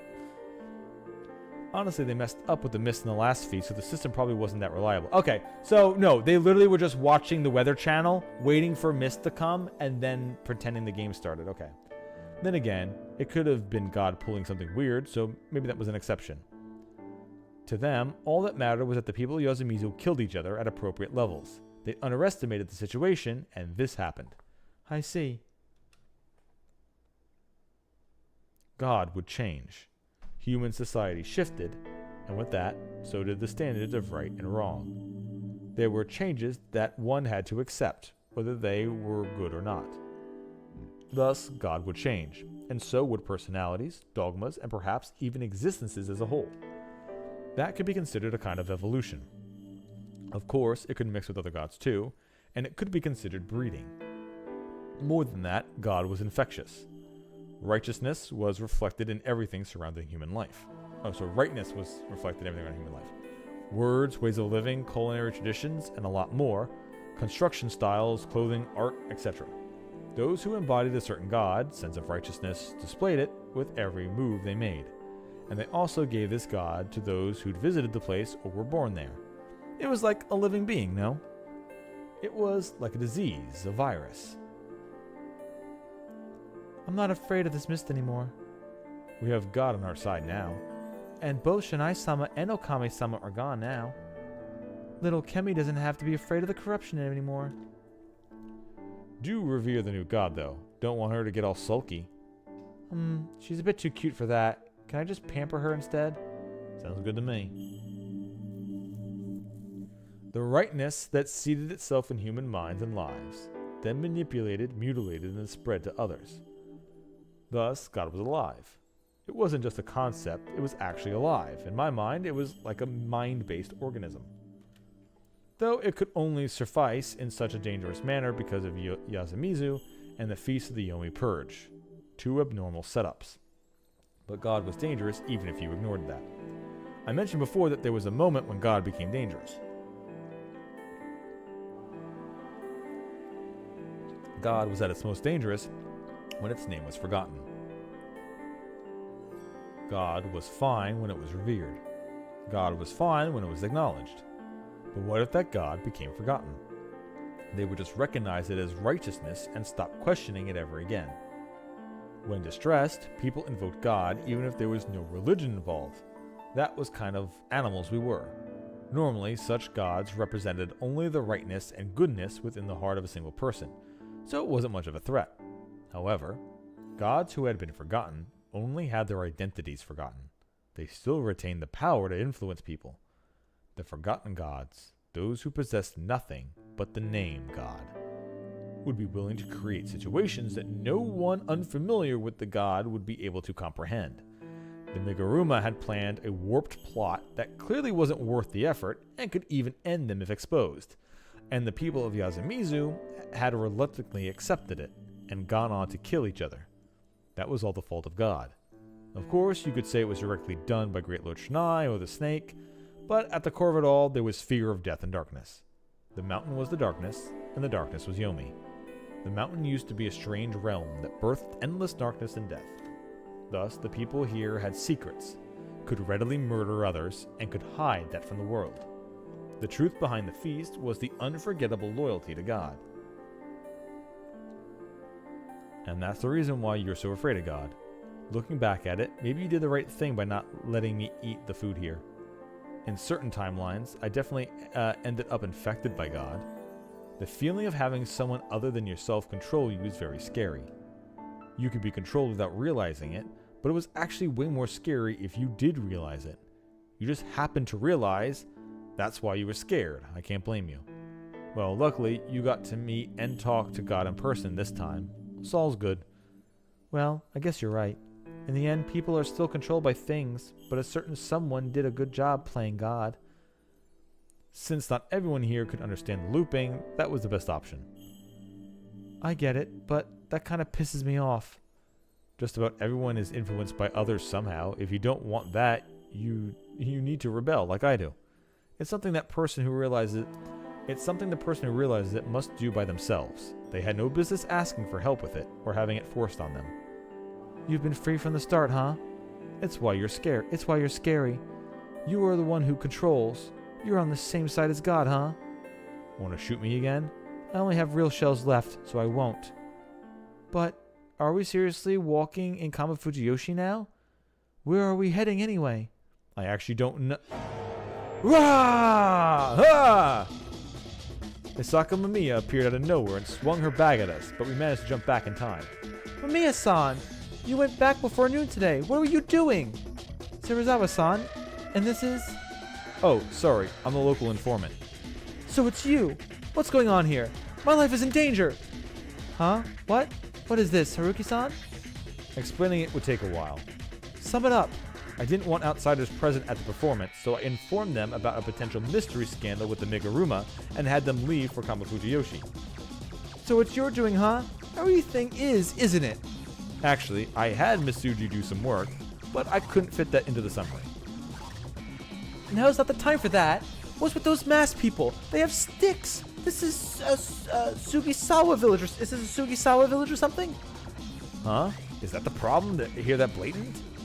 Haruki-san, behind you. All hail Shanai-sama! Seriously, a wolf actor jumped out of the mist, clad in nothing but a patchwork wolf costume. To me, as I was now, it actually looked comical, but the power of the weapon in his hand was no joke. He was about to hurt me bad. Humph! Suddenly, he was blown away. I heard him groan as he disappeared into the mist again, but I didn't get up for round 2. Are you okay? Oh, yes. Thank you so much. But what's going on here? Sum it up, Haruki-san. A group that wanted to start a murder ritual in Yasumizu went into a panic and started attacking the journalists taking photos of them. I don't understand a bit of what you just said. I'll have you explain this later, even if I have to cover you in a canned herring. Anything but that, it's fine. It's a chance to bolster your reputation as an ex-occult writer. Why do you know such details? Q-chan, calm down a bit. What's up with you, Hashimoto-san? I must say you're way too calm about this. You'll die if you underestimate the paranormal. Well, she's not wrong. Hey, don't mind me too much.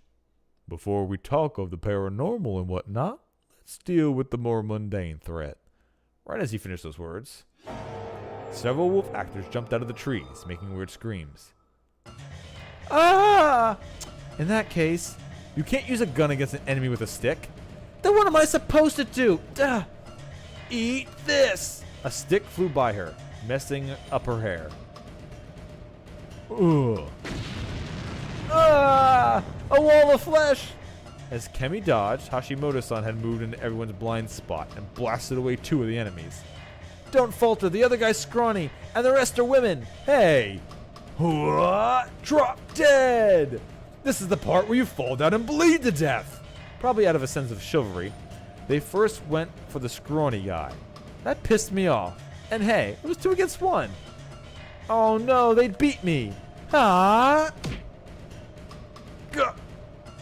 Ha! Ha! Hashimoto-san tackled one while Kemi-san landed a jump kick on the other. Hit in the jaw, the wolf was knocked down in 1 hit. The mask fell off, and hey, he looked like even scrawnier than me. What the hell? Oh, do I have a talent for this? Not bad, little lady. Yeah, she had great legs. Are you okay, Shigusaku? Good. That will kill them at least 1. No! Duh! Mamiya-san was actually doing good work, just swinging her shoulder back around. Rah! Do you know that flails are based on farm implants, and they're good weapons that you let even women and children kill soldiers? Whoa, that flail's advantage was what you didn't see with much power to hurt. Whoa, a flail's advantage was that you didn't see that much power to hurt with them, but this gourmet writer was too strong that it didn't matter. Was the bag of rocks or something? All the ones hit in the head were knocked senseless. Shit! Get them! Take them all! Shit, there's more? There's so many. Hey, they just keep coming. Then I'll keep fighting. Hey, Haruki-san, you fight too. Gah! I hadn't expected it just turns into a fucking brawl. I hadn't expected Mission 3 to be an all-out battle with this group. It didn't last longer than 10 minutes. Honestly, just take your shotgun and blow a couple away. You kill 2 of them with a shotgun, the rest will back right the fuck off. Everyone on their side was scrawny, while everyone on my side, myself excluded, were berserkers. Because of that, the dozen or so wolf actors that fought us ended up knocked out on the ground around us. Though I knew this wasn't over. Looks like they want to talk. This problem had a mythical solution. Mission 3, dealing with the Meguruma, the leaders of the feast. It would be easy if I could all be taken care of by just beating these scrawny guys, but I had to defeat a false god, and that controlled this place for centuries using weird myths and superstitions. Otherwise, I would be unable to completely free Yasumizu, this village, from the confines of the mist. There were 3. They were positioned and presented in a completely different way than the ones who clearly did the dirty work. Their apparel was fancier too. They were the great Lord Shinai, Yomatsu Okame that had appeared before the Hanging Pine. They were unarmed, signaling that they didn't want to fight right now. "Who are you people?" Loyal to the role, he asked that. "You seem to be strangely knowledgeable. They'd seen it with the eye of Meguruma, huh? Of course you don't believe you can leave this place alive, do you? That's our line, fake!" Her eyes didn't show a hint of hesitation, and her words didn't show a bit of fear. God was dead. She had killed it. Thus, she had no reason to fear, obey, or tolerate a fake. One more step. "What's going on here? Depending on your answer, I'll call the police." Sorry, that'll just make things more messy, so just leave it to me. "You don't look very clean yourself." "Let's leave it to him, Kyu-chan." "Hashimoto-san."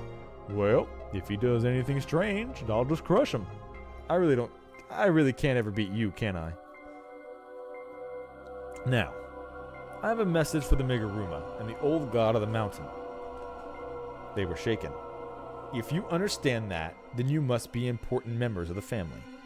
Listen, the god has awoken again. The Okami and the great god are dead. The servants shall soon vanish as well. Upon leaving, the Okami said that there should be no more feasts. Thus, you have no cause to invade the sacred ground. Leave and tell this to everyone. Great Lord Shinai is no longer on this mountain. The head families will soon fade. Prepare yourselves and wait until then. To my mind, it was possible that they would back out. After all, God was killed and replaced. That was the hard truth. The people of Yasumizu had changed their values and outlook on life. Yeah, they had no reason to go with the killing game, so the only way for them to get rid of people in Yasumizu would be literally sending these people down and actually just killing them themselves. Since they're never going to do the killing game again, you have to literally kill them yourselves. They're not going to do it for you. Thus, the group that had gained power through God would know this truth and thus lose their power. However, "Who are you?" the false god asked that. It was old language. It was a simple question, "Who are you?" Among the many wolf actors here, the youths lying around us and the 3 of us in front of us, 2 of which had backed away in panic. The elder in the middle stood out. His eyes were looking ahead. Beyond that mask, I could see unwavering black eyes and unshaken vigor. This wasn't the strength of a god. This was the strength of a human. He used it to face me head on. He used it to ask me whether I had what it took to end this mad conspiracy. That was a challenge of the very last boss. "Haruki-san, what will you do?" I'd lose if I said something bad. I'd lose if I showed any sort of hesitation. I'd lose if I stayed quiet for too long. I felt as if the mask was laughing at me. "Neither are you God, nor a divine child. Ye be no thing, so then why can ye defy God?"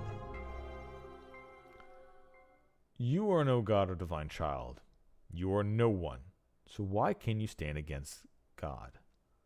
That was a provocation. I knew this well. That was why I'd brought this over. I took it out again. The old wolf mask. Heh. The old man laughed. Katsukuchi, who had killed God while he acted like God. What's he saying? Sounds like poetry to me. Katsukuchi who killed God while acting like God. Hino Katsukuchi is definitely a god that killed gods, but it wasn't intentional. He killed Inazami because his body was burning as he was born. He's not talking about that Kagutsuchi. Kagutsuchi? Kagu no Suchi. That's a term for someone foolish and ugly. He was cursing and reproaching someone who acted like God and killed a god. Yamato is mountain land, while Narukami was Kaminari becoming God. The mountain shows no signs of God's power, and the land of Yamato has no gods you can become. We already killed this god.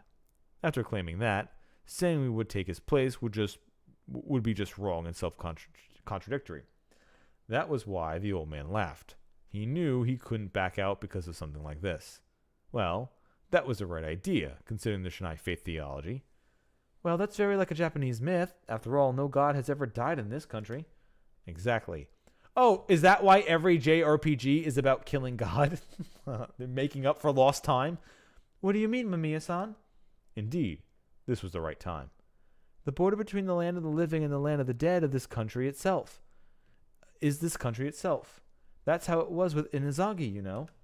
Indeed, this was the right place. Humans and gods, everyone who dies goes to Yomi. This god existed.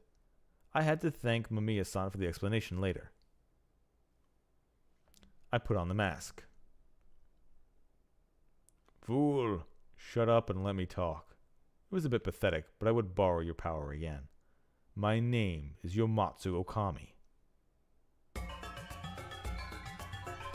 If your aged argument that Okami is no more, then verily I, Okami, the great god, can also not be. If ye calleth yourself Okami, then just as well I am Okami, the great god, the wolf-faced god that handled renegade in Fujiyoshi. No, this isn't Fujiyoshi. It's Yomi. Saranaga's mists roll around us. The fact that we're both here means that we both died. Then the god would arisen that at a time the mist cometh.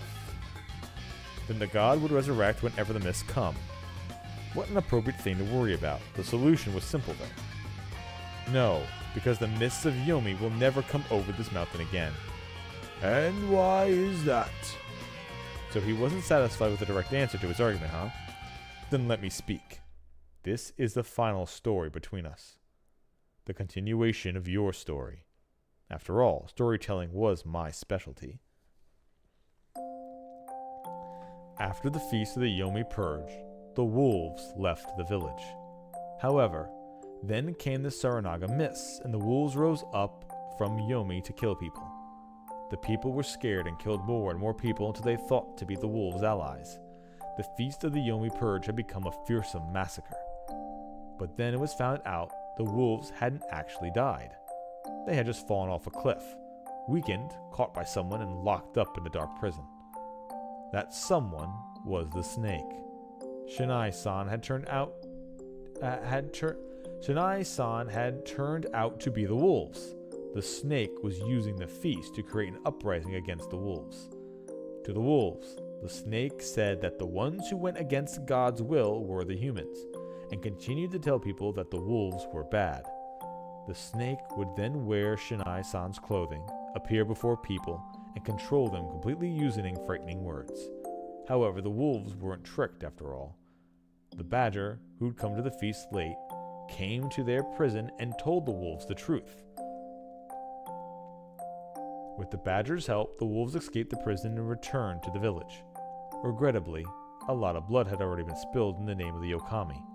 The wolves were sad that their names would from now on invoke fear and hate among the people. Thus, the wolves chose to set things straight. First, they went to the dream of a human girl who was born with the blessing of the snake, only to be marked by the wolves and chased out of her home. They told her to use powerful smoke and fire to burn all the guardians. She believed their words, and after lots of trouble, she obtained the powerful smoke and fire from a faraway land. So Kemi's gun. She then returned back home and used it to burn down the snake and its fellow guardians. With them, the last punished the wolves and took everyone on a journey far away. With that, Munja, the badger, the old god who was once the wolves' servant, had now taken its place as the new eternal god of the mountain. One of the guardians, the crow, was allowed to stay and be the watcher of Yomi to prevent any rising again. With that, Shinai-san was gone, leaving only humans, the crow, and the new god bringing forth the new age of peace. The new god occasionally brings the mist as a reminder of the wolves. It's a good mist that protects people's dreams, takes away diseases, prevents fires, and promises prosperity. so the people begin to love it when they come. Love it when it came. However, misty nights were when gods walked the earth, so the people cleansed, sheltered, and dreamed to not get in their way. Upon seeing that, the new god said, "Well done," and they lived happily ever after. As I finished talking, I felt I could hear God giggle with a bizarre sort of amazement. Well, that was probably good enough. By the way, I'd chosen to say nothing about my daughter. I'd leave that part of the plot to the daughter herself. So, people of the snake, the time has come for us to retreat. Let us pass through Yomi and go far away. With that conclusion, I took off the mask. The fear of Almighty God show this old snake brain. Where it should, it yieldeth mist, become clouds in the sky, and release a rain of shines. Did it work? I don't know. The words were a bit too complex for me, but I think I heard a snake in there. They were whispering to each other for a minute or two. Eventually, the masked old man began moving again, looked up, and spent a few seconds. After a brief but intense moment of prayer, he opened his mouth. Understood. The two seemed perplexed. I told you we shouldn't be doing this in the first place.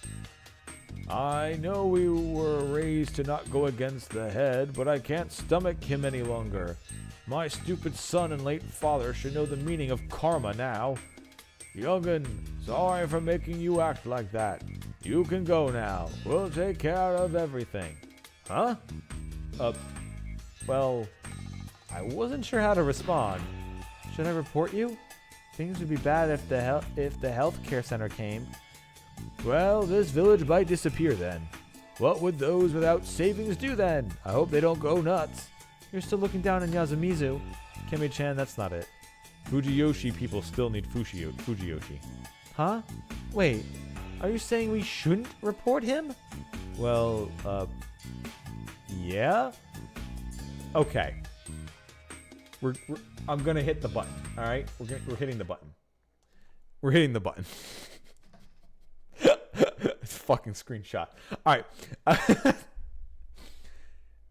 You have proof that 2 times they raised rabid dogs and accosted the village.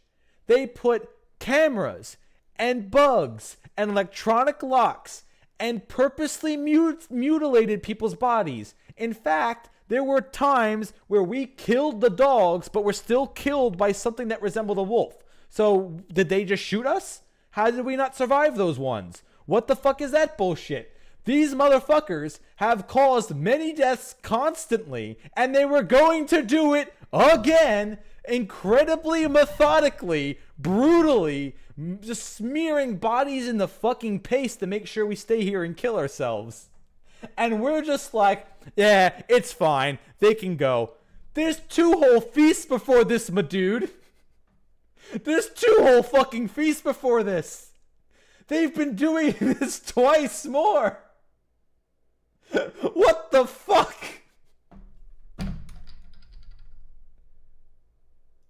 Anyway.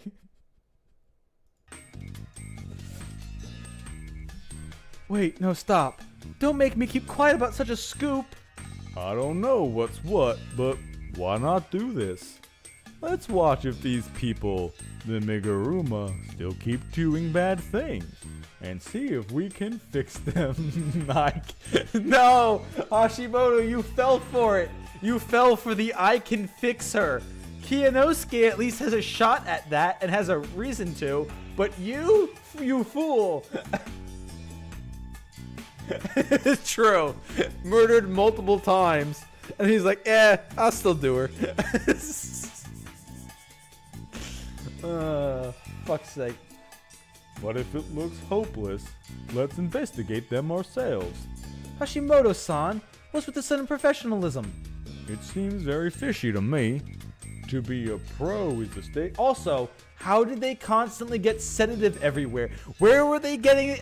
If the mist isn't the sedative, Where are they fucking venting sedative into places? Like, how? Is it? Do they have air conditioning? Oh, yeah. On the side. Wait, I gotta bring it up again. Oh yeah, don't worry. On the side of the fucking house, all we had air conditioning the entire time, and we never knew. Oh damn. Well, actually, we have this modern heating system in every house. It just turned on every randomly, and we had no idea. Oh, I had no idea why it turned on. I just thought it was part of the feast. What the fuck is this? Oh, there was just oh yeah, there's a plane that flies over and just drops the aerosol over the whole thing. What the fuck is this bullshit? Although I will say, them half-ass explaining how the Miguruma family were doing this and not really going into it is probably the best way to do this kind of rug pull ass shit, and just be like, you can believe they could do it, right?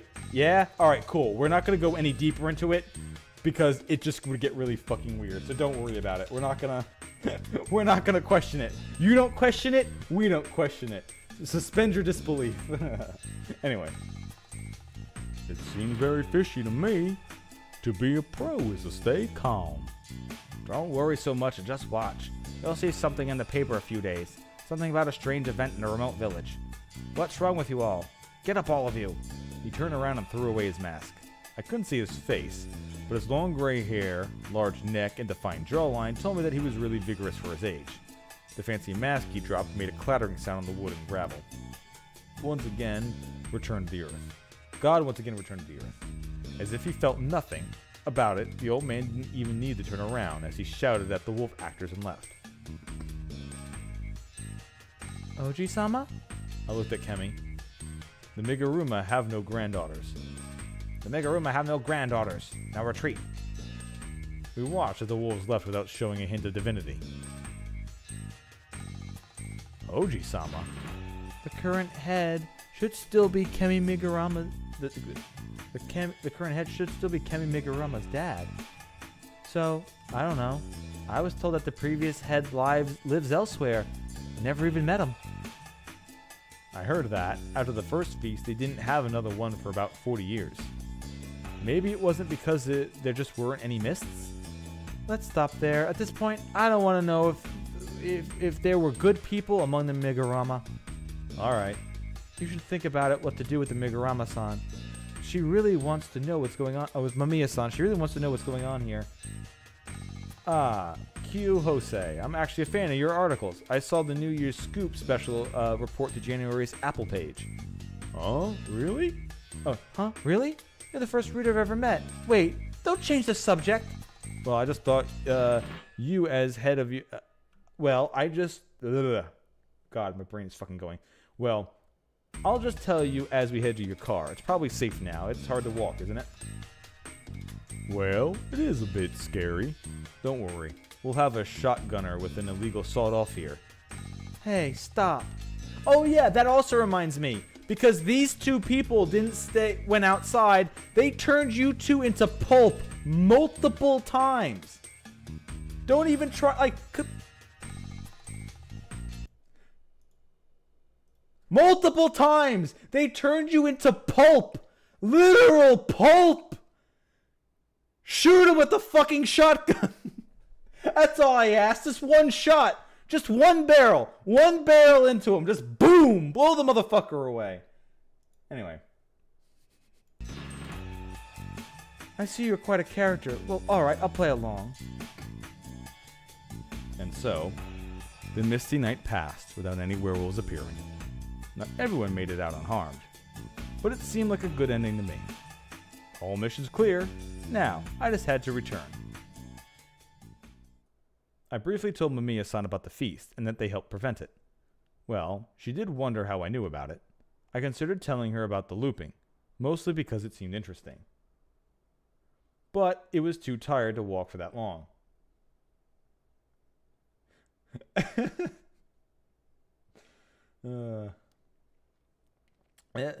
That was where I ended the interview. She made me exchange phone numbers, eager to interview me someday. We then met up with everyone in the hall, and we all went down to Saranaga. I looked around for Miko, but couldn't find her anywhere, though I noticed that my backpack was completely out of food. Some writing stuff was gone too, and there was some clumsy letters on a waterproof bag. Thank you, Fusashi Kasuren. And that was it. I didn't get it. I could only guess that she was satisfied with something and left. I was kind of worried though. But I had no doubts that she would grow up strong, and that no one would ever catch her again. Apparently, she's a character from their previous game, and they just threw her in here just to throw her in here. Another watcher told me that on I think the second or third stream or something like that. That she's just a character from their first game, so that they just had to make a cameo. Going down Saranaga on rubber boats was pretty easy.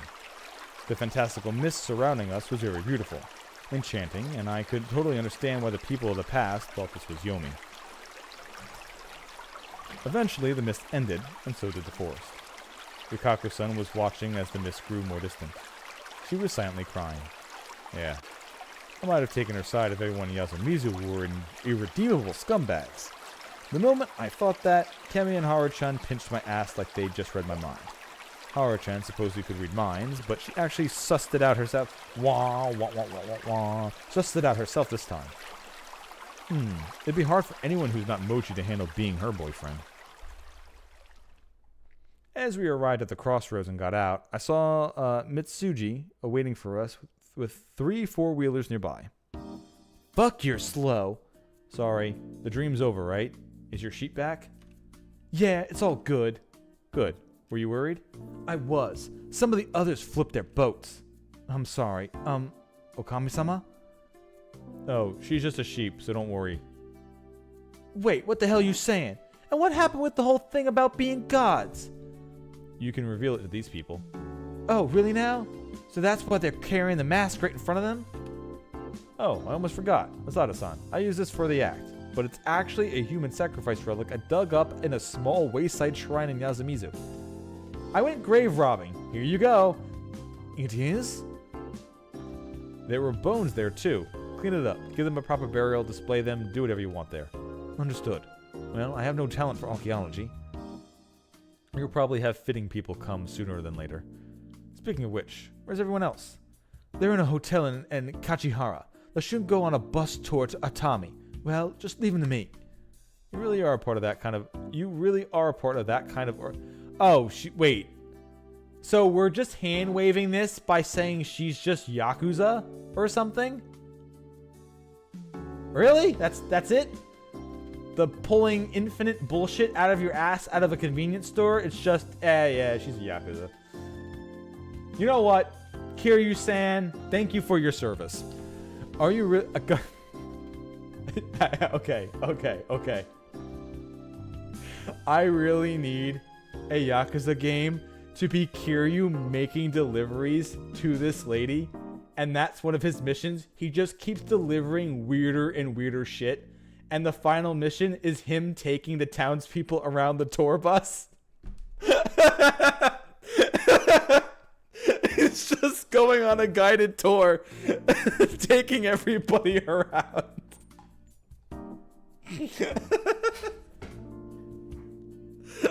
That would be awesome. We need to have a Raging Loop Yakuza tie-in game. Yakuza DLC. I haven't played any of the recent ones yet. I'm still waiting for Kiwami 3 to come out so I can keep playing them in semi-order. I think after Kiwami 3, I'm just going to play the new ones, the turn-based ones. But anyway. You really are part of that kind of organization, huh? Heroes of Justice. Wow, I've got an impressive ex. Don't say that, you dumbass. Anyway, you'll hear from us again, so better brace yourself. Huh? Haven't I died enough? Sorry, poor wording. I'll make sure it doesn't get too crazy, so don't worry. Then I'll unblock you. You had me blocked? God damn, you just get shittier by the minute. Okay, was she actually your girlfriend? The ex at the convenience store? What? I don't understand this. What? This part I truly don't fucking get. Oh, is this just banter? If this is just banter, then okay, sure. They're just doing some banter right now. But if this is literally his girlfriend, how the fuck his girlfriend work at the convenience store that he was running? I don't want to know. I don't want to know. I'm normal. It's just the world that's insane. Oh yeah, get in. I mean, are you? Oh, Mitsuji Misamine, my ex. Really? My ex broken up recently. Her job is an ally of justice, and we can. What is this bullshit? What? I'm just ignoring this. It was an ally of justice, and we coincidentally bumped into each other here. What kind of intro is that?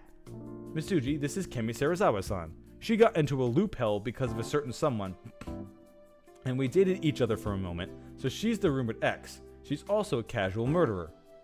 Rumored? Stop putting all that pain into just 2 or 3 words. Well, it's kind of my fault too, so I have no place to talk, but you're just as bad as always, huh? I think this dissing me shouldn't become a trend. I just want to go to sleep now. I want to bathe too. I want to kill Haruki Fusashi-sama. What are you, the Three Stooges? My apologies. So you're their babysitter. Well, get in. What about you, Haruki? I know you have a bike, but do you want to ride? What about you, Haruki? I know you have a bike, but do you want to ride? No, that's fine. Let's part ways here. I see. All right. Huh? Dummy. I don't really hate how merciless you can be. Stop minding us and just be honest with yourself. Nope. And come pay tribute at my shrine someday, city dweller. Haru-chan, look here. Hassan, man, you can go now and bring something good when you get back. See you again. Yes. Tell the others that. Nothing. I'm supposed to be dead. Yeah, whatever. Good night and goodbye. I said that, and turned around. Dummy. That was the last thing I heard from them. Then I heard them no longer. Been a while, my beloved bike. Though I'd hop on it later. A power drive, some steam walking, cliff climbing, excavating, acting, fighting, negotiating. No day had been as exhausting as this one. I finally remembered that my hand was injured, but the fatigue numbed the pain. I'd just sleep. I really wanted some sleep.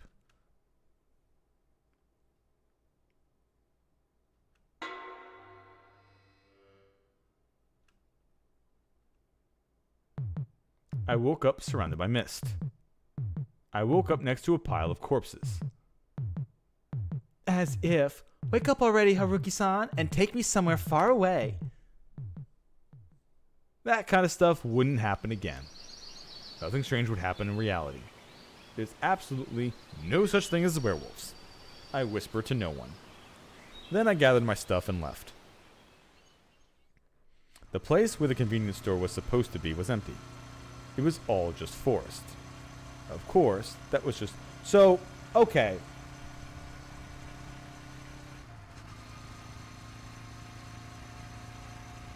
Was the You know what? I'm not asking questions. I don't know. I don't want to know. I don't want to know. Of course, that was all just a dream. I didn't get lost anymore, but I felt like I'd soon forget this road. That was what dreams were like. Haru-chan's whole thing was just a juvenile delusion. Mitsuji's organization was just a public peacekeeping agency. Sure, whatever. God was purely psychological. There. All that had to be products of reality. The endless Saranaga, the rotting Yomibito, the few monsters, a certain someone's love. It was all a dream. That was how I'd chosen to look at it. And so I returned to my normal everyday life.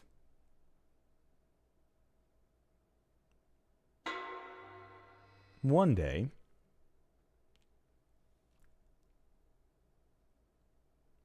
a while after that,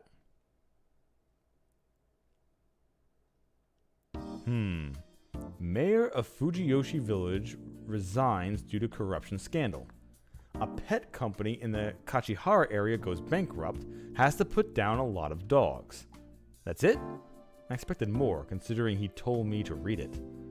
After the incident, I gathered local newspapers and mimicked the previous Nasato family heads. Yet, they were only relevant reports I found.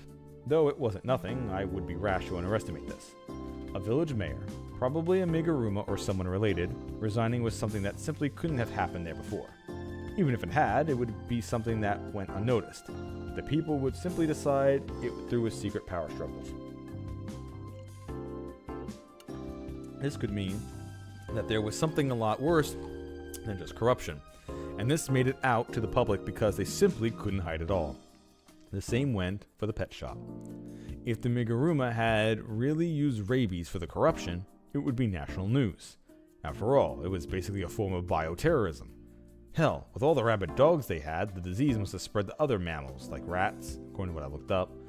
If these rabid animals spread all over, Japan would no longer be considered rabies-free, and that would cost the country a lot. Otherwise, those were just unhygienic dogs trained in a weird way. Or maybe the elitists hid it to prevent panic and loss of resources? Well, there was Mitsuji's job too. I hadn't heard from them yet, but I got nothing when trying to call her myself, even though I sang the Buddha's Ash Rock. Well, whether a government or secret organization, I hoped her group did whatever they had in the background. Apparently, the situation in Fujiyoshi was stable. There was a mayoral election, and then Asato head ended up taking the post. The reason that they had skipped the Higuchi was probably too complicated to release to the public.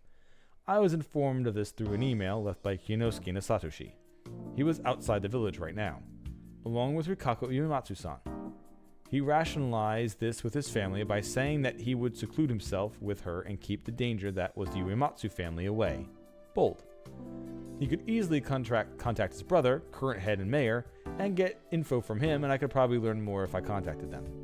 But this was their problem now. If I went any deeper, I'd just be a rubbernecker.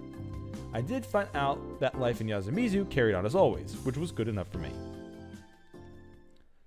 Oh man, did the fact that I've been trying to occupy the previous Nasatos mean that I still hadn't recognized the whole event as a dream?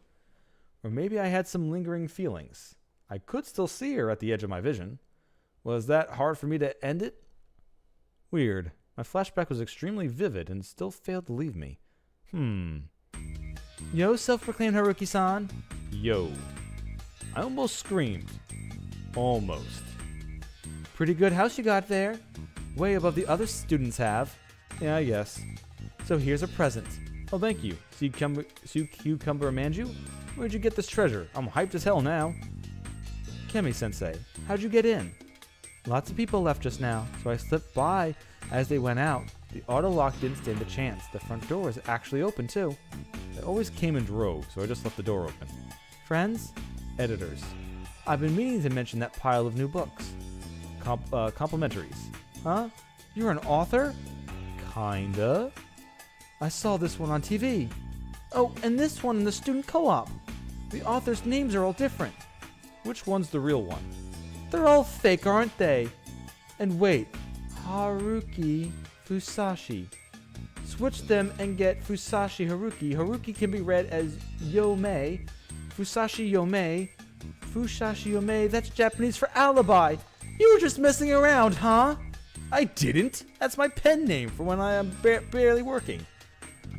You are messing around. And wait, you seriously a famous author? You're a winner at life. Don't look down on us commoners. I'm actually living in constant fear of deadlines, editors, and writer's block. What's your real name?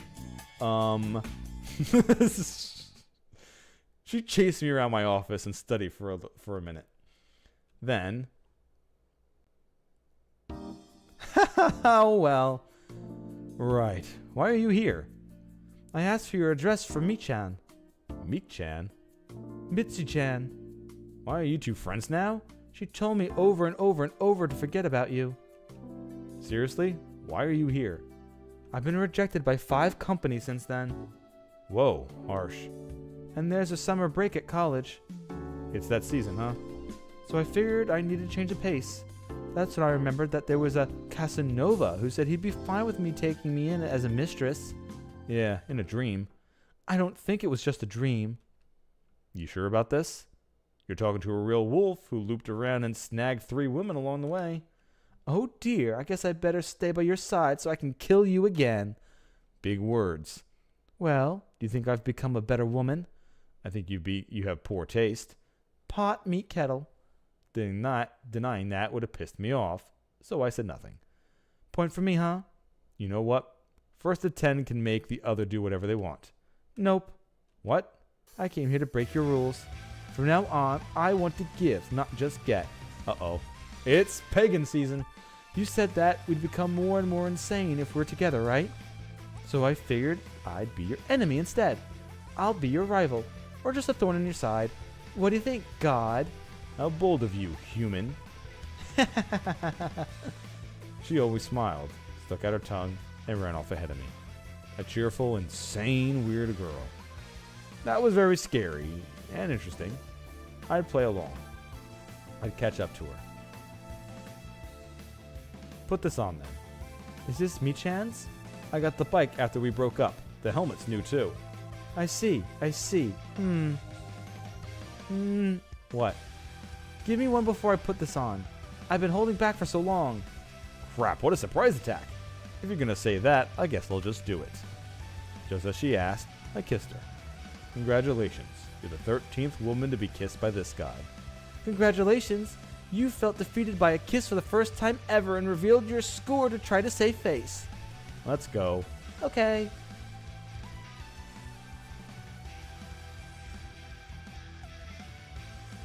You know, you two are freaks. Get lost. Wow, this is comfy. It's not that fast, though. Put your legs on the step and the hands on the belt with the frame. Okay. This doesn't bring us too close, huh? Don't bother me while I'm driving, or we'll be knocking on heaven's door. We're saving that until tonight, huh? Whoa! Well, that's only if you don't crash and die again. I learned how to do some maintenance. Immediately used it in a book. Immediately use it in a book I'm writing. You tend to become really uncool when you're too uppity. Keep that in mind. Well, you keep it in mind that keep it in mind not to go on a random murder spree and kill me. Ouch, that one hurt. Guess we'll also gotta keep in mind that we don't have any resets now, huh? True. I turn on the engine. Let's go then. Okay.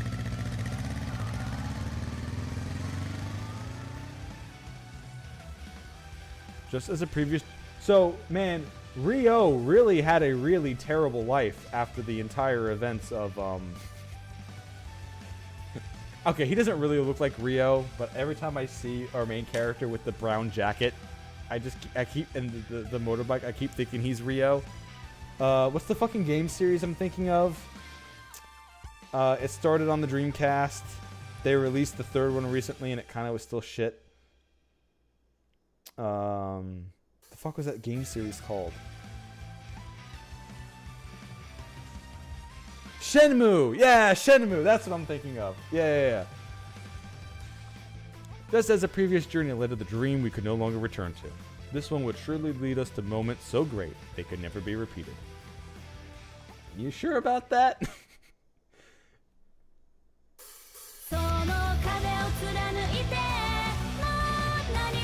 Years ago, I wasn't Chinese. Alright. This is probably going to get muted really hard.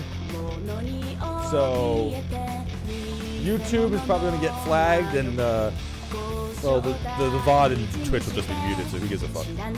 I can re-upload it, and it'll just be muted already. Yeah, alright. That's Raging Loop. The ending there was kind of messy, but I get what they were going for. But why? So was the sheep at the convenience store that wasn't real? Like, was he saying the convenience store wasn't real? Was he saying the convenience store wasn't real because he was just trying to convince himself it was a dream? Or was it really just something that didn't exist and it was just part of the dream of the sheep? And how real is the sheep? Huh?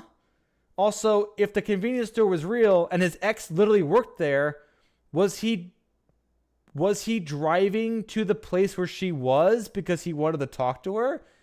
And then she just treated him like shit? And then he just decided, fine, I'm going to leave? Like, I don't know. I don't fucking know. that part there is a complete blob of confusing whatever the fuck. So back to music.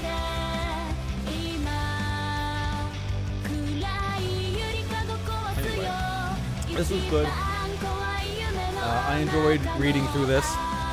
It was fun doing this. It was good having diversion doing this where I was reading a lot. I do this a lot when I play other games and I do the voices for the characters. But it was pretty nice to be able to do it for this where I was doing it almost the entire time. And I was able to keep doing like 3 to 4 hours of constant reading without really falling out. So that was a good practice for that. Anyway, so yeah, I will be continuing Clara Obscura for my next current stream game. I'm going to be playing that a lot. I'll probably play it. Yeah, so I'm going to probably play it tomorrow around my normal time, maybe a bit sooner. And then on Thursday... No, I'm going to be streaming earlier on Thursday. Sorry, I'm going to be streaming earlier tomorrow because I got to go pick my parents up Thursday morning from the airport. So I'm going to have to, like, wake up early then. So I might not want to keep streaming that, stream late when it's unpredictable. So I'll stream earlier in the day tomorrow. And then on Thursday, if I feel up to it, I'll pick up again. Anyway. Yep. There's absolutely no such thing as werewolves. Anyway. Yep. Alright. So I'm gonna... This Raging Loop was good. I enjoyed it a lot. It is kind of chaotic at the end, where some of the stuff just didn't make sense, and I'm not really sure how the spider went away. I guess because it made a promise, and my answer was go away, so it just had to leave. Because we both survived to the end, even though I wasn't using the correct name. But whatever. Anyway, thank you all for watching. I'll be back again tomorrow probably. And I'll see you all next time. Revelation mode. Uh-oh. By setting it on the option, you can play the game with additional thoughts and flashbacks. Huh. Added scenes from other... No, we're not doing that. We're not doing that. Nope. See you guys.